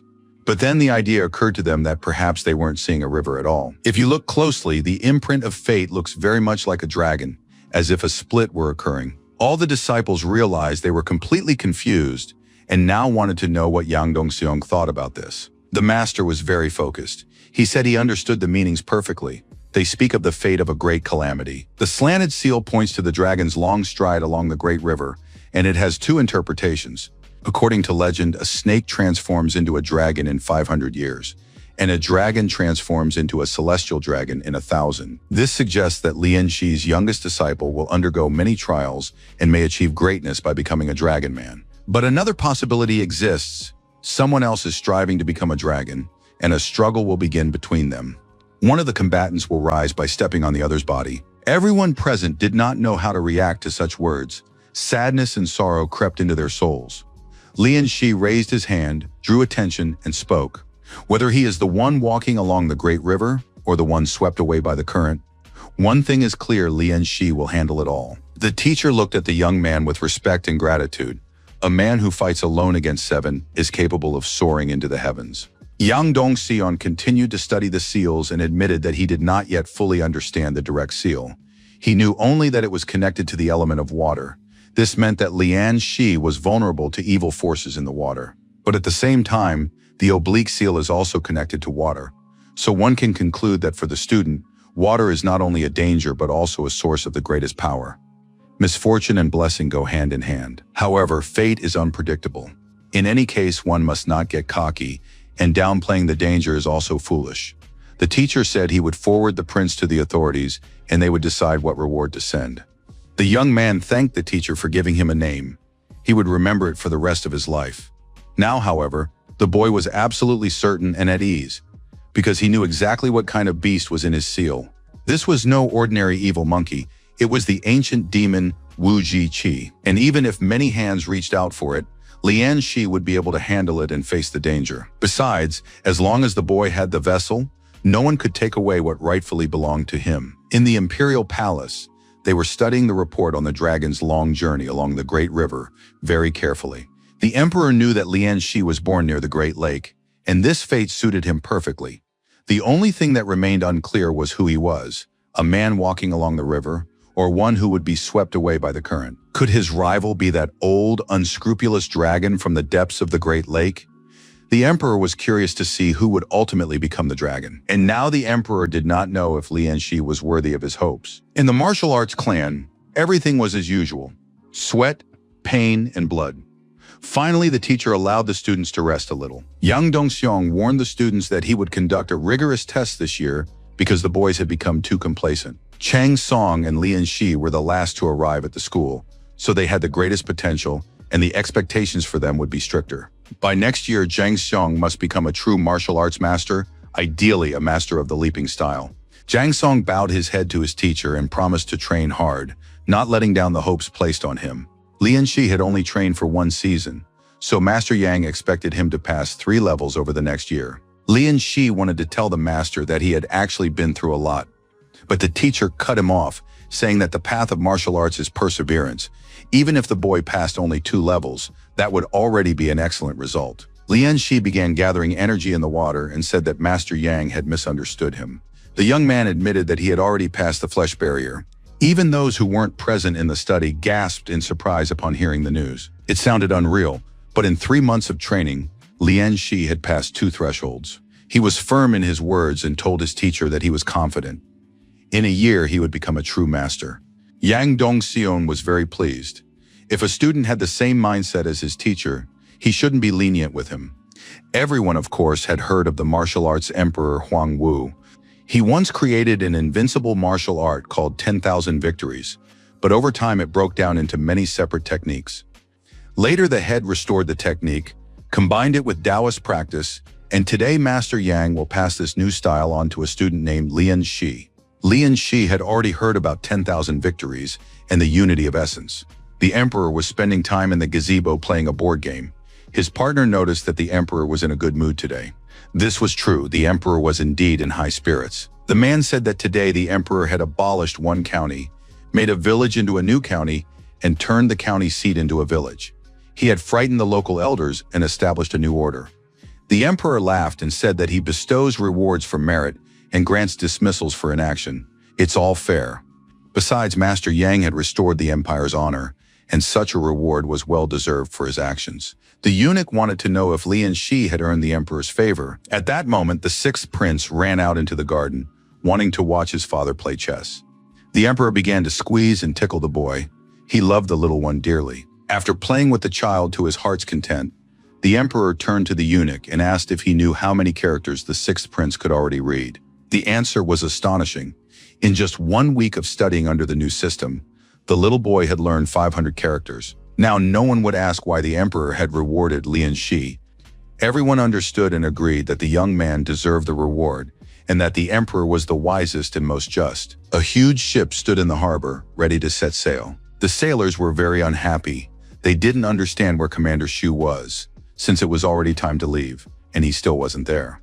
A woman said that Commander Shu had gone ahead to the river to fish and would catch up with them soon. Suddenly, snowflakes began to fall, blanketing everything around them. The woman was very upset. She was worried about her son, who had a long journey ahead of him. Of course, he would soon become the county magistrate, but it was still dangerous. With his talent, her son could have been any official, but he had deliberately gone out into the wilderness to become a county magistrate. In the near future, Pinyin would become a prime target for the Ghost Mother sect. It seemed that fate had finally smiled upon them. Whoever distinguished themselves now would get a chance to appear before the emperor himself. A huge, luxurious carriage carried his son toward glory. The people in the city were surprised to see a strapping man walking through the streets. They had never seen such a large man before. Ko Zhuang didn't understand why they needed to go to this Pingyan. The young man believed that the place would soon become a county, and with his abilities, they would quickly resolve all the problems. The man asked Zhuang if he remembered why they had come here. The strong man dropped the huge load from his shoulders and said he had come to visit the Yang family's martial arts school. He was determined to stage a fight there and show who was in charge. The man declared that from that day on, this was their new martial arts school. The man was clearly feeling unwell. He was coughing a lot, and his daughter said that as soon as they had money, they would buy him medicine. The strong man turned to the boy, asking where to put the huge column. It was clear that he didn't even feel the weight. The woman demanded that no one tease poor Xiao Ko, or else he'd believe them and hold the column in his arms for a long time. The girl laughed, saying there was no need to feel so sorry for the strong man. He'd manage and figure it out. The old man looked very sick and exhausted. He thought about how they had finally settled down, but how long they had to wait for this moment. Everything around them was engulfed in flames and burned in a single, continuous inferno. People were defending themselves and their loved ones, but mountain demons were attacking from all sides. The old man ordered his assistant to protect the mentor. He tried to help the people escape the fire, but it soon became clear that it was impossible. From all sides, paying no heed to the fire, mountain demons attacked the people. The survivors made it to Pinyin, which was now to become their new home, and set about settling in. The girl dreamed of sweets, which according to rumors were the very best. The strong man promised that the next day he would go to the pier and earn some money to buy the girl some sweets. Suddenly, some people appeared in the alley. They didn't understand who was going to live in this poor neighborhood. Seeing the unfamiliar family, the men from the authorities asked if they had donated grain to help the victims. The head of the family replied that they had just arrived in the city and did not yet know what grain was being referred to. It turned out that there was a disaster in Huayin County, and the county head had taken in the refugees, ordering every household to donate grain to help. The girls said that they had come from another county and that no one here had helped them. They were refugees. The officials were outraged by such insolence as they had been accused of failing to help the refugees. The man grabbed the girl by the hair and threw her to the ground, saying that no one dared to question the county magistrate's orders. The strong man was ready to tear the officials apart on the spot, but the man held him back. The officials were told that the mentor was a fighter in the Western Army, and now they all begged for mercy. The official looked at the old man. In the Western Army, even the rank and file were martial arts masters, which meant this old man was a master too. The official's assistant added that the old man possessed only a warrior's energy, but lacked a master's skill. Perhaps his skill had declined due to illness. The official grew stern again and declared that he didn't want to hear about the Western Army because this was foreign territory, and everyone must respect the local authorities. He ordered the people to quickly hand over their money and grain, or else it would be considered insubordination. The old man could barely stand, fell to his knees, and said that they had just fled from Huazhu and truly had nothing. The official was furious. He kicked the old man and said that if they had no money, they would have to sell their daughter. The strong man could barely restrain himself, clenching his teeth tightly. He was ready to tear the scoundrel apart with his bare hands. The woman tried to calm him down, saying that he would only bring more trouble upon himself now, and that as a master, he needed to keep his composure. The official ordered his assistants to turn everything upside down and collect every last coin they could find. It was a full-scale search. The officials smashed the dishes and eventually found a couple dozen liang. It became clear that this was a family of beggars. The official took everything he found, then led the people away, saying they had no business being there. The place was cursed. He asked the daughter if she had hidden the money. The girl replied that he had nothing to worry about. The strong man barely calmed down and promised to kill that official. The master calmed Dazhuang, who possessed a rare gift, but whose character was his weakness. The master turned to his followers and said that this was no test, but merely a trifle. Dazhuang must remain calm, and when he fights the warriors from the Yang school, he will show what he is capable of. After dealing with the unfortunate old man's family, the officials decided to head to the town of Yisi next, since important people were unlikely to be found in such poor places. The luxurious carriage rolled through the city streets, attracting everyone's attention. Ahead, on a separate horse, sat a eunuch. People looked on in amazement at the procession, which looked magnificent. They had no idea what it was or who was traveling in such a lavish procession. It turned out that this was called a yaosh. Such carriages appear only when the emperor personally issues a decree, and dragon and phoenix banners fluttered nearby, symbolizing the Dashan dynasty. It seemed that someone very influential had arrived in Pinyin, if the imperial procession had come to their small town. People watched the carriage go by and realized it was heading down the road toward the Yang family's martial arts school. Lian Shi was meditating when a servant suddenly ran in and reported that Master Yang was asking him to come to the main hall immediately. Lian Shi was thinking about his stats. The bone barrier was fully reinforced. Now he just needed to focus and break through it. Lian Shi was dissatisfied. For the past few days, he had been rushing to improve his stats in order to receive a reward. In the school courtyard, the eunuch, without dismounting from his horse, addressed Yang Dongsun and announced that the man must now receive the decree. Master Yang bowed his head respectfully, along with his disciples, and replied that he was listening attentively. By the will of heaven, the emperor decrees that, effective today, Chaozhou County shall be abolished, Pinyang's status is elevated to that of a county seat, and the River God Bureau and the Demon Fighting Bureau are hereby established. The merits of Yang Dongsun and his disciples in repelling the attack by the Ghost Mother cult served as the basis for the issuance of this decree. Lian Shi, along with the other disciples, listened intently and thought that this important moment had finally arrived. Yang Dongxian is appointed head of the River God Bureau and the Demon Fighting Bureau. He receives 100 liang of gold and 3 war horses with dragon blood. Lian Shi knew that war horses with dragon blood belonged to the imperial court. They could not be bought for any amount of money, yet his teacher had just been given 3 of them at once. Yu Dan is appointed an official of the Pinyang County Administration. All the disciples listened to the emperor's decree with gratitude and respect, not daring to raise their eyes. A separate decree concerned Lian Shi, who, for his merits in repelling the cult of the ghost mothers, was granted the position of river god of the 8th rank and 100 liang of silver. In addition, for developing the phonetic system, the young man receives a horse with dragon blood. Lian Shi could not believe his eyes. Now he had such a horse at his disposal. All the people were obliged to carry out the emperor's will, to maintain peace under heaven, to protect their native lands, to reassure the people, and to rule justly. The emperor's envoy congratulated everyone and wished them happiness and prosperity. Yang Dongxiong thanked the dear guest, who must surely be tired from the journey, and invited him to rest and enjoy the prepared delicacies at his home. During the festive dinner, the eunuch addressed Lian Shi, of whom he had already heard much. He was the youngest disciple, a true beauty like a spring willow under the moon, like the morning dawn. Lian Shi, of course, was pleased to hear such words, but the young man said that Master Kang was flattering him and making him feel uncomfortable. The eunuch explained that the emperor was delighted with the phonetic system, so he was not exaggerating in the least. Moreover, the horse with dragon's blood was not the only gift. In a few months, once the phonetic system has been fully implemented in the capital schools and proven its effectiveness, the reward will be increased. Even the older students were thrilled to hear the news about the new reward. Mr. and Mrs. Yang were very happy for their youngest student, who turned out to be such a talented and well-rounded young man. Qi Shai was even a little upset with his classmate, who hadn't shown him an easy way to learn characters. Because of that, he had to work hard on his literacy. Lian Shi smiled modestly, realizing that this was really no great achievement, but simply the standard compulsory education in the modern world. The eunuch reported that the composition of the county administration had already been determined, and the heads of the Demon Fighting Bureau and the River God Bureau were already on their way. According to Mr. Kan, the head of the River God's office would be an old acquaintance of Mr. Yan. Supplies were due to arrive the next day, and Mr. Yang would need to oversee their distribution. The emperor said that Pinyin could become not just a county seat, but an entire county administration. Lian Shi, like everyone else present in the house, thought that their little town would become a real prize.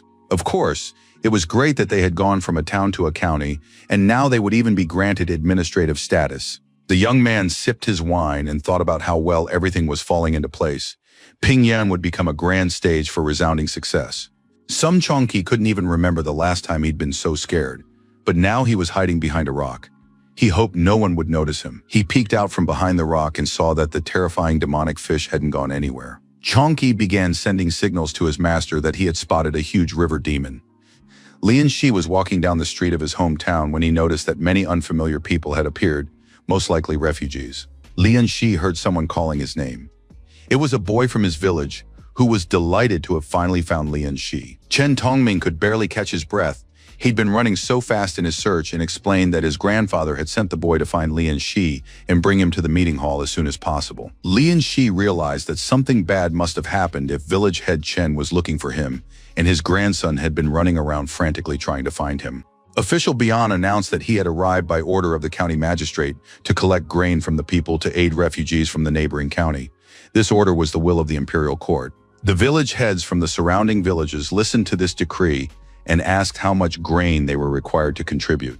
Official Bian replied, 1 dough of rice or 50 coins. These were simply enormous levies, and the people realized they could not manage it because they themselves were in need. But upon hearing these words, Official Bian flew into a rage. He said that this was a matter personally overseen by the county magistrate. Did the village elders really want him to return empty-handed? Times were hard now. Their town had taken in many refugees, and their supplies of grain and silver were nearly exhausted. But the town of Pinyin had escaped unscathed, so they should pay more and nothing would happen to them. The official was angry because these stubborn peasants were making him work hard. He needed to extract as much silver as possible from them, otherwise the officials would have nothing to eat. Just then, a young man spoke up, saying that Pinyin had escaped disaster not because of luck, but because someone had secretly held back the attack by the Mother Spirit sect. They themselves could set up tents with porridge and feed the refugees. The locals were delighted when they realized that Lian Shi had arrived. Besides, everyone really liked his suggestion. Of course, everyone liked it except for the official Bian, who drew his sword and asked, "Who is this insolent fellow interrupting an official? Has he grown tired of living?" The village head said he was ready to introduce to official Bian, an outstanding young man from the city of Yixing, a student of Master Yang. Official Bian immediately fell into deep thought when he heard the name Yang Dong's son. It was puzzling how a disciple of the great Yang could be found in this remote backwater. His name had been appearing constantly in imperial decrees lately. The official sheathed his sword but said that he was carrying out the county magistrate's orders, and it didn't matter to him that Yang Dong's son's student was here. Lian Shi turned to the official and said that they had no intention of arguing with him, just as they had no intention of obeying his orders. The young man leaned toward the man and declared that, as far as he knew, Chaozhou was no longer a county. Those powers had been transferred to Pinyang. Out of fear and surprise, the official practically fell back into his chair, unable to find the words to reply. Lian Shi pressed on, asking whose orders the official Bian was following now.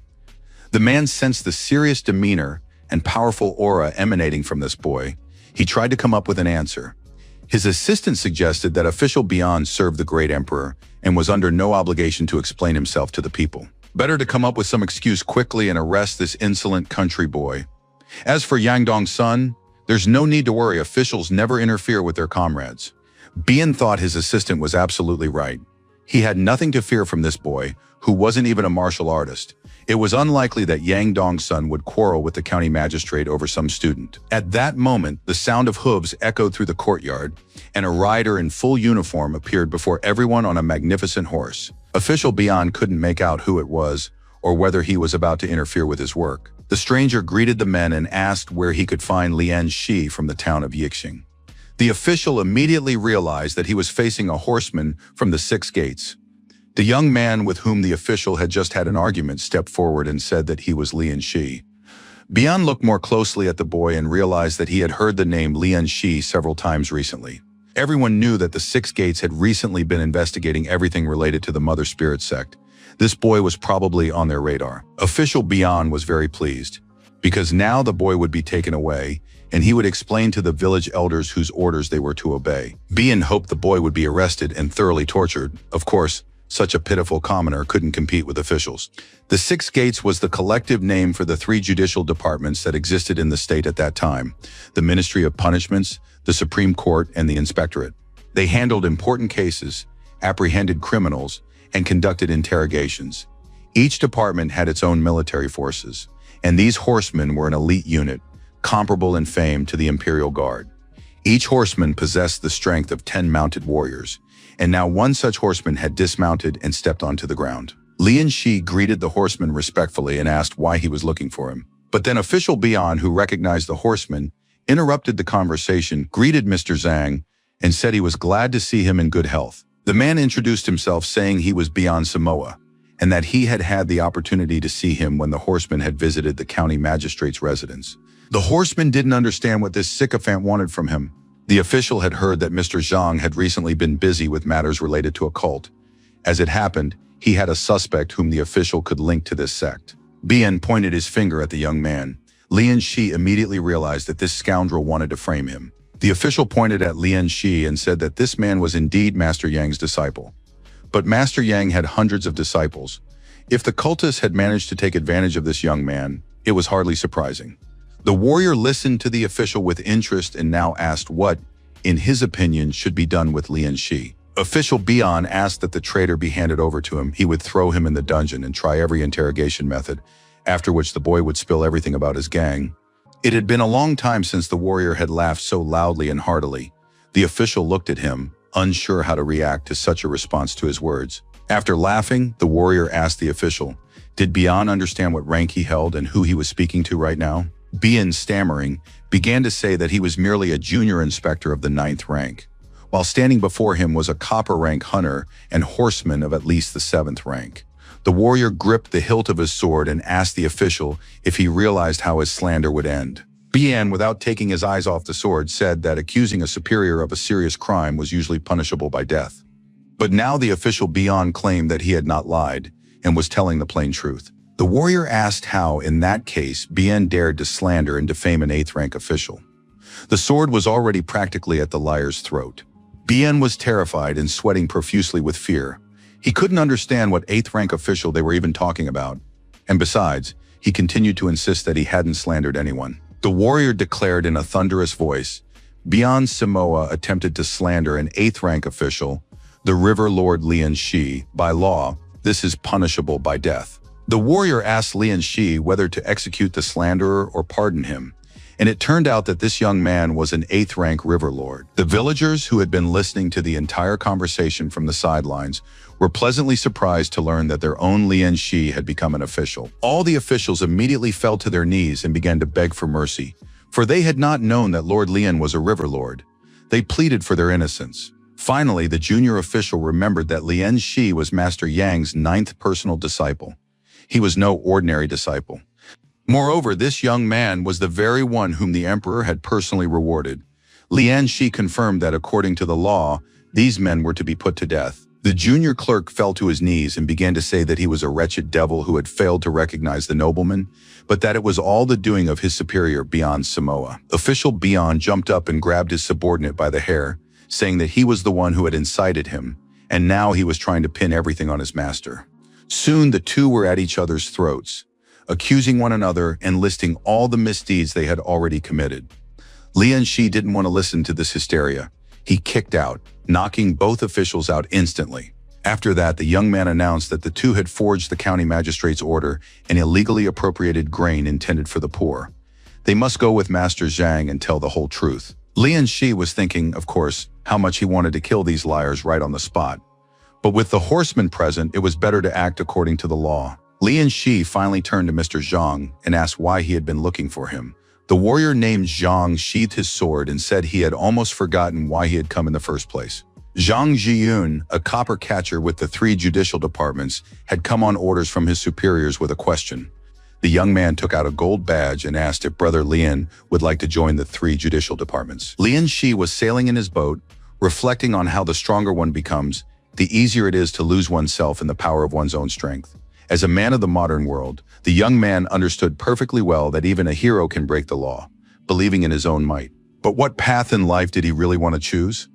The young man decided he could no longer take on new positions. The hunter said that with his talent, Lian Shi could easily join the ranks of elite warriors in just a year. Why wouldn't he want to try? But Lian Shi was resolute and apologized to Master Zhang. All the villagers were in shock. How could anyone turn down such a position? Lian Shi thought that working in the new position would only give him more opportunities to choose techniques and treasures, but he already had enough techniques. He receives them from the river spirit and from his mentor Yang. And in the depths of the river, there is no shortage of rare materials and nature's gifts. Meanwhile, Lian Shi decided to check out the place Som Chongqi had told him about. The young man had already swum more than 4 li, but the deep water zone was still far away. The further he moved away from the shallows, the more dangerous it became. You have to be very careful, attentive, and not rush, Chongqi finally said. We're almost there. Lian Shi crouched behind a rock and peeked out. What he saw struck him with its size and power. Ordinary sturgeons rarely grew longer than 3 meters, but this one's length and aura were undoubtedly those of a demon spirit. Lian Shi checked his profile and discovered that the breath of dragon blood was present near him. The young man was very surprised. Could there really be a dragon at the bottom of the river? They wouldn't just mention dragon blood for no reason. The young man looked closely at the monster once more. After all, it couldn't be a real dragon. Most likely it was a great demon. In the distance, the silhouette of some unfamiliar fish swam past in the cave. When it came a little closer, Lian Shi realized it was time to get out of there, because a boss like that was beyond his capabilities right now. Lian Shi had already started swimming away when he saw the silhouette of a huge sturgeon behind him again, and how he wanted to fight it and kill it. The young man thought that perhaps he should ask his mentor for help. On the other hand, he had only recently become Master Yang's disciple, so he shouldn't simply disturb him. Lian Shi decided to return to Pingyan County, for today was the day his older brother was to break through the barrier. Lian Shi wanted to be there no matter what, and he needed to hurry. The enormous monster, which consisted of several creatures and had at least 2 heads, looked simply terrifying. Ko Huan was ready for battle, and a mighty power emanated from him. He stood ready behind a rock, waiting for the terrifying monster to approach him. The girl was worried that the monster had almost taken on a human form. It was close to the level of tiger spirits, and it was unclear whether Wan would be able to handle it. But Pan Shin-hei was calm. One shouldn't underestimate the guy. His simple appearance is deceptive. In fact, his innate talent for martial arts was incredible. Behind his simplicity and kindness lay a beastly power. And this was no kitten, but a raging lion capable of defeating powerful monsters. Watching the young man fight, the girl surmised that he possessed the Qiang Qi technique. but the boy hadn't yet reached the wolf smoke level. The old man said that this wasn't true Chiang Chi, but rather a variation of it called raging blood. In the world, there are always those born as natural-born warriors. They often possess a special physique. Ko Wan is just such a genius, born with powerful bones and immense strength. He fought the two-headed monster with his bare hands, tearing the monster's jaws and body to pieces. At this point, it's safe to say that this warrior is invincible. Today marked a very important and solemn moment at the martial arts school. One of the students was about to break through the barrier. He sat in the center of the square, preparing himself for the process, while his friends and comrades watched the proceedings with interest. Lian Shi already understood a little. He knew that the small bottle must contain a blood-changing pill, an indispensable elixir for breaking through the blood barrier. Yang Dongxian was very serious. He was overseeing every step to ensure everything went smoothly. And finally, the breakthrough of the blood barrier could be announced. The disciple meditated and focused for a while longer, and finally the teacher shouted that it was time to break through the blood barrier. Lian Shi felt a thick smell of blood spreading around him. This scent came from his older brother, who was currently going through the process of breaking through the blood barrier. What was happening before the eyes of those present was a blood replacement. For an ordinary person with limbs, if they lose part of their blood, their life is in danger. And blood replacement requires 3 ebbs and 3 flows. For an ordinary person, this is very difficult after the very first ebb, which is why this level of development is considered the final one. Breaking through this barrier requires a strong character. Many are frightened when they find themselves on the brink of death and do not complete the ritual. In a battle between 2 warriors, the one with stronger chi energy will win. Once the blood barrier is crossed, chi energy will blossom like a pattern on a carpet and blaze with a bright flame. This is the case people usually refer to when they say, hard in training, easy in battle. And now the disciple has safely passed this test. He did an excellent job breaking through the blood barrier. His friends looked at their comrade with admiration and respect. They congratulated him on such a great achievement. The young man was overjoyed, for he had now become a chi master. Shai advised his friend to calm down, go wash up and eat, since he hadn't eaten all day. Lian Shi knew that the blood barrier was the most dangerous of the 4 barriers. His time would come someday, and he hoped everything would go just as smoothly. People had been lining up since early morning. Everyone waited calmly, without arguing or pushing. The men in line were chatting among themselves. They believed that the Yang clan was the coolest. The rest weren't even fit to lick its boots. Everyone had heard of Master Lian Shi, who used to be a simple fisherman, but as soon as he joined the clan, his talent blossomed. After just a week of training, he single-handedly defeated 7 senior disciples. After that, Lian Shi wiped out the Demon Mother sect, bringing peace to all the lands. The guys didn't even want to look at other clans. If they were going to join any, it would only be the Yang clan. Everyone hoped to reach great heights by training in this clan. Eventually, the chatter among the boys in line even began to escalate into arguments and scuffles. Lan Tai watched these lines and asked her master when there would be a festival on their street. The old man smoked his pipe and said honestly that just 3 days ago he hadn't been sure they'd succeed. But after Wan managed to break through the bone barrier, it became clear that their clan would soon emerge from obscurity as well. Meanwhile, the young man was regaining his strength, devouring another serving of rice. Having finally polished off a huge amount of rice, he set down his chopsticks and told his master that he was ready. Lian Shi was meditating. He was deeply focused and concentrated, and it seemed as though steam was even billowing out from him in all directions. But the attempt was unsuccessful. The young man coughed, and it seemed he had been so close to breaking through the bone barrier. Of course, if he had eaten that huge sturgeon, he would have easily reached the blood barrier, and then he would still need silver to buy a blood replacement pill. If it came to that, he would have to ask the master for help. Lian Shi stepped out into the school courtyard and saw a commotion and a crowd gathered near the gate. A member of the Yang clan sat at a table recording applicants. He was waiting for the next person, and soon a massive figure appeared before him, a large young man who was looking for the Yang clan. The men in line were outraged. This guy didn't know the basic rules of etiquette and had now cut in line. However, the young man said he hadn't come here to sign up. He was Ko Huan of the Pan clan, so he had not come here to sign up, but to challenge the Yang clan. Huan stood in the middle of the arena. Onlookers gathered around, and everyone waited to see what would happen next. The guys didn't understand why some unknown clan would challenge them during such turbulent times. Had they gotten tired of living? Chi Shai was certain that their opponents weren't fools. They had calculated everything carefully. These people aren't fighting the Yang clan disciples head-on. They've decided to stage a duel between the junior disciples. There isn't a single master in their clan, so they don't want to fight head-on. Defeating a youngster isn't difficult, but if it's a well-known youngster from the strongest clan, that's a whole different story. In other words, they don't just need any junior disciple. Chi Shai was certain of his guess. Yu Dan also guessed who had been chosen as the main target. It was the 9th-ranked junior disciple, and now Juan stood in the arena, eager to fight him. The people, the spectators, were discussing the boy and realized that he looked much stronger than an ordinary disciple. It wouldn't be surprising if he could handle the newcomer. Of course, Master Yan had a 9th disciple known for his strength. It was hard to say if the boy would manage. Sure, he was quite skilled, but the bruiser gave off a sinister aura. The bruiser raised his hand and said his name was Juan. He was 16 years old. He had heard much about the greatness of the Yang clan and had decided to challenge a master of his own level. Akun stepped into the arena. He said he accepted the boy's challenge. Akun was known as Jade-Eyed Sanshou. His hand-to-hand combat skills were beyond praise. Moreover, he had been in the Yang clan for 3 years, though he could still be considered a disciple. At that moment, the match began in the arena. Akun immediately rushed into the attack.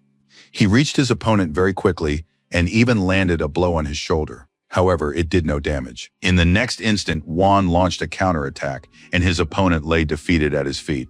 Juan stood over his opponent, who was lying at his feet, and waited for the next one. Leopard Li Hurong was the best among the ordinary disciples. A warrior of the second barrier, he volunteered to fight. Unfortunately, his fate turned out to be the same as that of the previous Yang clan disciple. Everyone realized they were facing a true powerhouse. He had defeated a second barrier warrior with a single strike. Those present stared in horror at this unfamiliar young man and could not fathom what level he was at. Li Hurong couldn't get up for a long time. He was devastated both mentally and physically. Lian Shi approached him and helped him up. Everyone immediately turned their attention to Master Yang's 9th disciple. Lian Shi understood that now it was his turn to step forward to put an end to the senseless beating of his comrades and defend the honor of the martial arts school. Ko Wan was very pleased. Finally, a rival had appeared before him, the very reason he had started all this in the first place. Lian Shi immediately realized that this guy knew his name and was likely an enemy. After the events involving the Zhao family, it seemed Lian Shi had no enemies left. Zhuang remembered the conversation he'd had the day before with Master Pan Xinghe. In the ring, he had to act rougher than usual to attract the attention of one special person. According to the investigation, Yang Dongsun's 9th disciple is a kind-hearted guy from a family of fishermen. It's impossible to defeat Lian Shi without a specific plan. First and foremost, you must attack his mind, provoke your opponent. That's the first step toward victory. Zhuang declared openly that he had thought the Yang clan was full of brave men, but here there was a shiny exterior and rottenness within. The young man intended to teach a lesson to the warriors who were simply wasting their time here. Lian Shi was already starting to boil over. Upon hearing these words, he hoped that his opponent's actions would confirm what he had said. Lian Shi was ready for a duel and invited his opponent to attack. Soon, a unique aura began to form around the young man from the Pan clan. Hu Qi realized that this stranger's teacher was a cunning fox. The young man had a naturally sturdy build, and his qi energy was literally oozing out. Lu Gong watched the fight and said that the opponents had miscalculated. They couldn't have anticipated all of his younger brother's capabilities. Zhuang launched an attack. He wanted to test whether Lian Shi was really as formidable as everyone claimed. Lian Shi easily dodged the attack, and the giant's massive fist flew right past his nose. The next kick was swift and unexpected. Lian Shi didn't have time to dodge and was knocked aside. Zhuang felt he had figured out his opponent, and now everything would be easy. But it was Lian Shi's turn to attack. The young man struck swiftly and powerfully, driving his elbow into his opponent's stomach. A terrible pain pierced Juan's body. Blood spurted into his mouth, and he couldn't understand how this was possible. The young man didn't understand how he'd missed the direct attack, but he knew he had to counterattack right now. Lian Shi was handling the fight masterfully. He dodged blows, managed to step back and duck, as if staying one step ahead of his opponent. At the same time, Lian Shi executed another successful combination, and the young man found himself on the ground. Lian Shi approached his opponent and told him he'd gotten off easy. He should surrender now because he was no match for Lian Shi. Crouching on the ground, Juan finally spoke, giving credit where it was due. His opponent was indeed strong. But Juan hadn't shown everything he was capable of yet. The young man began to grow right before their eyes, filling with power. The senior students surmised that this young man possessed natural bone strength. Pan Xin-hei, who had been watching the match, asked Yang Dong-sun what he thought of his student. Master Yang replied that with such physical attributes, Wan's second level was equivalent to a fourth. Pan Xin-hei added that Lian Shi could now pose a deadly threat, and that Master Yang would be wise to stop the fight and protect his younger student. Yang Dong-seon calmly closed his eyes and advised Mr. Pan to simply watch what was happening. He was certain that what he saw would surprise not only the ordinary spectators, but Master Pan himself. Ko Wan looked truly powerful and fearsome.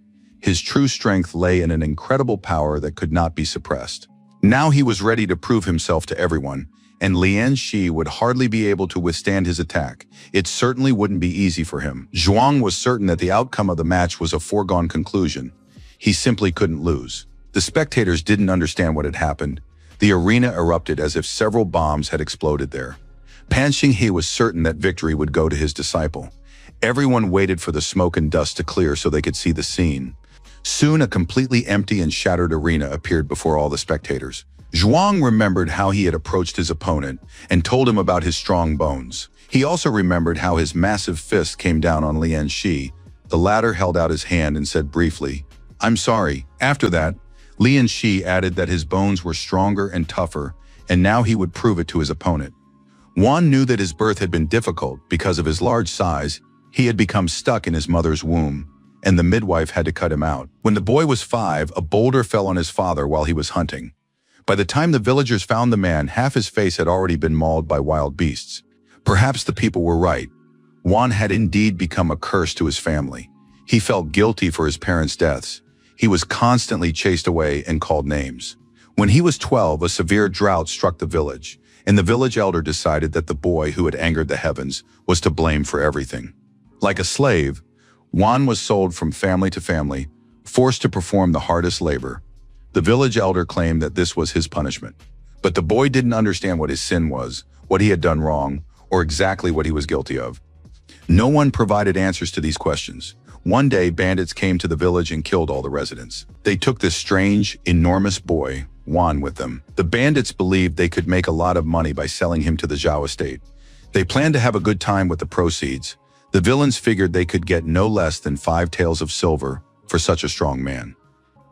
Wan was certain that his life would be spent in utter darkness, as if he were chained up like a rabid dog. But soon Wan met Master Pan and the senior disciples. They rescued the unfortunate teenager and took him with them. These people removed his chains and spent 2 years convincing him that he was not cursed and was not to blame for anything. The master said that on the contrary, Wan was gifted by the heavens. He had been granted immense strength and abilities. They not only gave him his freedom, but also taught him the martial arts, demonstrating powerful techniques and strikes. They surrounded him with care and attention. They cooked his favorite food and supported him in every way. Before, he had been called a curse, but it was only with these people that he found his true name. Now Wan could not lose. This was a rare chance to do something good for his master and the senior students. Lian Shi was still holding his opponent with one hand, but suddenly felt as if Wan's strength had increased even further. For Lian Shi, this was still not enough. He withstood Wan's attack with a single outstretched arm. The next moment, Lian Shi struck his opponent in the chest with all his might. Wan could not have imagined that anyone could withstand his power. Now he was flying through the air, unable to stay on his feet. All the spectators were in complete awe, seeing just how strong and magnificent their comrade Lian Shi was. But Wan, unwilling to lose, entered a demonic phase. He was certain he had to win. Lan Tai was very worried about her comrade and demanded that he control his emotions, otherwise it would end badly. Master Pan Xinghe jumped out of his chair and told Chief Yang that they were giving up. It was clear to everyone that the match had to be stopped.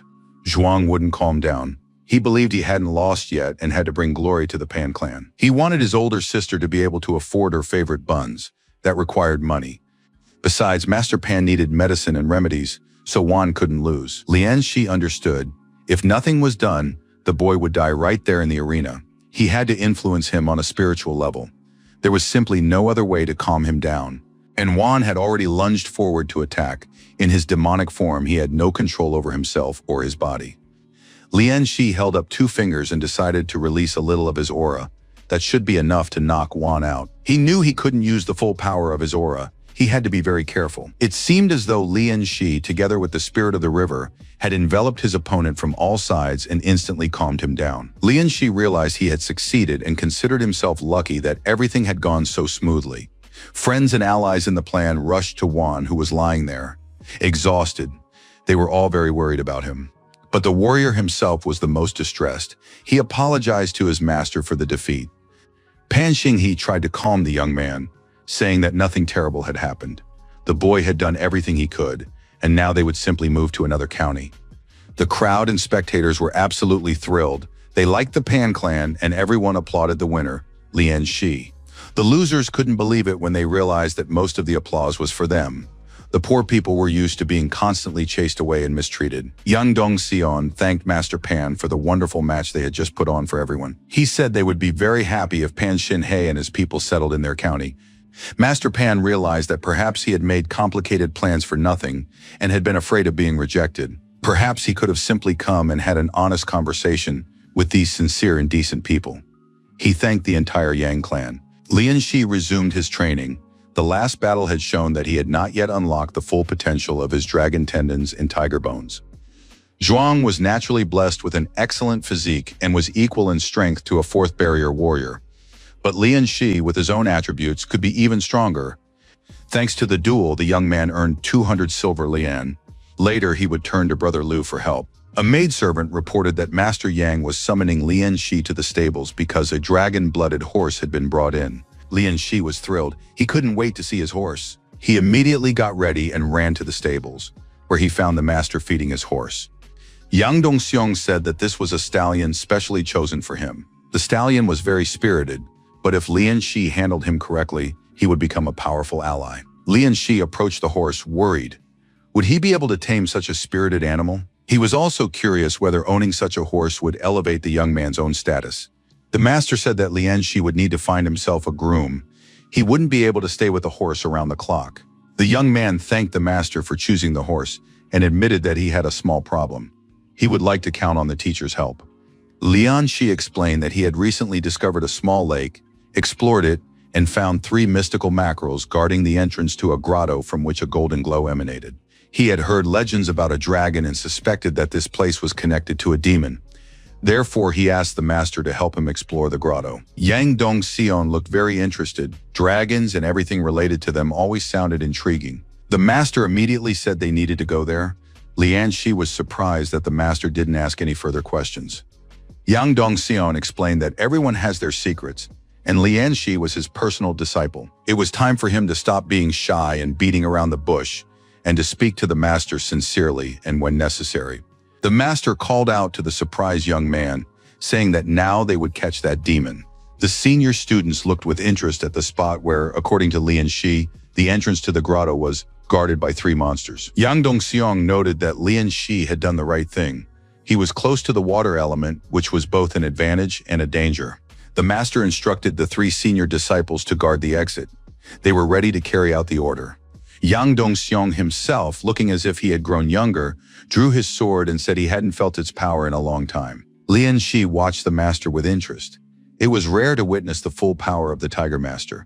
Yang Dongxiong, as if only just having taken up the sword, already radiated such power that everything around him shook from the aura. The river seemed to have been cut in 2, and only the splash of water indicated that the master was there. Soon something enormous emerged from the water. It seemed this creature possessed keen senses and incredible strength. The order was given to stop the monster, which had now appeared on the surface. The disciples left to guard the exit, encountered the monster, and began to attack. Each fought in their own style. Soon Master Yang engaged the monster in combat with his sword.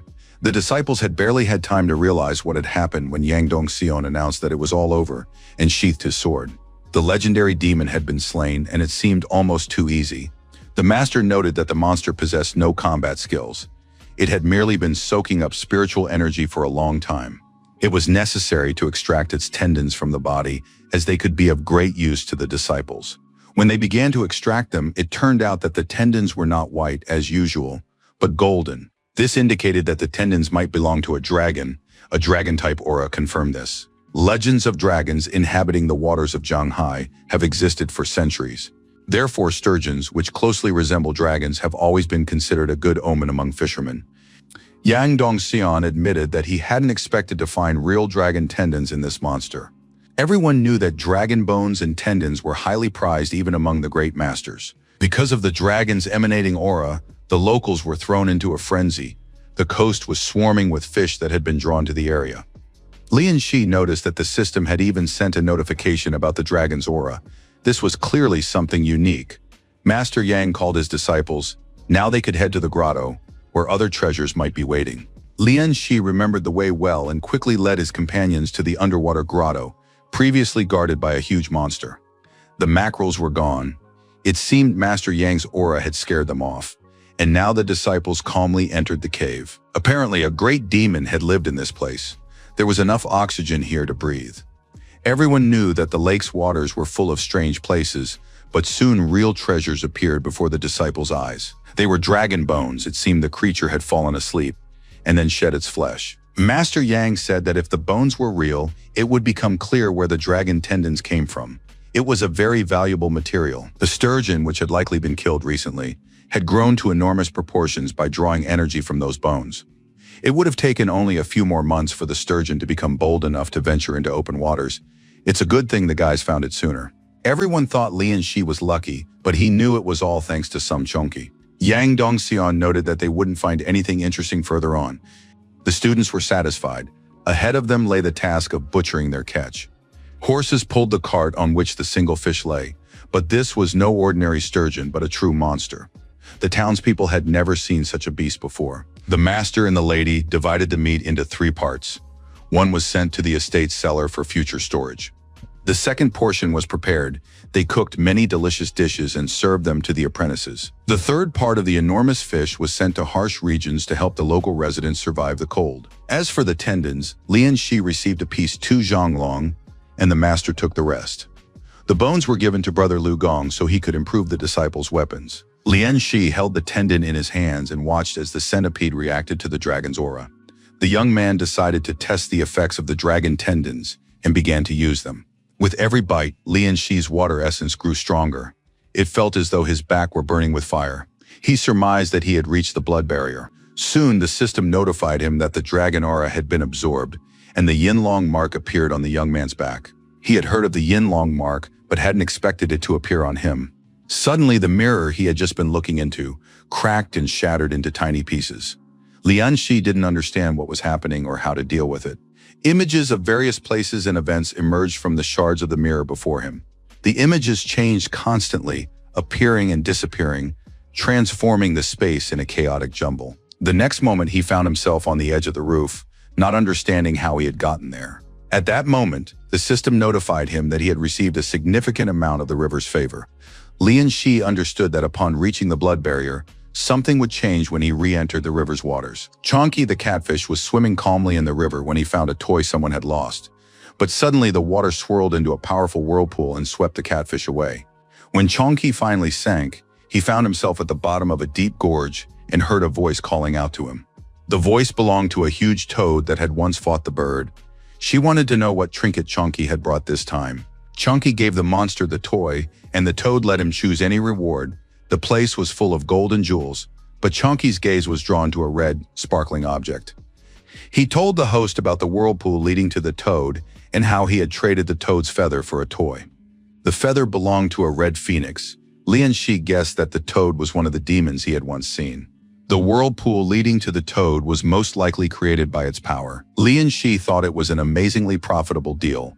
Trading dolls for treasures, he could use that to his advantage. He decided not to rush, allowing Chongqi to maintain friendly relations with the toad while he himself planned to return to the city. The city pier was crowded. Merchants were making deals, fishermen were arriving, and shoppers were coming in. Everyone suddenly turned their attention to a huge ship. Dolphins were swimming nearby, indicating that it belonged to the River Lords Association. The ship looked stunning, large, sturdy, flying flags, and accompanied by a pod of dolphins. When the ship docked, all the other vessels looked like toy tubs. The sailor was furious, as his servants still hadn't figured out how to act quickly and correctly. The servants apologized, explaining that Master Hu's abilities were beyond the comprehension of mortals. Zhang Junshi realized that Hu had run off to go fishing again. He must feel extremely uncomfortable being near Wei Lin. At that moment, Lian Shi was checking the stats. Thanks to the tendon, his pets had already accumulated more than half the energy needed for their next evolution. Suddenly, Lian Shi heard a voice and turned to see who it was. He didn't yet realize who he had encountered, but he felt unable to move because of the aura emanating from the stranger. The stranger was holding a fishing rod and asked if Lian Shi could tell him where the city of Pinyang was and how far it was from there. Lian Shi couldn't move or open his mouth. Then the man clutched his head and apologized, saying he had blocked his meridians and was now waiting for an answer. After that, the stranger extended 2 fingers and pointed them at Lian Shi's head. The young man was finally able to move, realizing that the man in front of him was incredibly strong. The stranger explained that he loved fishing and had gotten lost, falling behind his group. Now he didn't know how to get to Pinyang. Lian Shi eyed the man suspiciously. He guessed that this was someone important and mustered the courage to ask him to introduce himself. The stranger showed his seal and announced that he was the new deputy head of the Pinyin River Lord Association, named Hu Yulong. Lian Shi realized that he was standing before his immediate superior. The timing coincided with the arrival of people from the association. As a sign of respect, the young man stated his name, introduced himself as a member of the River God Association, and greeted Lord Hu. The man asked if this was really Lian Shi, Uncle Yang's youngest disciple. No one had ever addressed the master that way before. Hu Yulong mentioned his closest relatives, his father and grandfather, for whom Uncle Yang had once risked his life. Lian Shi had called the master that since childhood. Lian Shi understood that this was a coincidence, although the emperor was likely aware of the connection between Master Yang and Mr. Hu, meaning the appointment was no accident. At the same time, it was a subordinate position. Perhaps the emperor had something in mind. Hu Yulong said bluntly that Lian Shi was probably wondering why he, of all people, had been given this position. The young man explained that their official superior was Wei, who was no match for Hu Yulong's relatives, so they had to obey him. Lian Shi realized that the emperor was trying to maintain a balance, hoping to rule the world through it. But he still didn't understand why anyone would want to cause trouble for Master Yang Dong's son. Hu Yulong replied that the death of Master Yang's second son was directly linked to the Wei family. At that moment at the pier, the master and his disciples were waiting for Hu Yulong's arrival. He had not yet disembarked from the ship and had not appeared before the people. Yang Dongxian was not particularly pleased with this assignment. The emperor's methods surprised him. There was an official on the ship who had already noticed that Master Yang and his apprentice were waiting for them at the pier. Wei Ling was the head of the Pinyin River God Association. He declared that he would not meet with that backwater peasant. Zhan Ying was delighted to see her older brother approaching. Hu Yulong was indeed in the boat, and Lian Shi was steering it. The ship's captain and the young master's sister were glad that Yulong had returned. By all accounts, he had once again had no luck fishing. Zhan Ying found it hard to believe the explanation about unfamiliar waters, and became curious about who this young man was who had brought her brother back. They were introduced to one another. Lian Shi was Uncle Yang's youngest apprentice, while Ran Zongbin and Ran Yin were He Fighting's grandsons. The young man greeted the guests, and it turned out that Ran Zongbin would now be his immediate superior. The girl pressed herself against Lian Shi and said that Uncle Yang's disciple didn't need to be so formal.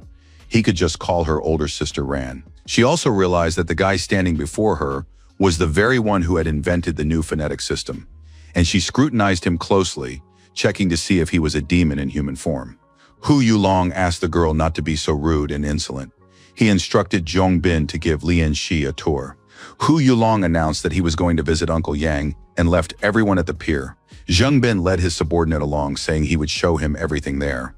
The young man explained that, even though the place had only recently been established, the rules of the River City Association remained unchanged. They were not subject to the local government, and all orders came from the association's headquarters. As a low-ranking member of the administration, Lian Shi would now be assigned many tasks. Most of the time, he would patrol the section of the river assigned to him. Zheng Bin led the young man to a specific part of the ship and said that the archives were located there. Lian Shi would mainly receive his assignments and collect his pay here. At that moment, several men were working in the archives. They greeted Lord Ran and invited him to sit down. But Lord Ran declined, saying he was busy with the newcomer. The men began whispering among themselves, deciding that this must be a very important newcomer, since Lord Ran himself was giving him a tour. They decided that he was most likely the son of some important person, and that they absolutely had to record everything. Lian Shi and Zheng Bin went down to the water. The young lord explained that one could tame a dolphin here. Lian Shi received a rune that was supposed to help him with this. He had to warm the rune with blood, after which he could summon the dolphin. The young man followed the instructions, and a few moments later, a cute dolphin emerged from the water. Zheng Bin praised Lian Shi, noting that he was lucky he'd gotten a male. From now on, they would be partners, patrolling the river and protecting it from poachers, demons, and spirits. Zheng Bin said that Lian Shi could stay with the dolphin to establish a connection with it. No one would interfere. Lian Shi bowed respectfully, thanking Brother Ran for the tour and for showing him the place. Zheng Bin replied that there was no need for thanks since they were now partners, and helping each other was their duty. Left alone, Lian Shi reflected that while he had developed a warm relationship with Lord Hu and felt affection for Master Yan, this did not mean everyone else would treat him kindly. Therefore, he needed to be cautious. As the saying went, if you have enough strength, a wall will turn into a door, and talent will attract patrons. But if Lord Hu made a mistake, people wouldn't let it slide, especially Wei Ling. Lian Shi understood that he couldn't let his guard down. He had to seize every opportunity to grow stronger and gain true freedom. He was confident he could tame the dolphin, since he'd always had a knack for aquatic creatures. Previously, he had only tamed mystical creatures, but now it was just an ordinary dolphin. He could spend a long time wondering if it would work, or he could just try. Lian Shi activated the blood seal and placed his hand on the dolphin's body. An imprint of a blood rune appeared on the animal's smooth, shiny skin.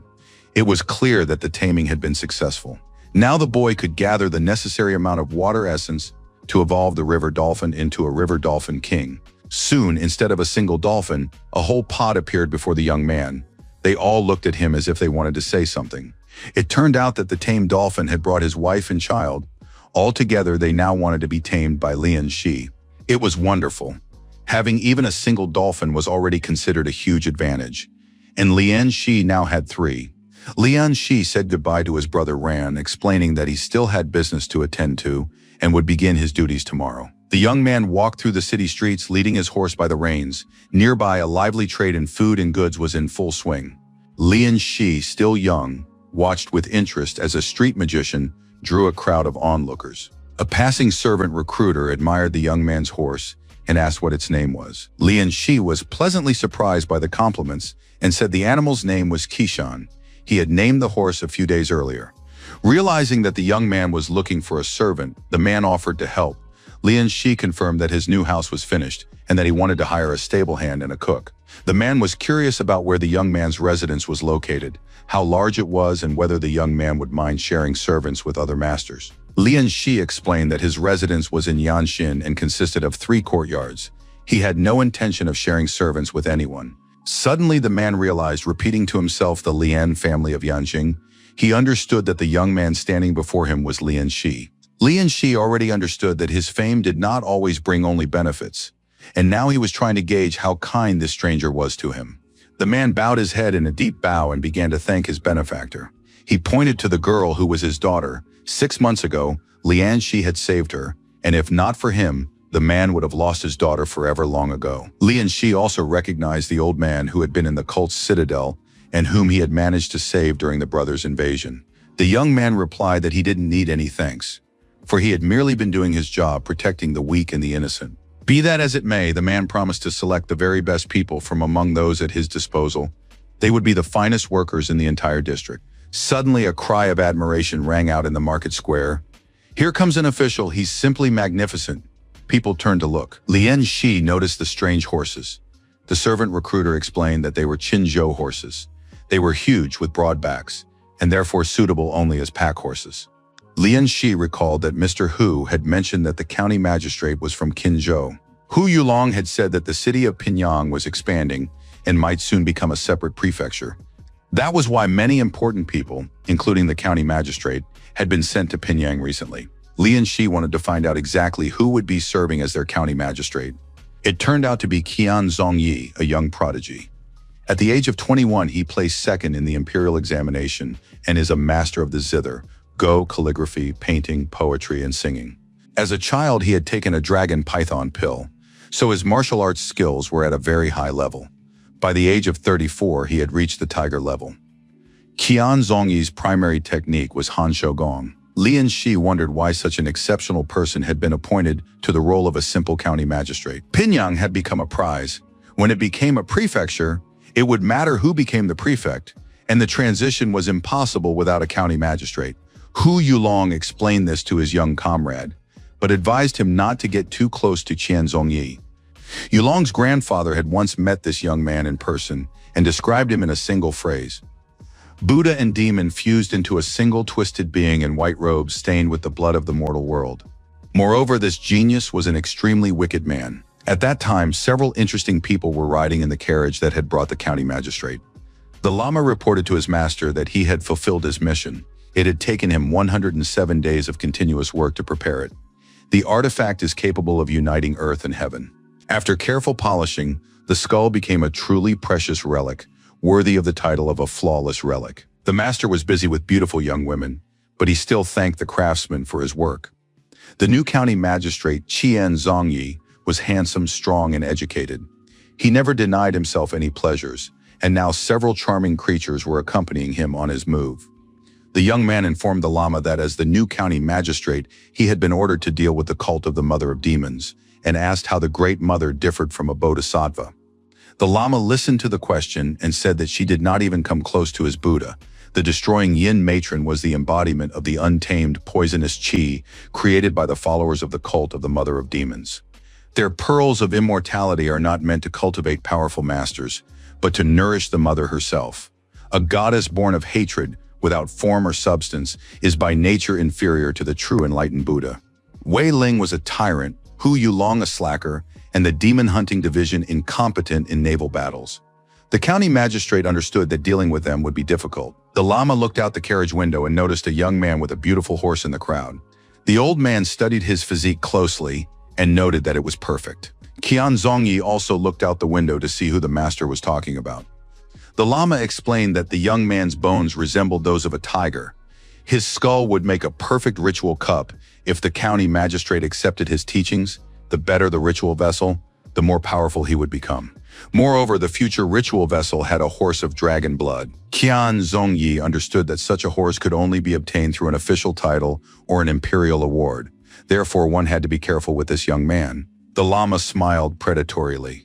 Nothing is impossible in this world, for his master is the county magistrate. Qian Zongyi remembered that power in this town now belonged to him, and acknowledged that his master was absolutely right. The water prison was used against the huge and terrifying moray eel. Tahawa happily secured it by snapping his teeth across the predator's midsection. Chunky, in his evolved form, used his long whiskers like a lasso and tightly bound the beast. Lian Shi was pleased with how the duel was going and finally saw a real opponent. Now it was time to bring in the tame dolphin and his entire family. The whole group surrounded the moray eel from all sides. It could only scream helplessly, trying to scare off the hunters. Lian Shi brought in his catch, and the locals were once again thrilled. Brother Lialu had no equal when it came to slaying aquatic monsters. Everyone was curious how many aquatic monsters he had caught in a week. Lian Shi modestly replied that it wasn't that many. He reflected on the past week since the association's arrival. He had spent all his time training the dolphin and hunting aquatic creatures, and today there had been plenty of monsters. The men from the archives were absolutely thrilled. Mr. Lian had proven to be very capable. Lian Shi addressed the archive staff and announced that he wanted to exchange his merits. He placed a pile of severed monster heads on the floor. An archive worker showed him the records. Over the past few days, Lian Shi had accumulated 10 minor merits, which could be exchanged for something from his list. The lists included red maple flowers, rooster comb fruit, and many other small items. The archive worker explained that all of this had been specially developed by the Ministry of Agriculture for the River God Association. Rooster comb fruit grows underwater, so the association produces it in large quantities. Unlike the red maple flower, this fruit grows underwater, which means it contains a water essence. Lian Shi realized that this could be doubly beneficial to him. The young man told the archivist that he would take 12 rooster combs. The archivist added that Master Lian could take a look at their techniques while Clerk Han went to the storeroom to fetch the order. Lian Shi glanced through the list of techniques and saw that most of them were low rank and far weaker than those Master Yang had taught him. Besides, he didn't need specialized underwater techniques. Lian Shi snapped the description booklet shut and said he would take only the scallops, leaving the remaining merits for later. The archive clerk handed him his order and told him to return when the need arose. Finally, Lian Shi found himself in the silence and solitude of his boat. He opened the box and now understood why these plants were called rooster combs. Outwardly, they really did resemble rooster heads, and Lian Shi became curious about how much water essence was in each of them. He ate one rooster comb and immediately gained 200 points. This was wonderful since he usually had to eat until he was stuffed to achieve the same effect. Thoughts immediately arose about the amount of essence in high-grade spiritual plants. The young man decided to eat every last crumb. For these scallops, he received over 2,000 water essence points. Lian Shi felt his blood gates expand. If he could get his hands on a blood condensation pill and a blood replacement pill, he would be able to break through the barrier. Lian Shi swam a little longer in the river and decided to head back since he had an exam the next day. It was already late in the evening when the young man walked through the streets of the town studying the map and the street plan. As it turned out, Zhanghai Lake was a vast section of the river's estuary, stretching for tens of thousands of li. The map of this world was many times larger than the one from his past life. The young man realized that, by rough estimates, the planet was about twice the size of Earth. A river of such magnitude could indeed be home to real dragons. Lian Shi looked at the gate of his house and thought again how nice it was to have a private, comfortable home. Lian Shi had almost entered the gate when he heard someone asking him to stop. Standing before him was a priest, his hands clasped in a bow, pleased that Lian Shi had finally returned. The young man thought the man might be in need of money and said he didn't have any on him, but he could go inside and give him a few coins. The priest replied that he was an old monk and wasn't asking for charity from the young man. Lian Shi was at a loss. Why had this monk come in the middle of the night? The man respectfully said that Lian Shi had no spiritual master and perhaps he would like to become his disciple. Lian Shi invited the monk into the house and they sat down at the table to talk. The young man noted that he could not sense the old monk's aura at all. He must be a true master. The monk thanked the host for the meal and said that now they could talk about the main issue. Lian Shi wanted to understand why the master wanted him to become his disciple. He suspected it might be a trap. The monk folded his hands and replied that everything in this life is determined by fate. Lian Shi recalled that in a past life, he had heard these words from a young man selling Buddhist amulets. "This is your destiny." The monk explained that the young man possessed the tendons of a dragon and the bones of a tiger, and that the Vajra Sutra technique, taming the dragon and subduing the tiger, was perfectly suited for Lian Shi. The monk noted that the young man was still too young. He wasn't even 20 yet. By cultivating this technique, by the time he was 30, he would reach a level commonly referred to as that of a saint. Lian Shi listened attentively to the monk and said that he was just an ordinary guy who didn't hope to reach the Zhengxiang level. If it were that easy to become a master, people wouldn't spend their whole lives at it and still end up defeated, he added. Every stage of cultivation is built upon a mountain of enemies' corpses, Lian Shi remarked. He suggested they discuss this later and asked the monk where he had come from. The monk replied that like any monk, he had no home, but he had come from Qinzhou, the hometown of the county magistrate. This made Lian Shi wary. The monk explained that he had seen Lian Shi distributing silver to the people, organizing a soup kitchen, and slaying mountain demons to save the village, so he had a rough idea of his character. Therefore, the monk was ready to take the young man as a disciple from their very first meeting, considering this the best offering to the river god. These words convinced Lian Shi, and he thought that perhaps this was not a trap. Lian Shi apologized for his boldness and asked the monk what level he was at. The monk lowered his eyes and replied that, according to the common folk, he was at the Zhenxiang level. After that, the monk held up a finger, and the water in Lian Shi's cup began to rise. The young man was amazed. This man could control water. The monk smiled and asked again if Lian Shi would like to become his disciple. Lian Shi smiled in response and said that he already had a master and could not choose another. These words angered the old man. He wanted to know what level Lian Shi's master was at. Could he really be stronger than him? It seemed the monk was ready to fight, so the young man suggested they calm down and have some tea instead. The monk replied that he had been right about the young man. For him, honor was not just a word. The old monk had been attacked by another monk, and his core had cracked. He needed a place to recover. The old monk asked permission to stay in the house for 10 days. The young man took pity on him and said that he lived alone, so the monk could choose any room. Late that evening, Lian Shi was meditating, constantly thinking about the monk, unable to understand what a person of his caliber was doing in Pinyin. In any case, the monk was already in the house, so he was unlikely to be spying on the host. Lian Shi decided to enter the realm of spirit fortification that night. The young man performed all the necessary steps, and soon his energy began to shift from one state to another. The rune on the young man's back glowed brightly, and his entire body underwent changes and strengthening. The monk saw the light seeping through the walls of the house and thought that the owner of this house had a great destiny. Lian Shi was naturally endowed with dragon tendons and tiger bones, and was likely now using the technique of the internal method. Most likely this young man really does have good teachers. It's just a pity that such talented people always have envious rivals. A few hoodlums with their faces covered were standing near Lian Shi's house. They told the master that the boy Lian was inside his house. The Lama replied that they must bring the boy back alive, doing so quickly and decisively. The thugs ran into the courtyard but suddenly saw a monk standing before them. That man wasn't supposed to be there. He said he would kill anyone who dared to interfere with the master of this house, Lian Shi. If anyone moves, the old monk will send them straight to Buddha, he added. Morning came. Lian Shi felt wonderful. He was basking in the sun's rays, and Yinlong's mark had helped him reach the next level. The young man felt that his spiritual foundation had become purer, so now he would be able to master any techniques faster. Cultivation happened on its own and didn't require meditation. Roughly speaking, Lian Shi was now getting stronger by the second. He flung open the doors to his room and stepped out into the courtyard, feeling refreshed and powerful. He was greeted by the servants, Auntie Fan and Uncle Lu, whom the intermediary had sent to work there. The woman reported that she had set the table for the master and his guest in the courtyard, as he had requested. Lian Shi greeted everyone and wished them a good morning. After that, the young man sat down at the table and greeted the monk separately, wishing him good health and all the best.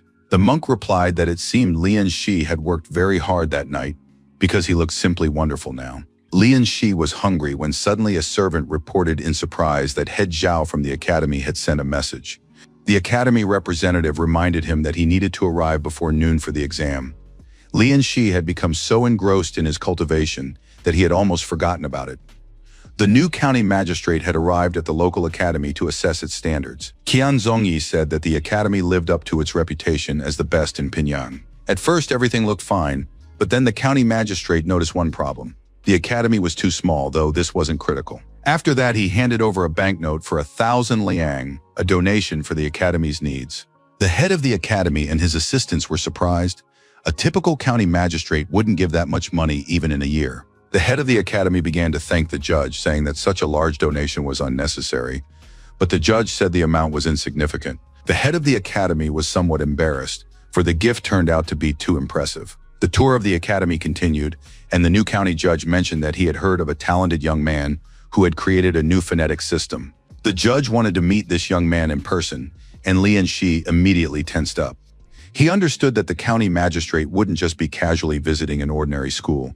He had to be careful not to fall for any provocation. Lian Shi rose from his seat, bowed, and said he was flattered by the judge's attention, but noted that he was unworthy of such an honor. The county judge looked at the boy and said he wished to present him with a small reward, which Lian Shi must not refuse. It was a sum of 100 liang, a very substantial amount. The head of the academy suggested that he should thank the judge and accept the gift. Qian Zongyi addressed the students, stating that as the new county magistrate, he must care for the elderly, assist the mature, and guide the young. From now on, neither widows nor orphans, nor the poor would suffer or go without. The worthy would be rewarded, and the unworthy punished. Rewards and punishments would be meted out according to merit. The students listened to the judge with their mouths agape. They realized that this man possessed fabulous wealth. The county judge told the teacher that Lian Shi would take first place in the exam today. The teacher thought that the exam was not yet over, and the result was still unknown. Moreover, although the young man had devised a phonetic system, his other achievements were mediocre. Lian Shi felt as if his hand were acting independently of his mind. Words of admiration for great deeds and wisdom flowed from his brush. The judge looked at the young man, who possessed extraordinary talent in the martial arts. He had become the personal disciple of the head of the Yang clan just a few days after joining the clan. Lian Shi was talented in both the intellectual and physical spheres. His skull could have been made into a beautiful ritual bowl. The judge leaned toward the young man and took the sheet of paper on which he had been writing. Qian Zongyi looked closely at the written words, saying nothing. After that, the county judge told the teacher that he had business to attend to and that they would meet another time. The man left the school grounds. Qian Zongyi was furious. He had hoped that after using the boy's skull for a ritual bowl, no one would be such an idiot. The words written on the slip of paper stood before his eyes, and the magistrate was offended by their clumsiness and the emptiness of the author's soul. Without making any arrangements for a meeting, the judge spotted the llama and hoped the monk had a decent explanation for daring to act without permission. The entire group of thugs sent to Lian Shi's house had sustained injuries of varying severity. Many were in pain, and some had lost consciousness. The monks said that they had done their best for the sake of the county judge's path to immortality, and this sacrifice was simply necessary. Chang Zongyi didn't understand. If it was really that important, why did the mission fail? The monk replied that there was a master with this young man whom no one knew anything about, and his level was close to the Zhenjiang stage. The county magistrate fell deep in thought upon hearing of such a strong and powerful monk. Then Qian Zongyi summed it up. Acting without orders is one thing, but failure is quite another. Everyone knows the principles by which the county magistrate lives. The Lama said he understood perfectly well. These people who had failed the test would become sacrifices on the county magistrate's path to immortality. The bandits remembered that they were sort of on the same side. One failure didn't mean anything yet. The monk killed them all and collected their blood in a sacrificial bowl, with which he appeared before his master. The worthy must be rewarded, and the unworthy punished. Rewards and punishments will be meted out according to merit, he said. The district judge accepted the chalice containing the blood of the guilty bandits and declared that he had always been just. The young man walked through the water, screaming and sobbing because of the river monster and the beast. Tears streamed down his face. He said that everyone was dead and that he had to save his mother and return to her. Lu Yu, a resident of Wushui village, wanted to reach the River Lords Association to report everything. The man could not calm down and kept repeating, "They're all dead, they're all dead." Lian Shi stretched his leg as he listened to how the Vajra Sutra, which subdues the dragon, is based on three aspects: strengthening Qi, strengthening the body, and purifying oneself of evil. Strengthening Qi energy improves its quality and accelerates cultivation. Perfecting the body makes a person stronger, and purification creates an aura that repels all evil. Cultivation is based on strengthening the core. Such a technique takes the core to a whole new level. Now the Baoyuan technique strengthened the young man's spirit, while the Vajra Sutra hardened his bones and tendons. The master was right. This technique could be combined with others. Lian Shi soon felt that he had become strong both outwardly and inwardly. Of course, the young man had not yet fully mastered the technique, but he could already sense the approaching breakthrough of the blood barrier. Lian Shi had exchanged his merits for blood condensation and replacement pills, so breaking through the barrier was not far off.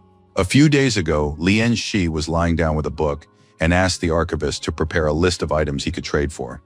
The young man carefully examined the techniques. They were far superior to minor merits, but even they held little value for him at the moment. Suddenly, he noticed high-level items, such as the Crimson Phoenix Peach, whose primary purpose was to extend one's lifespan. The young man's gaze lingered on the water lingji. This spiritual fruit ripens once every 30 years and enhances compatibility with water techniques. That was already interesting. Lian Shi decided to ask the archivist if there was a suitable mission for him to earn such a useful fruit. Early in the morning, he headed to the archives. He wanted to get down to business as soon as possible. The archivist was surprised to see that Lian Shi had come for work again. The young man's work ethic was impressive.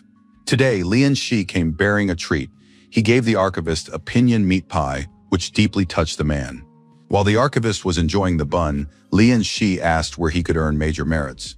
The archivist replied that there was a mission that had just come in that morning, and he had specifically saved it for Lian Shi. It involved an investigation in Wushui City. A beautiful dancer sang of vows made to the mountains and seas of fatal beauty, the indestructibility of feelings, the fragility of beauty, and thousands of grievances and sorrows. The fat and vile county magistrate listened to her performance and admired the beauty. The man told Chief Lu that his concubine was a true gift from heaven. Lu Chang, the leader of the Veil Gang, said to the judge, "If you wish, the beauty will certainly visit you tonight." The county magistrate could not act in such a way, for it was wrong, but he still appreciated Chief Lu's gift. Lu Chang explained that the young Chun had just felt a strong connection with Judge Du and would regret it for the rest of her life if she could not serve him. Lu Chang isn't forcing anyone to do anything. He's merely helping the beauty whose heart is breaking with love for the judge. The sleazy, fat county magistrate was absolutely delighted. He said he hadn't made a mistake in choosing Chief Lu. After the men had come to an agreement, Lu Chang asked the county magistrate about a position as an inspector for his son. The magistrate immediately grew stern and reminded Liu Chang that they had agreed not to discuss business today. Liu Chang apologized several times for his confusion and offered to drink a cup as a sign of apology. Du Changwei announced that he was retiring to his chambers to prepare for a meeting with a beautiful dancer. The judge's advisor, bowing deeply, told Liu Chang not to worry and to rest assured. The judge always kept his son in mind. After that, the advisor left the room, and Liu Chang thanked him for his concern. When all the outsiders had left, the deputy gang leader, Liu Yi, said that this fatso, the county judge, was using his authority to control them. The men didn't know if there was anything in that judge's head besides food and lust. Liu Yi told his comrade that rumors had reached him. Someone was bringing people from the River Lords Association into their territory. It immediately became clear that these were traitors, and they had to decide what to do with them. Liu Chang, of course, considered this an inconvenience, but on the other hand, he didn't care about the association. They had dealt with far more complicated problems. This territory belonged to the Veil Gang, and its leaders would deal with anyone who dared to show up here. An old man stood at the pier near the market, begging the gentleman to give him a few more days. Without this fish, his family would starve to death. But instead of sympathy, the fisherman was struck and fell right in the middle of the street. Zheng Tianfu, also a member of the Veil Gang, asked how many more days the fisherman needed, since no one was giving him time or asking if he could gather everything required. The poor old man couldn't get up. His little grandson stood nearby, crying. The gangster confiscating the fish addressed the crowd. Everyone knows who protects you from the ferocious king of fish. Of course, it's not the authorities or the lords of the River Lord Association. It's the members of Veil's gang, and the fishermen must remember this every minute of their lives. The gangsters risk their lives for the fishermen, so they have the right to ask for payment in return. The old man tried to explain that the gang members had taken over the entire pier and were now demanding half a bream a day for fishing. Ordinary peasants simply don't have that kind of money, but the bandit said, if you don't have the money, you can sell the boy. They'll easily buy a child like that for 3 silver coins, and that'll be enough to rent a boat and pay off the debt, he added. The old man held his grandson close and spoke of how the king's fish tax took most of the catch, and the fishermen simply couldn't survive. The bandit was thinking of how to shut the loud old man up when he suddenly heard his boss's voice. Liu Chang had personally come to the pier and wanted to know what all the commotion was about. A gang member explained that the old man was refusing to pay up. Liu Chang, of course, considered this a real nightmare. The man leaned toward the old man and said he didn't mean to be rude, but he thought the old man was too old for such behavior. The old man began to cry and begged Liu Chang for mercy. He hadn't eaten in 3 days and truly had no money. Liu Chang didn't curse or shout. He laughed and said he could easily postpone the old man's payment. But what would happen to the other fishermen then? If Liu Chang treated one person this way, what about the other villagers? Was he supposed to postpone their payments as well?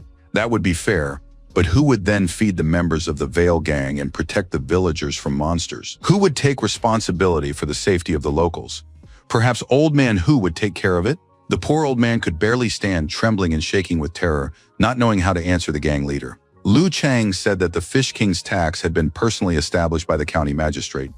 Everyone must donate a portion of their catch to remain safe. And now Uncle Hu is putting the whole town at risk for the sake of his family's comfort. That's very selfish, he added.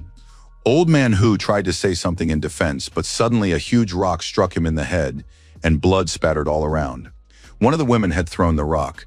I have a family at home too, old man. This argument is only bringing death upon us. The rest of the villagers agreed with the woman, and more stones flew toward the unfortunate old man. People shouted that the old man must die, and that they didn't want to risk their lives just because he had no money or food. Not only stones were thrown, but also sticks and fists.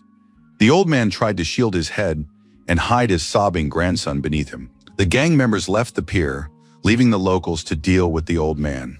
The man wanted to know if they beat him to death, what would happen to the debt. Liu Chang ordered that the grandson be sold. Whatever was left after the debt was paid was to be distributed among his gang brothers. He warned that the River Lords Association had recently made its presence known, and the boy must go to the cave to watch over the treasures. The gang leader assured him there was no need to worry about the River Lords Association. Everything had already been arranged. Lian Shi sailed in a large, beautiful boat, though he was embarrassed by the uniform. The young man was delighted by the privileges the association provided. Lian Shi had been given a boat and an escort to carry out the mission. He sat down at the table to enjoy the food prepared by Auntie Fan, whose culinary skills were highly regarded. Lian Shi offered the young man traveling with him a taste of the food, But the young man replied that he wasn't hungry. Lian Shi realized the young man was simply shy or afraid and told him once more to relax. There was plenty of food and they could eat well together. The young man dug into the food and told the gentleman that he hadn't eaten anything so delicious in a long time. In fact, he hadn't eaten anything at all in a long time. Suddenly, tears welled up in his eyes. He said he wished his mother could eat something like this too. Lian Shi watched the boy and thought about what terrible times had come. The demon mother's clan had unleashed a multitude of monsters, ruining the lives of ordinary people. He wanted to know exactly what had happened in the boy's homeland. The young man looked very frightened and said one word: Fish King, a huge creature. Lian Shi thought that the Fish King was probably some kind of spiritual monster. At that moment, something strange began to happen. The boy became frightened, and Lian Shi himself ran out of the hole to see what had happened. It seemed as if a storm had broken out on the river. The sky and water turned dark, and high waves lashed against the boat's side. Soon the Fish King emerged from the water, and according to the young man, devoured all the village boys. Lian Shi stood there with his mouth agape, staring at the monster, unable to believe his eyes. The young man was terrified and screamed that the Fish King had come to take their lives because this was his territory. Lian Shi smirked. Upon hearing the word territory, he thrust his spear forward and declared that here he was the one who decided whose territory was whose. Lian Shi stared intently at the monster. He hadn't fought anything like this in a long time, and realized he'd missed the thrill. He activated the seal, and the river's waters pressed tightly against the boat's sides, forming a single space. The young man was terrified, but Lian Shi told him not to worry. He just needed to wait. He'd be back soon. After that, Lian Shi pushed off from the boat and leaped high into the air, spear in hand. Plunging into the water, the young man saw the monster's wingless beasts, and it was strange. They were usually friendly toward humans, so why were they attacking now? Lian Shi tried to communicate with the monsters somehow, but they didn't respond, as if programmed to perform certain actions. Soon Lian Shi sensed the energy emanating from these fish and realized things were bad. At first he didn't want to kill them, but now he realized there was no other choice. The young man summoned his assistants, preparing to destroy the monsters and uncover the truth. The frightened boy stood near the side of the boat, staring intently at the water, unable to imagine whether Master Lian was still alive. The young man had seen Lian Shi create a massive vortex and now had a rough idea of the power wielded by the River Lords Association. As the young man stared at the water, a huge monster appeared behind him on the boat. It looked as if it was about to devour the boy whole. The young man turned around, but it turned out to be a severed head. Lian Shi was alive and well. He looked at the young man and said there was nothing left to fear. The monster had been defeated, and now they could continue on their way in peace. Lian Shi explained that it wasn't a fish king, but a porpoise that hadn't even reached the level of a spiritual monster, but there was something wrong with it. Finally, they swam ashore, and the young man announced that the city of Wushui lay ahead. The residents would be delighted to learn that Lian Shi had slain the Fish King. The young man was happy. He waved his arms, telling everyone he had returned with good news. The people looked at Liu Yu with caution. He had gone fishing with the Zhou family's son, but returned alone. Could something have happened? The young man rushed toward the people as soon as the boat docked and said he had brought good news. The Fish King was dead. Now the fishermen could fish freely, without fear. The people were skeptical and didn't believe that the Fish King was dead. The young man confirmed, "It's true. Here is his head. The Fish King was killed by a gentleman from the River Lords Association." The fishermen didn't know how to move forward. If they were safe, what would happen to the taxes? At that moment, Liu Chang appeared at the pier, greeted the master from the River Lord Association, and thanked him on behalf of all the townspeople. Lian Shi immediately sensed the man's aura. Liu Chang was at least at the tiger level. The man introduced himself as the head of the local fishing guild and explained that lately they had barely been able to manage with their own men. Liu Chang wasn't exaggerating. Lian Shi had saved all their lives. Lian Shi replied that it was his duty and there was no need to thank him, but in his mind he thought that something wasn't right here. Liu Chang had taken it all too calmly. It seemed as though Liu Chang had known everything in advance. Now he was telling the residents that the city of Wushui had been saved thanks to the River Lord Association. The tax had been abolished, and everyone could fish in peace. The residents were delighted, considering Liu Chang to be generous. The boys hadn't gone into the water in a long time, fearing monsters. Now they were goading each other. Who would be the first to go for a swim? The bravest one plunged into the water and waved to the others, showing that the river was safe. His friend dived in too and felt a long-forgotten sensation. It had been a long time since they'd swum in the river. Lian Shi suddenly sensed approaching danger and immediately shouted for the boys to get out of the water. At that moment, one of the swimmers disappeared under the water, leaving only his hand above the surface. The men rushed out of the water onto the bank and saw blood spreading across the river, realizing that the Fish King had returned. Lu Yu couldn't understand how this was possible, since he had seen the monster destroyed. Liu Chang was pleased. His plan had worked. He shouted to the people that the Fish King was still alive and that they needed to flee immediately. The people on the shore were in shock. Those who had managed to get out were terrified. How could this have happened if the Fish King was dead? Lu Yu was upset and told the people that it was safe there, but now he realized he had let them down, and there were new casualties. At that moment, an old woman appeared at the pier, having heard that Lu Yu had returned. She wanted to know where her sons were, with whom he had gone fishing. Lu Yu began to cry and told the woman that the Zhou brothers had been devoured by the Fish King, and that it had happened right before his eyes. Upon hearing the news, the old woman fainted and collapsed unconscious in the middle of the street. The mother of the dead boys began to scream. If her sons were dead, why was Lu Yu still alive? The woman pounced on the boy in a rage, began beating and choking him, accusing him of all manner of sins and betrayal. Lu Yu cried and explained that the brothers had sacrificed themselves so that he could survive, and he reported what had happened to the county authorities because he hadn't killed his friends. But the woman was completely beside herself. She beat the young man and accused him of killing her sons for profit and the catch. At that moment, another woman screamed that Lu Yu had deceived her, since her husband had just died because of the young man who claimed the kingfish was dead. People from all sides accused the unfortunate young man. It was all his fault. He brought bad luck and he had to be killed. At that moment, Mr. Lian Shi, a representative of the River Lord Association, emerged from the water. Everyone stopped fighting and looked at Lian Shi. He had brought several more slain monsters and said that now they were definitely finished. Lian Shi thought he had been too reckless and had believed in success too easily. There's no smoke without fire. It's all about this tax. These monsters, which had been terrorizing the locals, had been bred specifically for this purpose, and a certain criminal was behind it, most likely the gang leader Liu Chang. At that moment, Liu Chang was on the verge of tears. How magnificent the representative of the River Lords Association was, and if he could, he would definitely help. Of course, one cannot blame the representatives of the county seat. Lu Yu likely had his own reasons for betraying his friends. Lian Shi remained silent, watching intently as Liu Chang put on a show, accusing the innocent young man. After that, the gang leader invited Lian Shi to rest at his house, but the locals objected.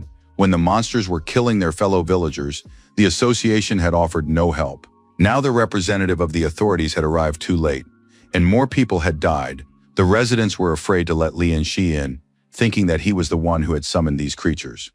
Lu Yu realized that the people wouldn't pay him any attention now, so he jumped up, explaining to his fellow villagers that Lian Shi had avenged the dead and destroyed the monsters. He hadn't summoned them. Meanwhile, a thought crept into the people's minds. Perhaps Lu Yu and Lian Shi had made a deal and planned all of this together on purpose. Liu Chang once again behaved very tactfully. He asked the villagers to calm down, since the master might have had his own reasons and they needed to show understanding. The woman wept, her face streaming with tears. She couldn't show understanding. Her son was dead, and that understanding meant nothing to her. God knows Lian Shi had been patient for a long time, watching this whole circus, but even angels run out of patience eventually. Liu Chang immediately realized that the association representative had a bone barrier aura. Lian Shi stepped forward and addressed the locals, saying he would explain everything now. But first, he had to figure out exactly where these creatures had come from. Lian Shi approached Lu Yu and told him to calm down and go home. Once he found out the truth, he would definitely find the boy. As he spoke these words of encouragement, Lian Shi placed a hand on the young man's shoulder, and the centipede slipped unnoticed under Liu Yu's clothes. Liu Chang was glad that everything had ended well. No one was hurt, and everyone was told to go home. Liu Chang apologized to the county guest and said he had important business to attend to, so he wouldn't be able to accompany Lian Shi on the expedition. Lian Shi replied that it didn't matter, but that Master Liu would still be needed later. The men said their goodbyes and went their separate ways. A servant informed Liu Chang that everything had been done according to his orders, that young upstart Lian Shi would find nothing, ever. Besides, everyone was certain that these waters would be Lian Shi's grave. Lian Shi sailed on his boat, noticing how quickly and cunningly the bandits had vanished as soon as the commotion at the pier had ended. The young man was certain that the local villains had underestimated him. The boat sailed on, and the young man, standing on the deck, scanned the water and everything around him. Soon he realized he had found what he was looking for. His chief aides, his pets, and a pod of trained dolphins were already there, waiting for their master. Lian Shi swam into the bay. He sensed that it had to be somewhere here. The young man was almost certain that someone was controlling these fish, because such precise movements meant that someone was giving them orders. All that remained was to figure out how it was happening. Soon Lian Shi noticed that there was something in the mouth of the huge fish. He pulled the sea creature out. In his hands was a tongue worm. In his past life, the young man had already seen similar creatures.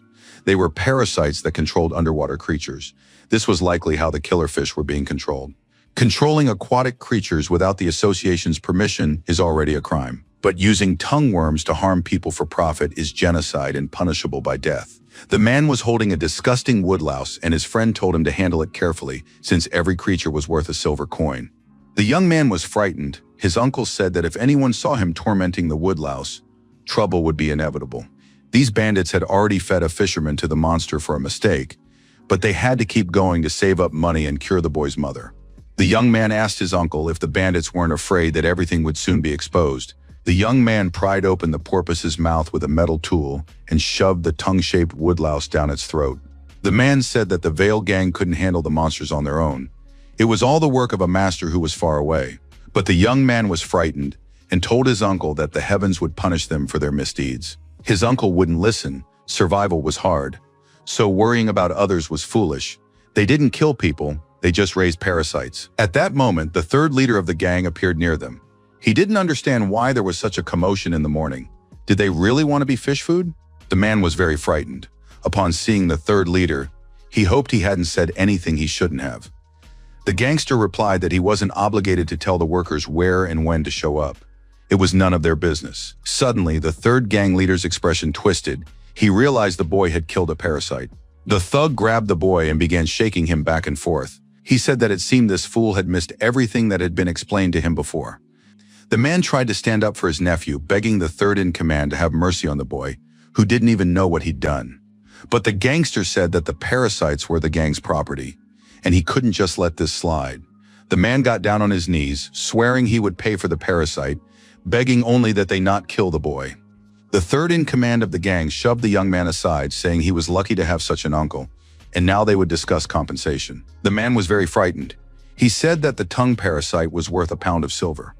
The gangster confirmed that this was merely the price for the parasite, but added that he shouldn't forget that he had just spared his nephew's life. And since the third gang leader was a noble man, a wallet full of money would be enough for him, and he snatched it from the man's hands. The boy began to say that they had saved this money together with his uncle for his mother's treatment, and the gang leader couldn't take it. The villain stopped in front of the crowd and defiantly asked what the young man was going to do about it, since he had already taken the money for himself. Everyone's patience has its limits. The young man lunged at the gangster with his fists, but the gangster was strong and kicked the boy, knocking the wind out of him. The third gang leader threw the boy into the water, and now it was clear that the monsters would devour the boy. The uncle was very upset.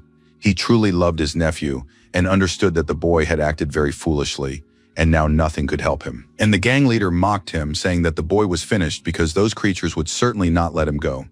The boy really wasn't visible above the water. Only air bubbles were spreading across the surface. Suddenly, along with the bubbles, a boat burst out onto the surface of the cave's enclosed grotto. Lian Shi was standing on it, and next to him was the boy, coughing up water. The men gaped in surprise. The uncle was overjoyed to see his nephew alive, while the thug couldn't figure out who he was or how he'd appeared. Lian Shi was completely calm. He introduced himself and said he had come from the River Lords Association. Of course, the thug had heard of the association's representatives, but he couldn't figure out how the young man had found this place. Lian Shi had no intention of answering the villain's questions. He said the thug was suspected of illegally breeding underwater creatures, and given what had happened in Wushui City, the villain must come with him. Of course, all this seemed too ridiculous to the third in command of the gang, who began to laugh. He said that he finally understood. A small time nobody had surfaced before him. This kid wants the gang leader to follow him. He probably doesn't realize whose business he's meddling in. Lian Shi acts as if he were the head of the association himself, but first he needs to try to move the gangster from his spot. And in the next moment, a long spear pierced the villain's shoulder, impaling him like a kebab on a skewer. Lian Shi leaped toward the thug and pinned him down, smashing the structures and everything inside them with his back. The villain was literally in shock. He hadn't even had time to react before the boy had taken him down. But once underwater, the villain began to feel better. He believed that dunking him in the water had been Lian Shi's biggest mistake. A colony of woodlice lived in the villain's throat, through which he could control all the creatures under his command. But as time passed, it became increasingly difficult for him to breathe and survive, and the monsters never appeared. The villain couldn't understand how this was possible, and asked the young man who was gripping his throat tightly about it. Lian Shi was pleased with the fight. He looked at the thug, who couldn't figure out where all his propoi had gone. Lian Shi lifted his opponent and showed him that all the monsters had been trapped in the water prison he had cast upon them. The villain no longer understood who he was dealing with. Was this young man a human, or was he, after all, a god? Since all the water creatures obeyed him, Lian Shi deliberately demonstrated his power to the villain and said that he would now beat all the nonsense out of the thug, and then ask him a few questions to which he wanted honest answers. Meanwhile, in the city of Luyu, he sat by his sick mother's bedside and confessed that he had let her down, had done foolish things, and that it was his fault that the Zhou brothers had died. The woman comforted her son, saying that she herself was to blame for everything. If she hadn't fallen ill, her son wouldn't have had to shoulder the burden alone. Luyu explained that he had brought in a gentleman from the association to help, and that once the truth came out, he would apologize to the townspeople. After that, he would be able to earn enough money to cure his mother, and the woman believed that it must surely have been a misunderstanding. Shouts rang out in the street. People were yelling that the villain must not be allowed to escape, suggesting they block the doors and punish the scoundrel. Luyu left his mother in bed and ran out into the street, asking the people what they were doing. A group of residents stood in front of the house, angry and convinced that Luyu was to blame for all their troubles. At the head of the group stood Liu Chang, who said he didn't understand how it had come to this, but couldn't go against the will of the people. The young man still didn't understand what was happening and could hardly believe his eyes. These people seemed to have lost their minds. Liu Chang, though he pretended to be decent, took great pleasure in declaring that Lu Yu owed a huge debt to his fallen countrymen. People from all sides shouted, calling the young man a parasite, a villain, a traitor, unworthy of living on this earth. They demanded just punishment, an eye for an eye. Some recalled that their loved ones had died because they had believed Liu Yu's words. Yet before that, they had lived peacefully under the protection of leader Liu, who had shielded them from monsters.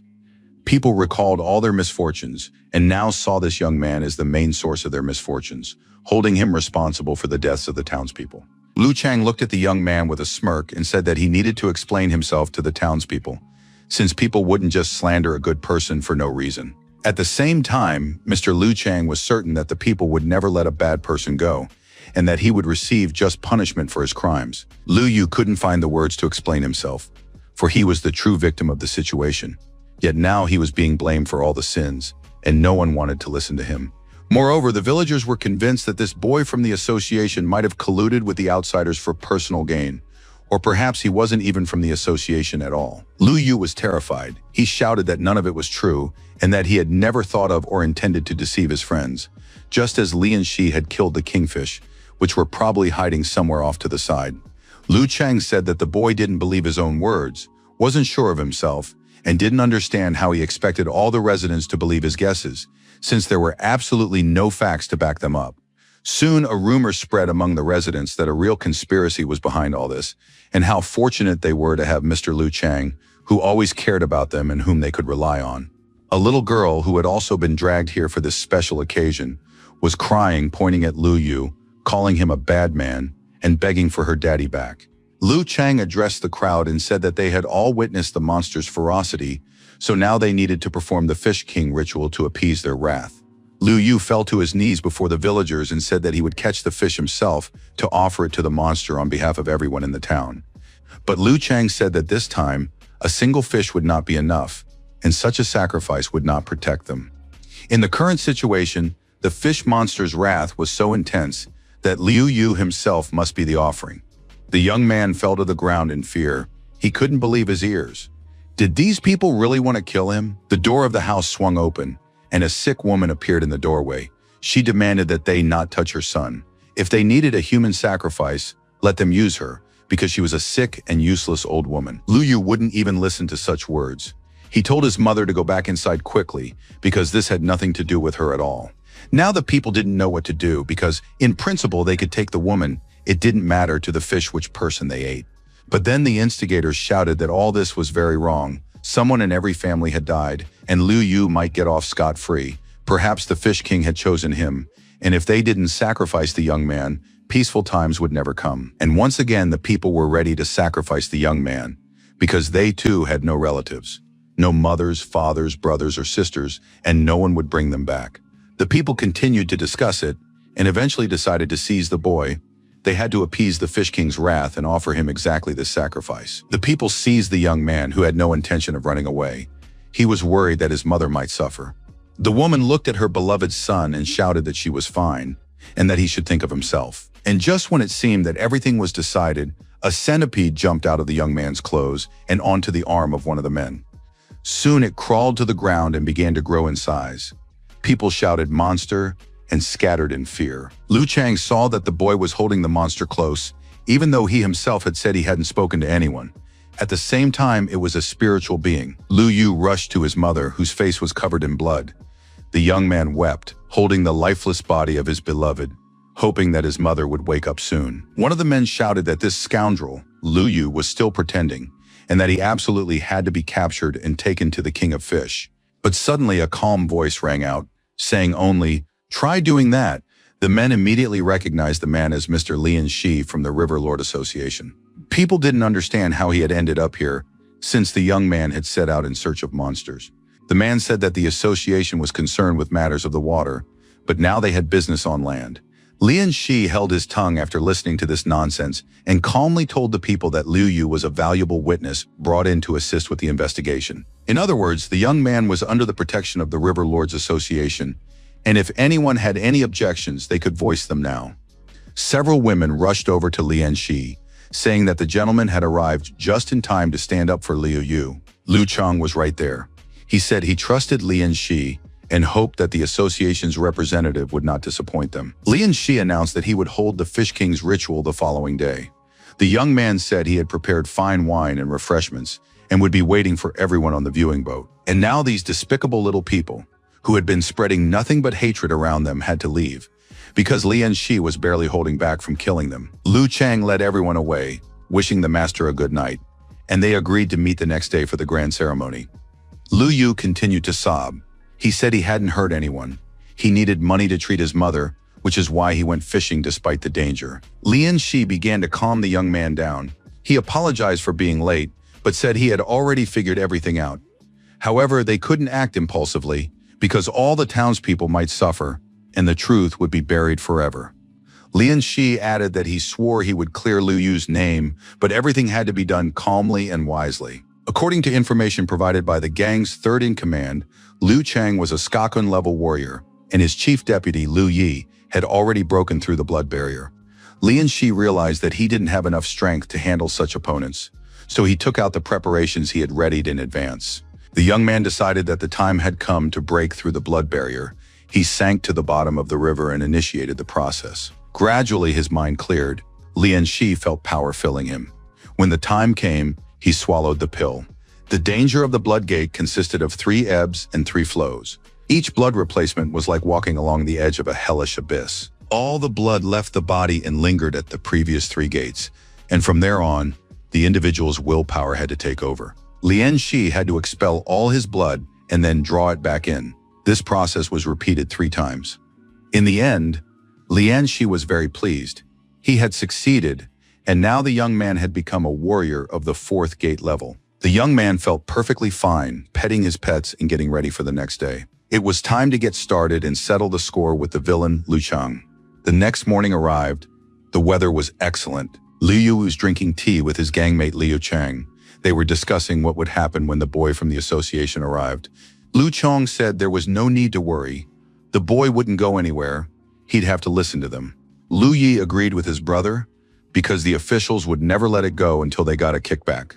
It was strange, of course, that there had been no word from their third brother for 2 days now. Maybe that scoundrel had run off with all the money. Liu Chang didn't think so. He knew his third brother wasn't a fool. He was rough, but he knew what was what. Just then, a servant entered and announced that a member of the River Lords Association had arrived. Liu Chang told his brother that they needed to go and give the guest a warm welcome. Lian Shi was on his boat, holding a spear in his hands and waiting for representatives of the Veil Gang to come out to meet him. Liu Chang suggested they talk inside, since it was windy and uncomfortable outside. Everyone sat down at the table, and the hosts wanted to know what Mr. Lian thought of their food, since it was no worse here than in the best restaurants in Pingyang. Lian Shi finally spoke up. He said he didn't recall introducing himself or giving his name, but it seemed that Chief Liu Chang had conducted his own investigation and figured out who he was dealing with. Liu Chang said that Mr. Lian's fame had spread throughout the country, and of course he couldn't possibly not know the name of the youngest member of the Riverlord Association who had vanquished the mountain demons. Lian Shi said that the host was flattering him, because Lian Shi was nowhere near Liu Chang's equal. In these parts, the title of a government official meant nothing compared to the name Liu Chang. Liu Chang took the bait and said that if Mr. Lian ever ran into trouble in their region, he shouldn't hesitate to mention his name. Lian Shi continued, saying that he simply couldn't understand why a man as great as Chief Liu would intimidate poor peasants, since that was actually very despicable. Liu Yi slammed his fist on the table and said that enough was enough with talking about people while using them as an excuse. It would be better to just say how much Mr. Lian wanted to settle the matter. But his older brother told him to shut up and continued, explaining to Mr. Lian that there was no such thing as meanness in this world. Each of them was simply trying to survive. No matter how hard Liu Chang tried to become noble and wealthy, he was born into a humble family. He had no other choice, and besides, all the deals he made were done with the consent of the higher-ups. Lian Shi said he wanted to intervene in these matters because the Riverlords Association deals with water affairs. Such are the rules. Liu Chang said that they seemed to understand each other and handed over the envelope. Inside the envelope were 3,000 lian. That amount should be enough to reach the Skakun rank. Lian Shi said, "Don't they know who my master is? By the way, he's the head of the Yang clan. This is too little for a man like that." Liu Chang smiled knowingly and said that if Lian Shi left quietly now, they would pay him another 2,000 lian within a month. Lian Shi said again that it wasn't enough. Liu Yi could barely stand on his feet from rage, and his older brother asked directly how much Lian Shi wanted. Lian Shi twirled a delicate porcelain teacup before his eyes, pondering how much money he actually wanted. To the complete surprise of everyone present, instead of answering, Lian Shi attacked Liu Chang. Lian Shi was strong, and this of course took the thugs by surprise. Finally, the young man stated the price he wanted for his silence. He wanted his brother's heads, and the servant could barely keep up with his master. Of course, they did this to please the young man's father, but escaping from the academy was most likely not a very good idea. The young man's name was Liu Wenyang, and he was Liu Chang's son. He believed that one could always study, but a father's birthday only comes once a year. The young man had planned a surprise, and now he was almost at his father's ship, anticipating how happy Liu Chang would be to see his son. And just as the young man was at the pier, a massive explosion rocked the ship. No one knew what was happening or what problems had arisen on board. Liu Chang was unpleasantly surprised when he realized he was facing a very talented young man who had broken through the fourth barrier in just one night. But he knew that wasn't enough to defeat Liu Chang, and the gang leader, drawing his sword, engaged Lian Shi in combat. Lian Shi knew that a fourth barrier warrior was capable of shattering steel, crushing stones with his bare hands, leaping like a lion, and stealing a soul with a single glance. In hand-to-hand combat, he had no equal. And now, when the young man placed his hand on the blade and shattered the sword, Liu Chang was horrified, unable to believe his eyes. Lian Shi told his opponent that he realized, for now, he truly was no match for Liu Chang in strength. However, before his eyes stood the face of the unfortunate Liu Yu, who had nearly fallen victim to mob justice. The Liu brothers watched their opponent with interest, eager to see what this talented young man would do in such a situation. Lian Shi held his spear in his hands and said that now he would take an eye for an eye. The young man activated a stream of water. He controlled the water current, declaring that his revenge would be an eye for an eye, and held his water essence in his hands. The bandits were frightened. They didn't know exactly what to expect from their opponent. They had never encountered anything like this before. People at the pier took notice. Something was happening to the river. It seemed as though a storm had suddenly broken out on it, and huge waves were rising. Lian Shi used his water control, and the river's water literally rose, engulfing the ship from all sides. The Liu brothers couldn't understand how the guy could do such a thing, and immediately they wondered, who was he anyway? But the water had already practically engulfed and swallowed the ship. Lian Shi announced how he planned to deal with stronger opponents. They would fight in the depths of the water, where he felt much more confident. And now the ship belonging to the gang leader Vale had been swallowed by the river, and it was clear that the River Lord himself had had a hand in this. The people at the pier believed this was the wrath of the Fish King, and Wen Yang realized that his father would most likely perish. The Liu brothers sank beneath the water along with the ship.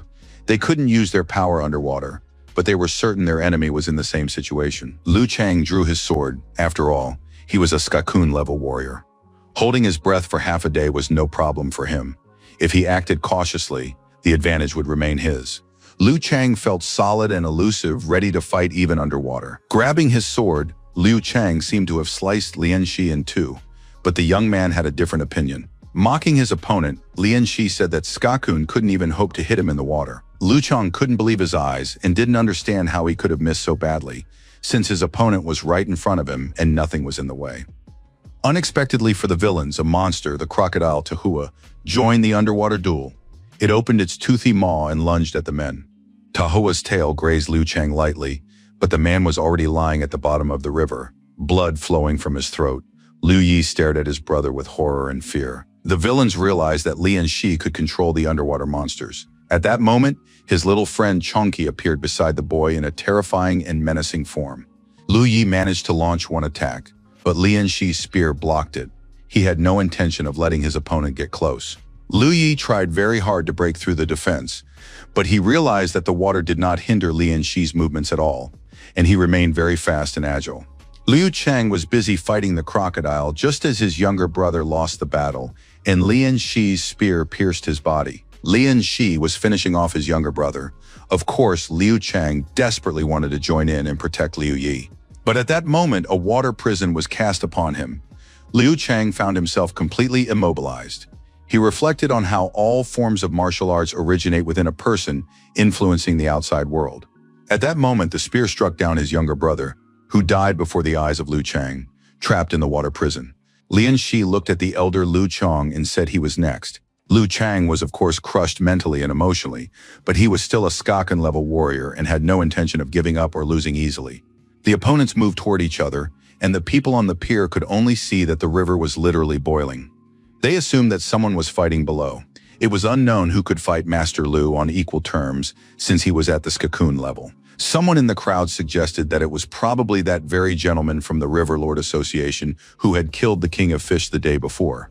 Lu Wenyang had just arrived in the city and knew nothing about the events unfolding here, nor about the association member. The ruthless Ran Zhongbin was furious when he learned that Lian Shi had been out of town for 7 days, since he was Master Yang's personal disciple, and he had only just found out about it. Archivist Li tried to explain to the enraged gentleman that, as far as he could tell, it had been a perfectly ordinary assignment, and the man had no idea it could take Lian Shi so long. The archive staff reported that the young man had gone to Wushui City in the neighboring prefecture. This assignment had the lowest difficulty level, yet Lian Shi still hadn't returned. Ran Zhongbin explained that according to the association's rules, if a low difficulty task cannot be completed within 3 days, its difficulty level is raised, but a whole week had already passed, and Lian Shi could be considered missing. The men tried to figure out why Archivist Li had given this mission to the young man. The archivist thought for a long time, but then said that Lian Shi's brother looked strong, stronger even than a Skakun-level warrior. That's why he decided Lian Shi would handle it quickly and return. Ran Zhongbin and all the archive workers understood if Hu Yulong found out about this situation, they would all be in big trouble. But a loud, angry voice announced at that moment that he already knew everything. The frightened subordinates turned at the sound of that voice. Hu Yulong was very serious and demanded that the men explain in detail what was going on. He wanted to know every little detail. The underwater fight continued, but suddenly the waves near the pier rose very high, and the people waited in surprise to see what would happen next.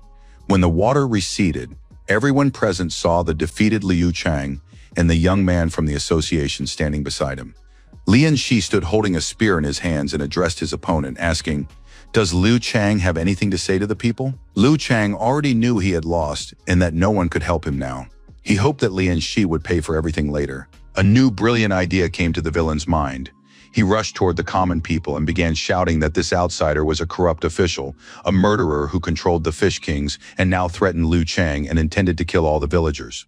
The people in the crowd were used to trusting their leader Liu, and began repeating that they had known all along that this outsider was in fact a bad man. The fishermen said that as long as they were alive, they would defend their leader, Liu Chang. Liu Chang realized that all was not yet lost. He knew how to manipulate people, and no outsider could overthrow him. Lian Shi was completely calm. He said he knew Liu Chang would definitely act this way. Lian Shi called out, and a young man emerged from his boat, the same one who had been raising tongue crickets with his uncle. The young man said that Master Lian Shi had saved his life, and he had to tell everything because he had endured it for too long. The people at the pier recognized the uncle and nephew from the Li family who had been missing for a long time. The young man stood before his fellow villagers and explained that he and his uncle had been raising kingfish themselves. Everyone was shocked to hear this news. The young man said that Liu Chang was the one running the whole operation. Liu Chang, of course, didn't expect such a turn of events and started shouting that it was pure slander. But according to the young man, Liu Chang and the third leader had secretly raised river dolphins and infected them with parasites, which allowed them to control the animals. They intimidated the villagers into paying them taxes and handing over their catch. The young man himself, along with his uncle, had agreed to help them in order to earn money for his mother's treatment, while the members of Liu's gang exploited the entire population to rob and kill. The young man was ready to lead the villagers to the cave with his uncle, where these monsters were being raised. He said that the body of the third leader was still there, and the villagers began to realize that this might be true. Liu Chang wouldn't give up. He grabbed a little girl and said that if anyone came near him, he would simply kill her. Suddenly, Liu Chang's son's voice rang out behind him. The boy wanted to know what he had just heard. Liu Chang was even more terrified when his son realized that his father was, in all likelihood, actually a monster. Liu Chang turned to his son and asked why the boy was there, since he was supposed to be at the academy. Liu Yuanyang didn't say another word. He turned and ran away, unable to bear the shame. Liu Chang was furious. It was all Lian Shi's fault. If not for him, none of this would have happened. Liu Chang lunged to kill the young man, but Lian Shi was prepared for this turn of events and managed to raise his spear, which the villain ran into. Liu Chang, covered in blood, said, "Even if he dies today, I will wait for Lian Shi in the underworld." Lian Shi replied, "If that ever happens, it won't be soon enough. But even if we are destined to meet in the afterlife," he added, "I will be forced to kill you once more." An alarmed servant ran into the house, shouting about the trouble. He was in a hurry and didn't waste time bowing. County Magistrate Du Chongwei was spending time in bed with yet another beauty and could not understand who dared to disturb him. The judge's advisor burst into the bedroom and reported that everyone was dead. The judge couldn't understand who they were talking about. The advisor explained that it was Liu Chang's gang. The man looked extremely upset and frightened. Du Chongwei realized the situation was serious. Liu Chang was a Skakun-level warrior. Who could have defeated him? Why had everyone died, and how had it happened? The advisor added that he had seen a stranger in the uniform of a member of the River Lord Association from a distance. The county magistrate grew alarmed when he learned that someone from the association had arrived. Lian Shi noticed who else was at the pier when he heard a drawling voice, remarking that heroes are made from a young age. It was a fat man speaking, explaining that rumors had reached him about a young gentleman from the association who had arrived to deal with a nasty gang. And so the county magistrate, as a loyal servant of the empire, had hurried here to see for himself and deal with Liu Chang. The fat man looked pleased, admiring the hero who had rid his county of a great evil. The man admitted that he was ashamed as a county magistrate.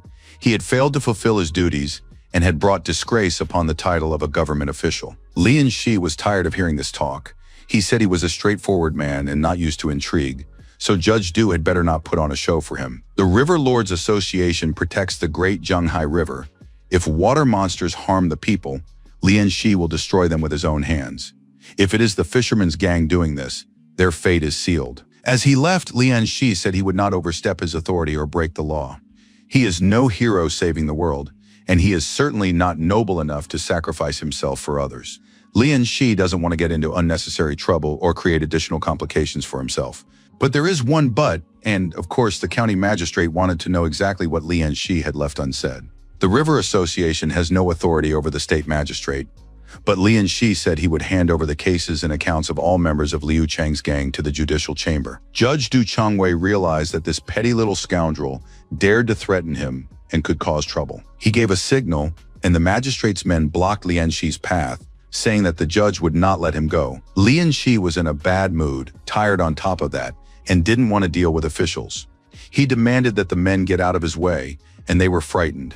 sensing that the young man's aura was more terrifying than that of a Skakun-level warrior. The judge's advisor said the men shouldn't let Lian Shi go, and that they'd better think about what would happen to them if they let him leave. Lian Shi saw that he was surrounded by Skakun-level warriors. A very difficult battle lay ahead. Unexpectedly, a thunderous voice boomed, "How dare you lay a hand on a member of the association?" One of the men tried to draw his sword but was immediately struck by a fishing rod and knocked out instantly. Standing before them all was the deputy head of the River Lord Association, Hu Yulong, holding a fishing rod in his hands in all his glory and power. The men didn't know who was standing before them or how he dared to intervene and behave in such a manner. Hu Yulong presented his warrant and asked how they could behave so disrespectfully toward members of the association. The county magistrate and his advisor were terrified upon seeing the association's vice captain. All the warhorse-level warriors who had issues with Lian Shi turned and scattered. But Hu Yulong blocked their path. "You won't be able to escape." After that, the vice captain initiated a duel, which ended almost immediately. Victory was his. Lian Shi watched the events unfold in surprise and asked why Hu Yulong had come here today and started defending him. The deputy head explained that the young man had lost track of time. He had been gone for a whole week, and Hu Yulong had grown worried and rushed to his subordinate's aid. Lian Shi was surprised it had taken him 3 days to reach the village, but his boss had made it in a single morning. Hu Yulong praised Lian Shi, saying he was a fine young man and had managed to defeat a 4th-rank Skakun, which was to be expected from Uncle Yang's disciple. Lian Shi tried to say he was just lucky, but the chief asked him not to downplay his achievements. Hu Yulong looked at the terrified fat county magistrate, who was covered in sweat, and said that for capturing this villain, Lian Shi would receive no fewer than 2 major merits. Lian Shi and his men stayed in the village for a while longer. They had to arrest all the villains and gang members. As soon as he could, he hurried to Lu Yu's house, but at the doorstep he was met by the inconsolable doctor. The old man reported that, unfortunately, they were too late. The immense stress had ruptured the meridians. Lian Shi looked into the room and saw the mother and son lying dead in each other's arms. Help had come too late, and it was already impossible to save them. Lian Shi recalled how Lu Yu had told him that the last few days had been the most peaceful since his birth. The Fish Kings had made life miserable for all the villagers, and now that they were gone, life had become much easier. Lu Yu never forgot how the Zhou brothers had saved his life by sacrificing themselves, so the young man intended to care not only for his own mother, but also for the mother of the Zhou brothers. In time, he wanted to find a wife and have a son, and when the time came, tell him about the hero who had defeated the terrifying monsters. All these memories flashed through Lian Shi's mind. With sadness and pain, he closed his eyes for the sincere young man and told himself that they would surely meet again in the next life. Lian Shi stepped outside and was caught in the rain. It seemed as though nature itself was mourning the innocent victims. He headed to the port where Hu Yulong had summoned him. The vice captain looked at his young subordinate and said he had found something interesting for him. Master Yang had recently told Yulong that Lian Shi had taken an interest in archery. Hu Yulong had found a beautiful black bow among Lu Cheng's belongings, one that would suit the young man perfectly. The emperor had once granted Lian Shi his patronage, and his powers had awakened to their full potential. He was rapidly improving in skill, especially with long weapons, so he should have no trouble with a bow either. A crescent-shaped sling swayed from his belt, and a spear with 3 sharp points and a double blade glinted in his hands. A sling is essentially a bow that shoots lead balls instead of arrows. As the saying goes, 100 crossbows and tens of thousands of arrows are nothing without a reliable, sturdy bow.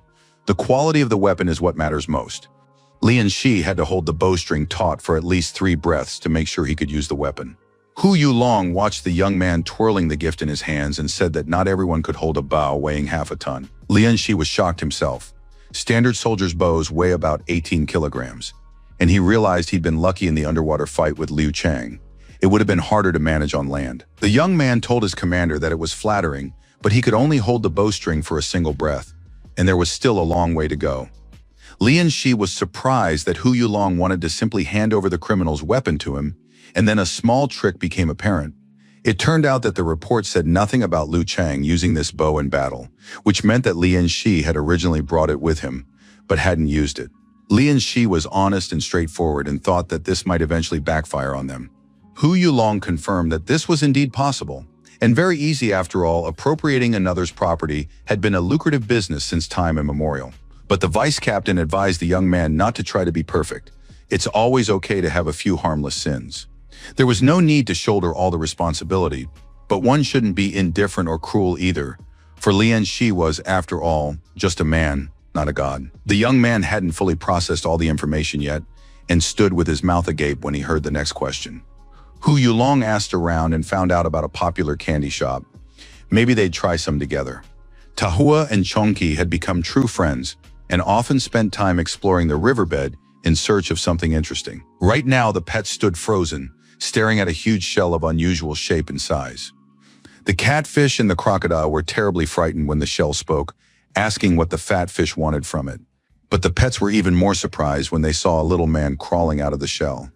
The old man was groaning and clearing his throat. The old man leaned on his cane and scolded the dim-witted fish Chongqi for waking him from his sweet dreams.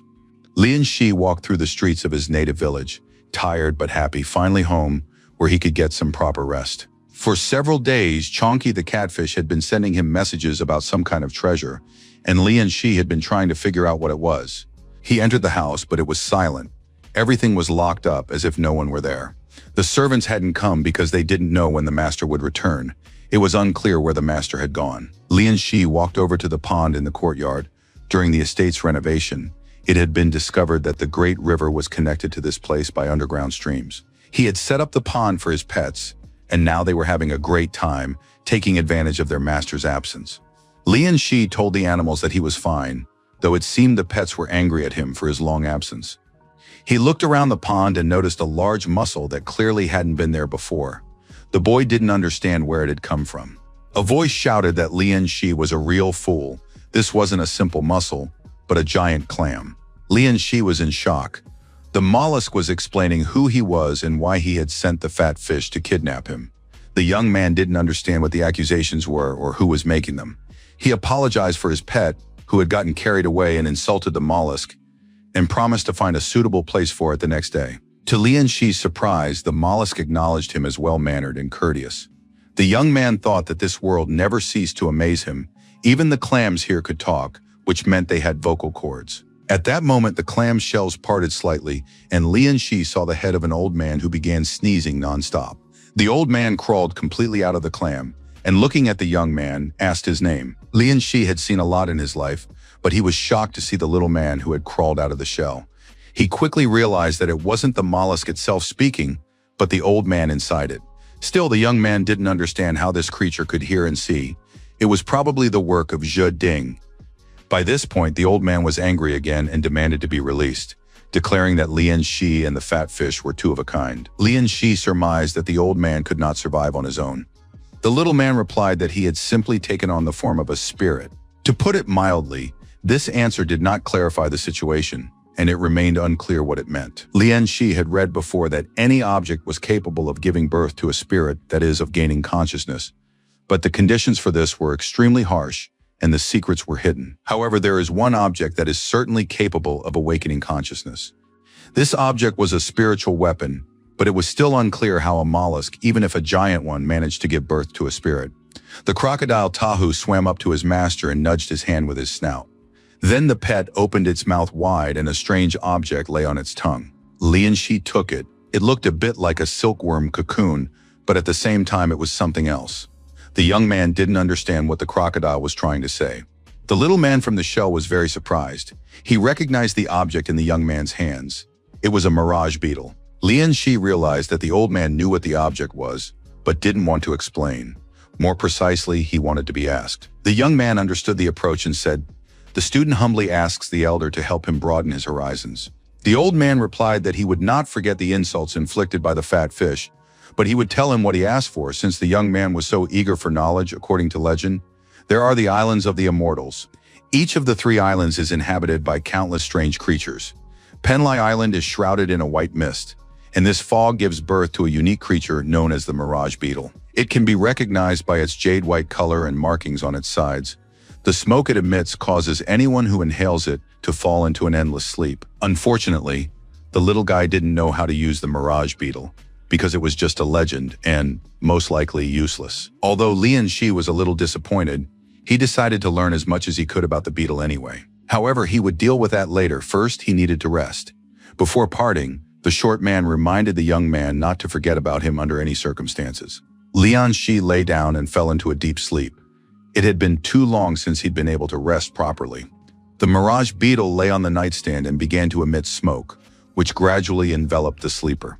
Lian Shi saw himself standing in the rain. It was strange, he thought he was sleeping in his own home. The silhouette of a man appeared behind him and said, "At last we meet again." It was Liu Chang, who had promised the young man that he would wait for him in the underworld. Lian Shi tensed. He had never faced such situations before. Before him stood a dead man who, on top of that, wanted to fight. The young man thought that perhaps there really was something like hell in this world. He looked around. His pets, the centipede, or anyone else wasn't with him. Most likely they were on one of the streets of Wushui. Could it be that the underworld had twin versions of real cities? It seemed so. And now Liu Chang was going to kill him because he had promised death. Liu Chang looked like a true demon. His eyes glowed with hatred, and his face was contorted with rage. Lian Shi knew there was no way out. He could count on only one thing. The young man unleashed the Emperor's Dragon Strike. He didn't expect it to work, but was surprised when a massive warrior appeared behind him. This summoned spirit of the Emperor was meant to fight alongside Lian Shi to prevent his death. Liu Chang once again couldn't hide his surprise. Who was Lian Shi? A simple village boy with such immense hidden potential. Lian Shi soon realized he was in a dream created by the Mirage Beetle. His imagination had managed to conjure the Emperor. Despite being a fake, the power was incredible. The young man turned around when he heard a thunderous voice. "Who are you?" The Emperor's spirit began speaking about Lian Shi's body and how the young man had summoned him. The conversation was abruptly cut short. Lian Shi woke up. The boy realized that the Emperor had been real, but the meaning of his words remained unclear. He looked at the Mirage Beetle on the table. It was to blame for what had happened.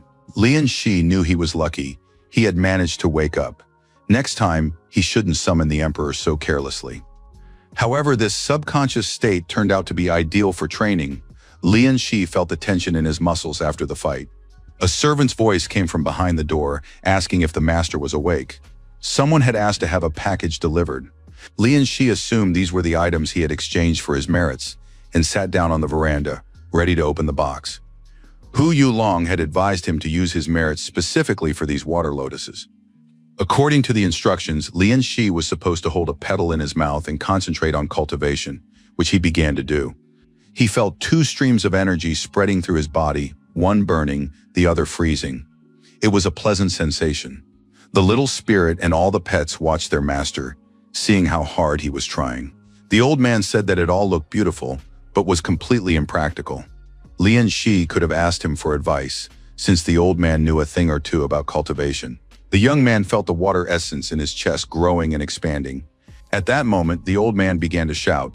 He wanted to say something, but suddenly, as if struck on the head, he swore to protect the immortal secret until his dying breath. Lian Shi had barely finished his cultivation process when he saw a little man crawling across his chest. Could it be that the old man was in such a hurry to leave his pond? The old man said that, seeing Lian Shi's persistence in training, he had decided to stay for a few days to teach the young man something interesting. He explained that he had lived for several thousand years and knew many secrets. Lian Shi immediately asked, had the old man ever seen a real dragon? The little man replied that of course he had seen it, and thought that this boy had no idea about the essence that lived within his body. Compared to it, even a real dragon was a mere trifle. The old man looked at the boy, realizing that an extraordinary future awaited him. The man was chained and lay as if crucified. He felt excruciating pain and screamed loudly. A hooded stranger leaned over him. If you want revenge, beg the Great Mother to grant you her power. To do this, you must devote yourself to serving her. Despite the pain and blood, the wretch replied that he understood. For the sake of vengeance, he was ready to devote himself entirely to serving the mother. The stranger demanded to know his name and the name of the one he longed to kill. It was Lu Wenyang, the son of the slain Liu Chang, who dreamed of taking revenge and destroying Lian Shi. Lian Shi sat in the courtyard of his home, pondering the information the old man had shared. Since ancient times, there had been only 3 true dragons. After the death of the dragon king Jiang Hai, his palace was taken over by a sea dragon. The little man confirmed this.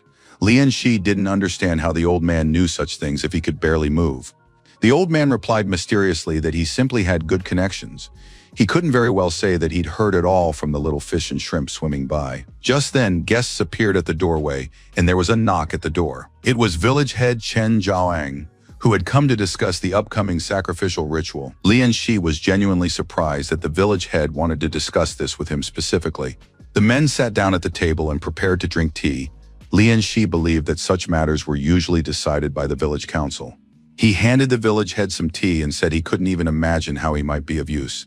The village head admitted frankly, many outsiders had arrived in Yangxing recently, which was complicating the organization of the ritual.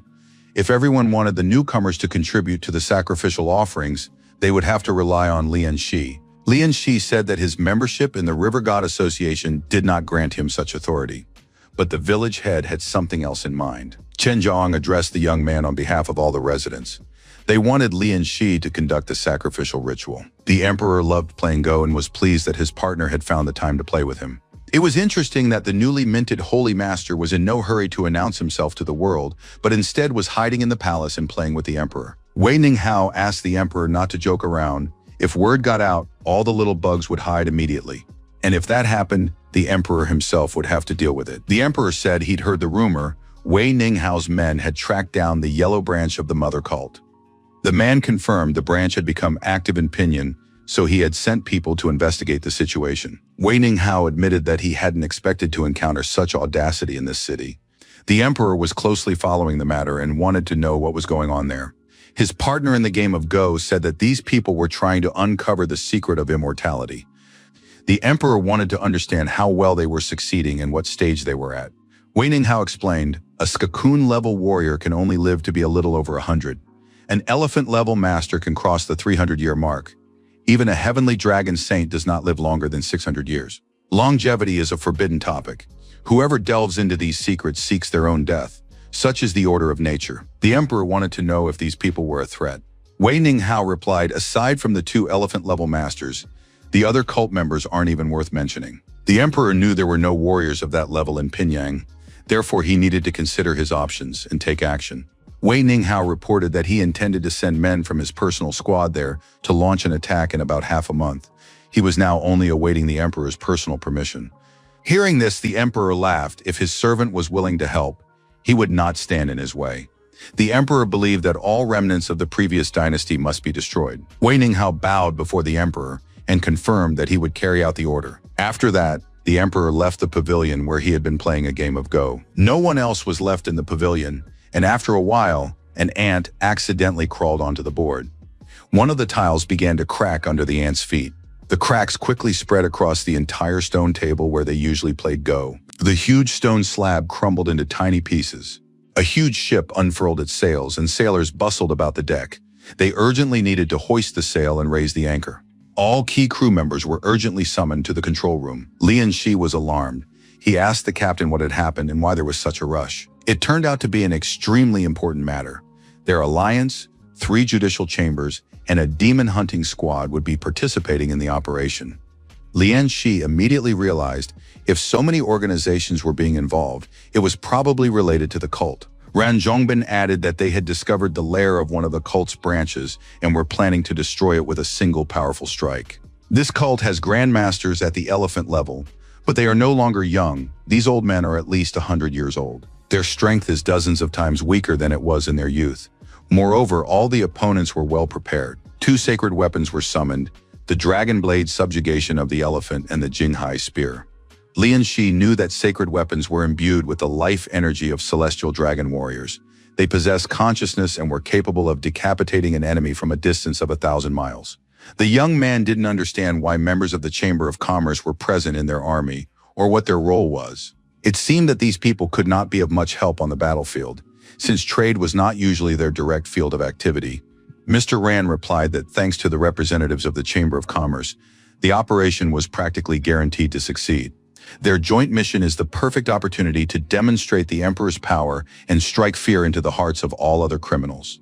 That is why the mission is fully sponsored by the Tianbao Chamber of Commerce. Even if it is expensive, they will derive commensurate benefits from the event. Lian Shi already understood. Collaborating with the authorities on such a large-scale mission would bring the Chamber of Commerce immense popularity, elevating it above its competitors. Now it was clear what the Chamber of Commerce was counting on. At that moment, the young man heard someone call his name. An unfamiliar young man was approaching them, stating that he had recognized Lian Shi from a distance and would like to speak with him. The young man introduced himself. "My name is Wei Xiao. It's a pleasure to meet you." Lian Shi knew that Wei Ling liked to adopt children from all over the world, and perhaps this was one of them. The young man was cautious and didn't understand what this guy wanted. Lian Shi, without moving from his spot, asked, "Why does Mr. Wei need me?" Wei Xiao laughed cheerfully and replied that he had heard how Lian Shi had single-handedly taken down the Wushui City gang, destroyed the cult's stronghold, and saved a bunch of people, so he wanted to meet the hero in person. Lian Shi listened to all this, then asked his companion not to beat around the bush and to speak plainly. Wei Xiao replied that this was fine since Lian Shi didn't like beating around the bush, and began to explain. Historically, the second captain had fewer opportunities than the first. Lian Shi had achieved a great deal and done much good, but Captain Hu Yulong had been unable to reward him appropriately. Wei Xiao offered Lian Shi a chance to work with them. If he agreed, he would receive a yellow dragon pill. It was a very tempting offer. The yellow dragon pill was worth 3 major merits, and these people were willing to give it away for free.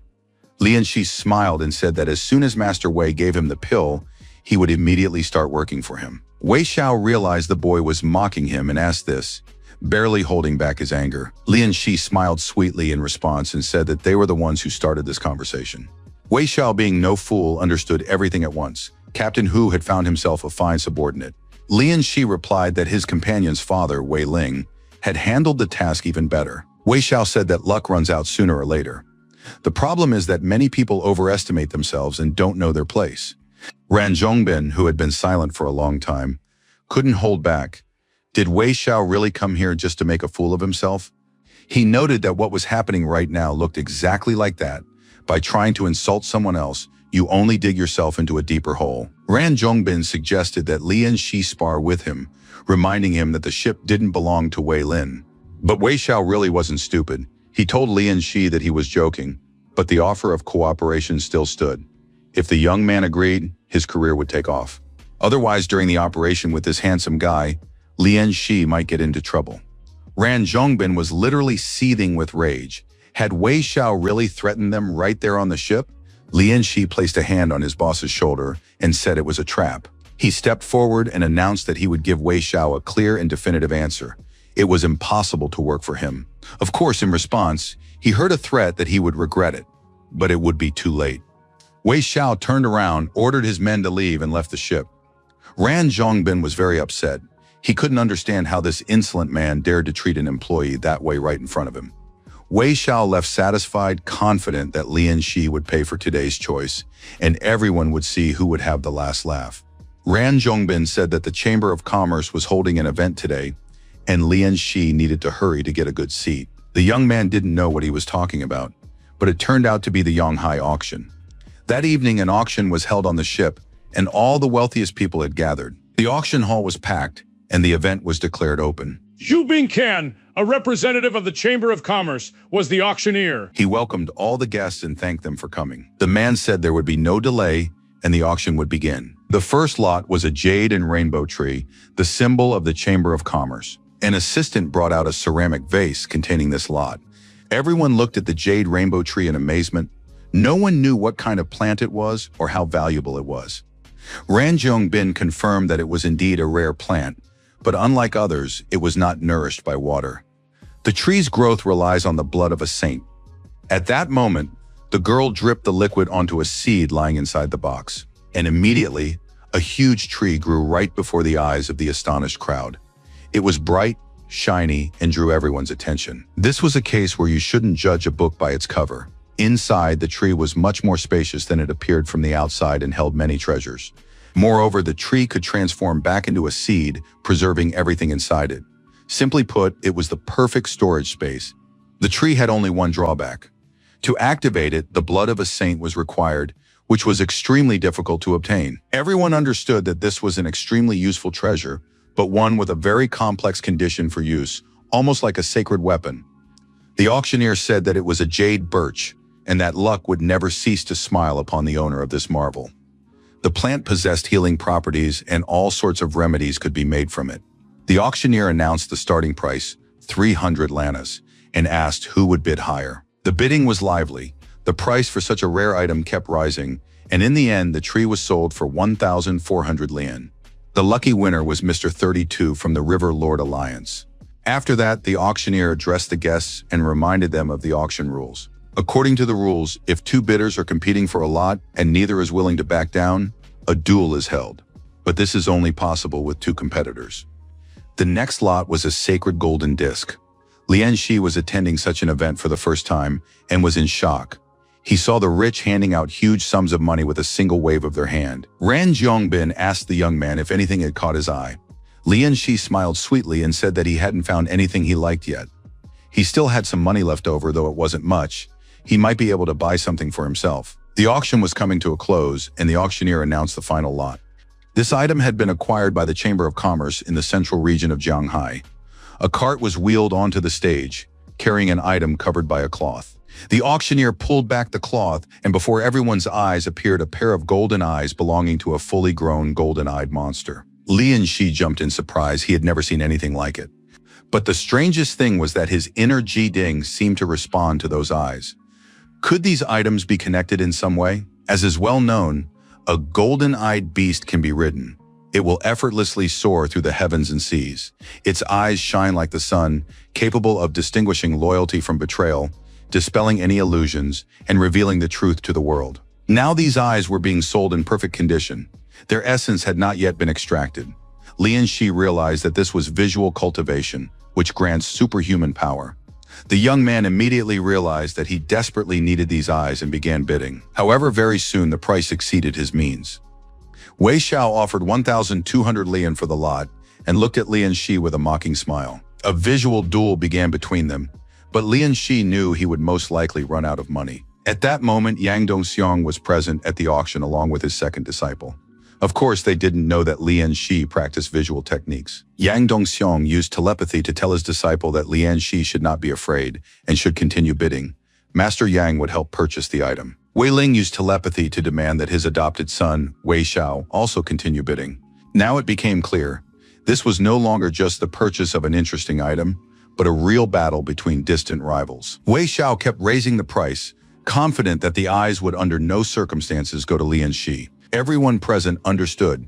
A rift had formed between these two bidders, and snatching the lot from Wei Xiao's hands would not be easy.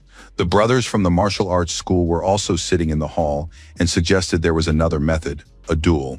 Everyone knew that Wei Xiao was a mid-level Skakun tier warrior, while Lian Shi hadn't shown anything special yet.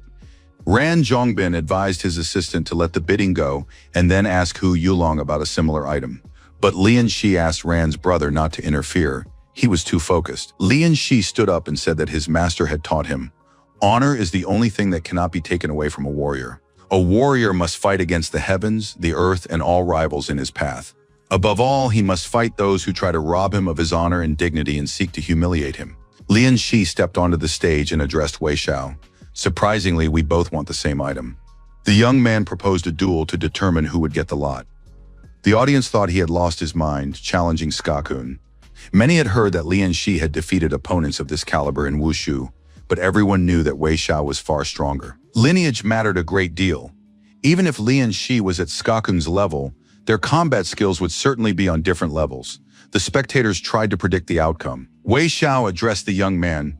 "You've got some guts to dare challenge me. Be glad weapons aren't allowed here, otherwise, we'd have to hold a funeral."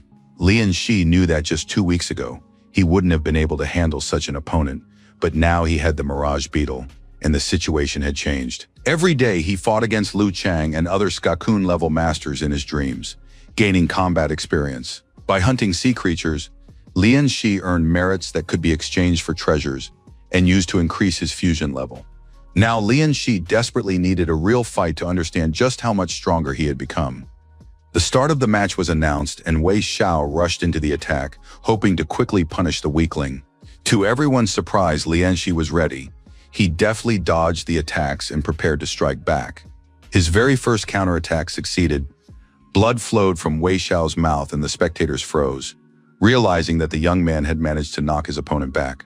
Wei Xiao realized what a disgrace he had suffered in front of the spectators, and his adoptive father, this greenhorn, had thoroughly infuriated him. Everyone knew that Wei Xiao was about to use the floating step of the water tiger, his signature move. Although it was a mid-level technique, Wei Xiao had perfected it. He was certain Lian Shi would definitely not be able to handle this attack. Lian Shi noticed the water tiger and calmly said that he also had that technique and something else interesting as well. Wei Xiao launched his attack. It looked powerful, and everyone froze, but the blow was stopped by a single fist from Lian Shi. The second disciple gaped in surprise and looked at Master Yang, who had been trying to say that he didn't have any favorites. But now looking at the ninth disciple, he couldn't help but admit, this guy had enormous potential. Hu Yulong was also pleased with what he saw. What else could one expect from Master Yang's personal disciple? Wei Ling, having learned about the martial arts of the Huangkong Temple, noted that Lian Shi was becoming an increasingly interesting person. Lian Shi addressed his opponent, "You lost, Wei Xiao, but if you want, we can continue." Wei Ling rose from his chair and told his son that he had already disgraced himself enough. After that, he announced that the golden dragon eyes belonged to Lian Shi, who had earned them by right.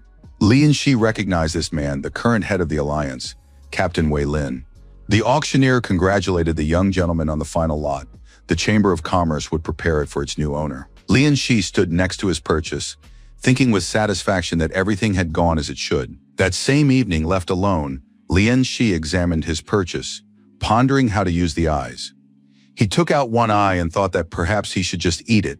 Lian Shi bit off a piece of the eye and felt his own eyes fill with energy. The young man realized he was right. With just a single glance, he was capable of incredible things. The ships participating in the joint operation had finally reached their destination, and everyone needed to get ready.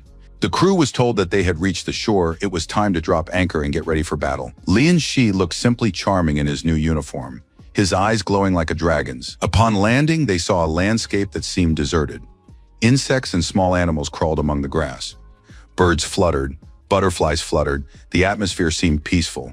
But the men knew they had to stay alert and watch their step. The guardians of the ghostly mother were masters of stealth attacks. The warriors had to keep their eyes open. As they moved deeper into the island, they soon came upon some trees, noticing nothing suspicious. Lian Shi noted that fog was beginning to thicken around them. Ran Zhongbin ordered everyone to keep an eye on their surroundings and stay together. Suddenly, a stranger emerged from the fog. The group stopped, trying to figure out if he was friend or foe. But they couldn't get a good look at him. He was moving very quickly, and visibility in the fog was poor. Thanks to his golden dragon eyes, Lian Shi could see and sense much more, and he immediately understood what the problem was. The young man looked around. His companions had been right there a moment ago, but now he stood alone in the fog. He knew that people didn't just disappear into the fog that quickly, which meant a magical effect was at work. Lian Shi noticed that the enemy was even capable of concealing their aura. Soon his companions were nearby again. They said they'd turned around, but Lian Shi was nowhere to be found. Not a trace, not even an aura. Lian Shi agreed. The fog was very strange. They were moving southeast as Commander Shu had ordered. Ran Zhongbin confirmed the advance was proceeding as ordered. The next moment, Lian Shi's spear painfully scraped Lord Ran's cheek. He cried out, clutched his face, and asked what on earth Lian Shi was doing. Lian Shi replied that he would never call Commander Shu by his first name, but would say Brother Shu. Now he could see clearly. The enemy's disguise was ridiculous and ineffective. The villain had taken on the appearance of Ran Zhongbin, but realized that Lian Shi wasn't a fool. There was no need to use the disguise. The monster declared the game is over and assumed his usual form, intending to quickly finish off Lian Shi. Lian Shi watched the metamorphosis with interest and asked who he actually was, suspecting a relative of one of his enemies. Vlad said he wouldn't waste his breath. He and his 4 friends were just a half step away from C rank and could easily handle Lian Shi. One of the thugs declared he couldn't wait. He wanted to be the first to test what this brat was made of. A powerful punch to the nose stopped the thug in his tracks. The test had gone well, and he understood everything about Lian Shi. The ringleader saw this and realized that the young man was also at the half-step stage, or perhaps even stronger. The thugs decided not to mess around and attack all at once. They didn't want to suffer the same fate as their comrade, for whom nothing could be done anymore. Lian Shi deftly dodged the attacks of all the bandits and fought them off with his spear. He was so skilled that in a single moment, his legs knocked down 2 thugs at once, and his spear closed in on the main villain's face. The half-monster thought all this had happened because of Lian Shi. After all, he used to have a normal life, an education, and ordinary affairs. But Lian Shi had destroyed and taken everything from him without asking for permission. The young man remembered Lu Chang's son, whom he had killed. The boy had gone missing and apparently had joined the cult of the Ghost Mother. Lian Shi said that his father had formed a gang, bred river monsters, and drunk the blood of ordinary people. He was merely enforcing the law and doing his job. Before Wen Yang could reply, a voice came from within him, pleading with the young master to help. He was in terrible pain. Lian Shi saw this with his own eyes for the first time. The Phantom Mother's guards worked in pairs, one in the light, the other in the darkness. If Liu Wenyang was in the light, where was the one in the darkness hiding? The dark entity was struggling to break free, screaming in pain and begging for help. The two entities stood side by side, united by a single goal. They both wanted to kill Lian Shi, believing him to be the cause of all their misfortunes. Wen Yang told the dark entity that together they could kill Lian Shi and avenge his father. Lian Shi had almost no options. Two entities were rushing at him at the same time. He didn't manage to stop them the first time. When the second one woke up, their combined power broke through the cocoon stage barrier. A monster consisting of two parts, with two swords in its hands, lunged into the attack, ready to destroy Lian Shi. It was unclear how to fight it. Lian Shi saw that his opponents had reached a new stage, but they remained amateurs without combat skills. Right now they had only brute strength. Against that, one had to use cunning. Besides, the monsters themselves didn't know how to use it effectively. Lian Shi parried another attack with his foot, blocking the sword, but the monster wrenched the spear from his hands. It seemed all was lost, but Lian Shi gathered his strength and knocked the monster to the ground with a powerful blow. Wen Yang, lying there nearly destroyed, told Lian Shi to build his career on the bones of his family. It seemed the young man was about to stop, but Lian Shi asked if he had finished his accusatory speech, since he needed to move on. Putting an end to it, Lian Shi walked through the fog, trying to figure out where Ran Zhongbin had gone. Suddenly, he heard a noise and saw two warriors high in the sky, communicating across a vast distance. Lian Shi realized that it was a saint's weapon, possessing an overwhelming aura. He wanted to get a better look at what was happening, but the fog was growing thicker. Looking at his body, Lian Shi realized that his golden dragon in tiger form was the result of the fog's influence. The young man knew he had to find a way out immediately. Demonic forces were at work all around him. Soon he came upon a building in the middle of the forest. It was strange to see it in such a place. Lian Shi went inside, assuming he had stumbled upon the hideout of the cult of the Ghost Mother. The house was tidy, with papers lying on the table. Judging by the evidence, the owner was a warrior saint. There was a locked chest standing near the house, from which a dark, demonic power began to emanate. The chest opened slightly, and a long, clawed hand reached out. Lian Shi examined the house. In the corner stood a large barrel of water with a fish swimming inside. It was black. The young man had never heard of a spiritual fish before. Lian Shi activated his water control and pulled the fish out of the barrel, a rather unexpected find. At that moment, he sensed someone or something approaching, clearly not a human. The young man turned around and saw a zombie radiating powerful energy. The skeleton didn't utter a word. It looked withered and mummified. Lian Shi sensed the skeleton's aura, the wolf smoke stage. The villain lunged forward, closing the distance to the young man in an instant. Lian Shi didn't let go of the fish and dodged, trying to avoid a collision. He drew his spear, but the skeleton was strong and wrenched it from his hands, flinging him into the far corner. Lian Shi had never felt so beaten up. It seemed he was about to lose consciousness. The pot in his hands cracked, and the fish was out of the water. However, the fish activated the essence of water. The host was unconscious, but the essence seized the opportunity to awaken and brought Lian Shi back to reality. The young man opened his eyes. Streams of water flowed around him, and he was sitting against a wall. To his surprise, Lian Shi realized that while he was unconscious, he had managed to level up. Shards of a clay vessel lay on his chest. He guessed that the spirit fish found in the barrel had helped with all of this. Lian Shi checked his new stats and discovered he had acquired the whirlpool skill. Soon he decided to try using it right there in the room. The young man understood that the time had come to test his new abilities in action. Besides, the zombie hadn't gone anywhere. All the officials and soldiers were urgently herded onto the ship, ordered to board quickly as they were about to set sail. Hu Yulong wanted to understand what had happened and why they had to retreat. The man was furious. Those old fools had brought trouble upon themselves and set the rest up. On top of that, they had created the Black Mist, the result of their experiments. They had sacrificed 2 warrior saints for the sake of this abomination. The accursed cult of the Ghost Mother must be destroyed. Ran Yin was worried. She didn't want to leave without her brother. Hu Yulong reassured her, since Ran Zhongbin was a master at the wolf smoke stage. Suddenly, Ran Zhongbin burst out of the fog. He looked alarmed and reported a terrible disaster.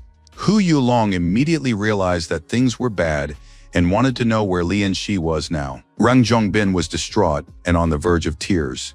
He confessed that it was his fault. They had split up and lost track of each other. The cultists had taken on Lian Shi's appearance and caught him off guard, wounding Rang Zhongbin. Now all that remained was to hope for the gods and luck. For somewhere in the fog on the island, only Lian Shi remained. Master Yan needed to be informed of this immediately.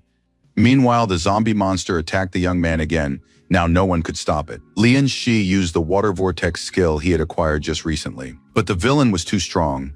He weaved between the water currents, and they barely caused him any harm. The zombie closed in on Lian Shi, and now his spear was his only means of defense in close combat. The young man used water signs and skills, creating a water prison and directed streams against the monster. While the zombie was distracted by the water currents, Lian Shi closed in and, pointing 2 fingers at the monster's skull, triggered a powerful explosion that reverberated across the island. At that moment, Master Yang arrived, and the expedition gathered, ready to set out in search of Lian Shi. Ran Zhongbin suggested going out to search himself, since sitting idly by was out of the question. But the elders forbade it. The fog had not merely thickened, but turned into black smoke, and with every passing moment it grew more dangerous. Young Dongxiong believed in his youngest disciple, insisting that Lian Shi had a strong destiny and that something had simply delayed him. Wei Ling, along with his adopted children, watched with interest, certain that Lian Shi would never return. With his strength, he couldn't survive in that fog. Hu Yulong ordered the ship to drop anchor and wait for Lian Shi's return, though some soldiers considered this pointless and dangerous. Thoughts of the risk took hold of the ordinary soldiers' minds. They didn't want to wait, believing that Lian Shi's life wasn't worth their own. Wei Xiao was the happiest of all. When he invited Lian Shi into his unit, he sprinkled revealing powder on his clothes so that he could not escape. He remembered how a man in a cloak had appeared before him and ordered him to apply the powder to Lian Shi's clothes. Wei Xiao didn't understand why the master was so fixated on this young man. But the man in the cloak said not to question orders, one simply had to carry them out. Wei Ling finally spoke up, announcing that the waiting time was over. The fog was approaching the shore, and he was ordering them to set sail. Hu Yulong resisted. His man had not yet returned. But as a subordinate, he could not disobey his master. Out of respect for Hu Yulong's father, Wei Ling decided to turn a blind eye to the son's abuse of authority. Hu Yulong promised to carry out the order, but warned that next time Wei Ling might not show such leniency. Suddenly, all the soldiers grew restless upon seeing a light in the fog and began whispering to one another. It was strange, the fog was black, yet a human silhouette began to emerge from the darkness. Lian Shi emerged from the fog. He moved slowly and looked repulsive. He held a burning candle in his hands. Everyone quickly boarded the ships and sailed to their home port, where a dock and a chance to rest awaited them. The conversations on the ship revolved entirely around Lian Shi, how he had emerged from the fog with a candle in his hands, and how the men had nearly lost their voices from fear. The soldiers discussed how the fog had appeared after the deaths of 2 warrior saints. This was also being whispered among the military. Lian Shi walked through the streets, breathing in the air, and rejoiced in the joy of being alive. He had to push his dragon power to the limit twice to destroy the zombies, otherwise he would have been stuck there forever. Master Yang turned to his student, saying that he had heard how the boy had nearly been stranded on the island of the abandoned village. Lian Shi thanked his teacher for his concern, assuring him that he was fine, he'd just gotten a little lost in the fog. Yang Dongxiong noted that, judging by their conversation, Lian Shi had found the candle of evil banishment. This was a stroke of luck, since the cult of the Ghost Mother had clearly prepared it for their own purposes. Lian Shi listened attentively to the master, having learned to understand him through hints and nuances. At that moment, a servant, Auntie Fang, appeared at the pier. She reported that upon hearing that the people from the office had returned, she had immediately run to find him. The woman was frightened and explained that something terrifying was happening in the backyard, the place he had forbidden them to enter in recent days, as horrifying sounds were coming from there. Lian Shi immediately headed home and, without even going inside, heard a loud scream. He didn't understand what was happening or where the noise was coming from, since there were only pets in the backyard. That meant someone from outside had sneaked in there. Lian Shi stepped out into the yard and gasped in surprise. He certainly hadn't expected to see what met his eyes. In the middle of the pond, a beaver was standing on a rock, screaming at the top of its lungs, drawing everyone's attention and scaring everyone around. The short old man covered his ears with his fingers and said he'd agree to anything. But the beaver shouldn't go breaking everything just because he didn't like something. The beaver would be better off learning not to yell over every little thing. The short old man turned around and saw that Lian Shi had returned. It was unexpected. The young man crouched down closer and began to examine the beaver with interest. The old man had to introduce them. The old man explained that he had found this beaver many years ago. He wasn't just any beaver, he was a genius.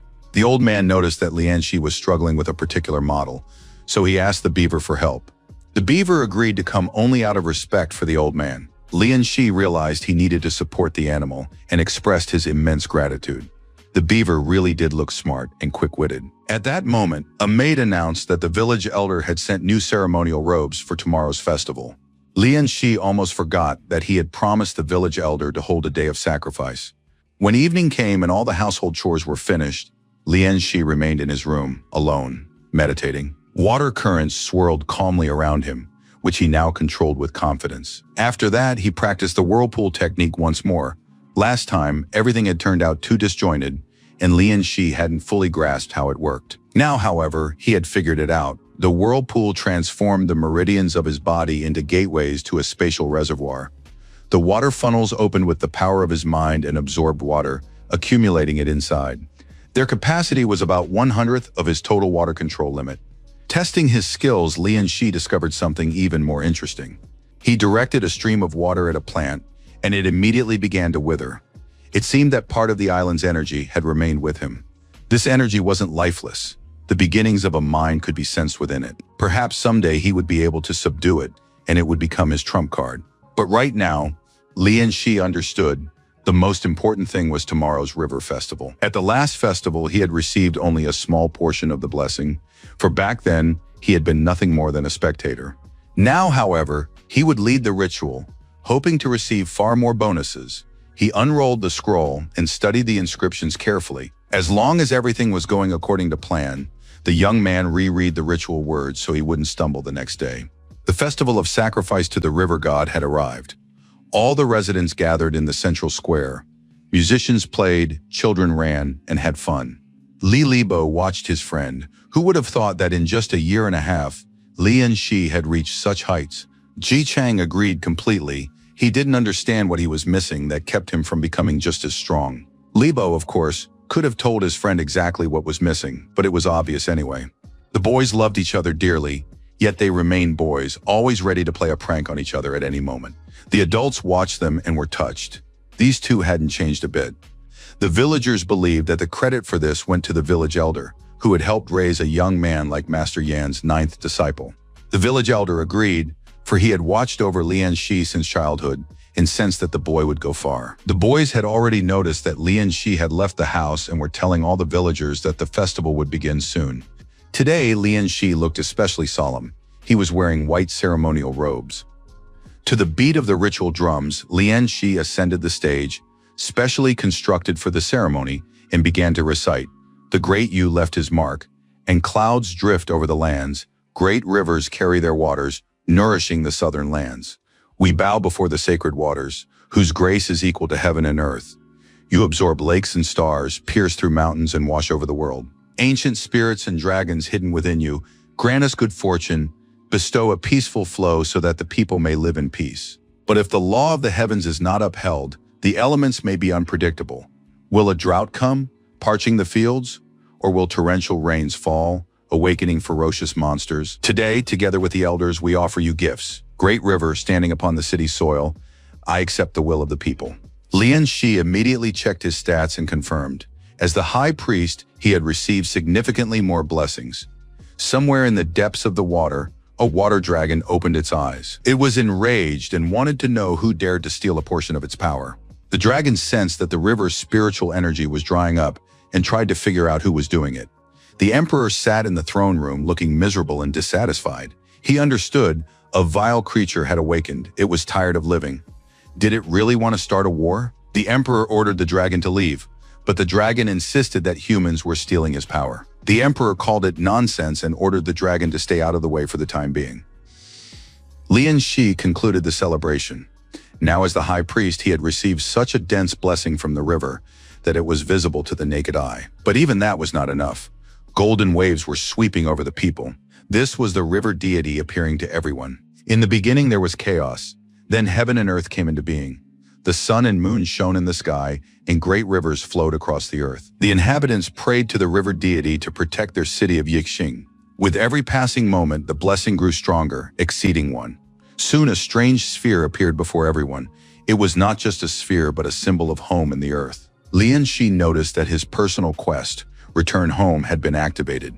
Could he ever return again?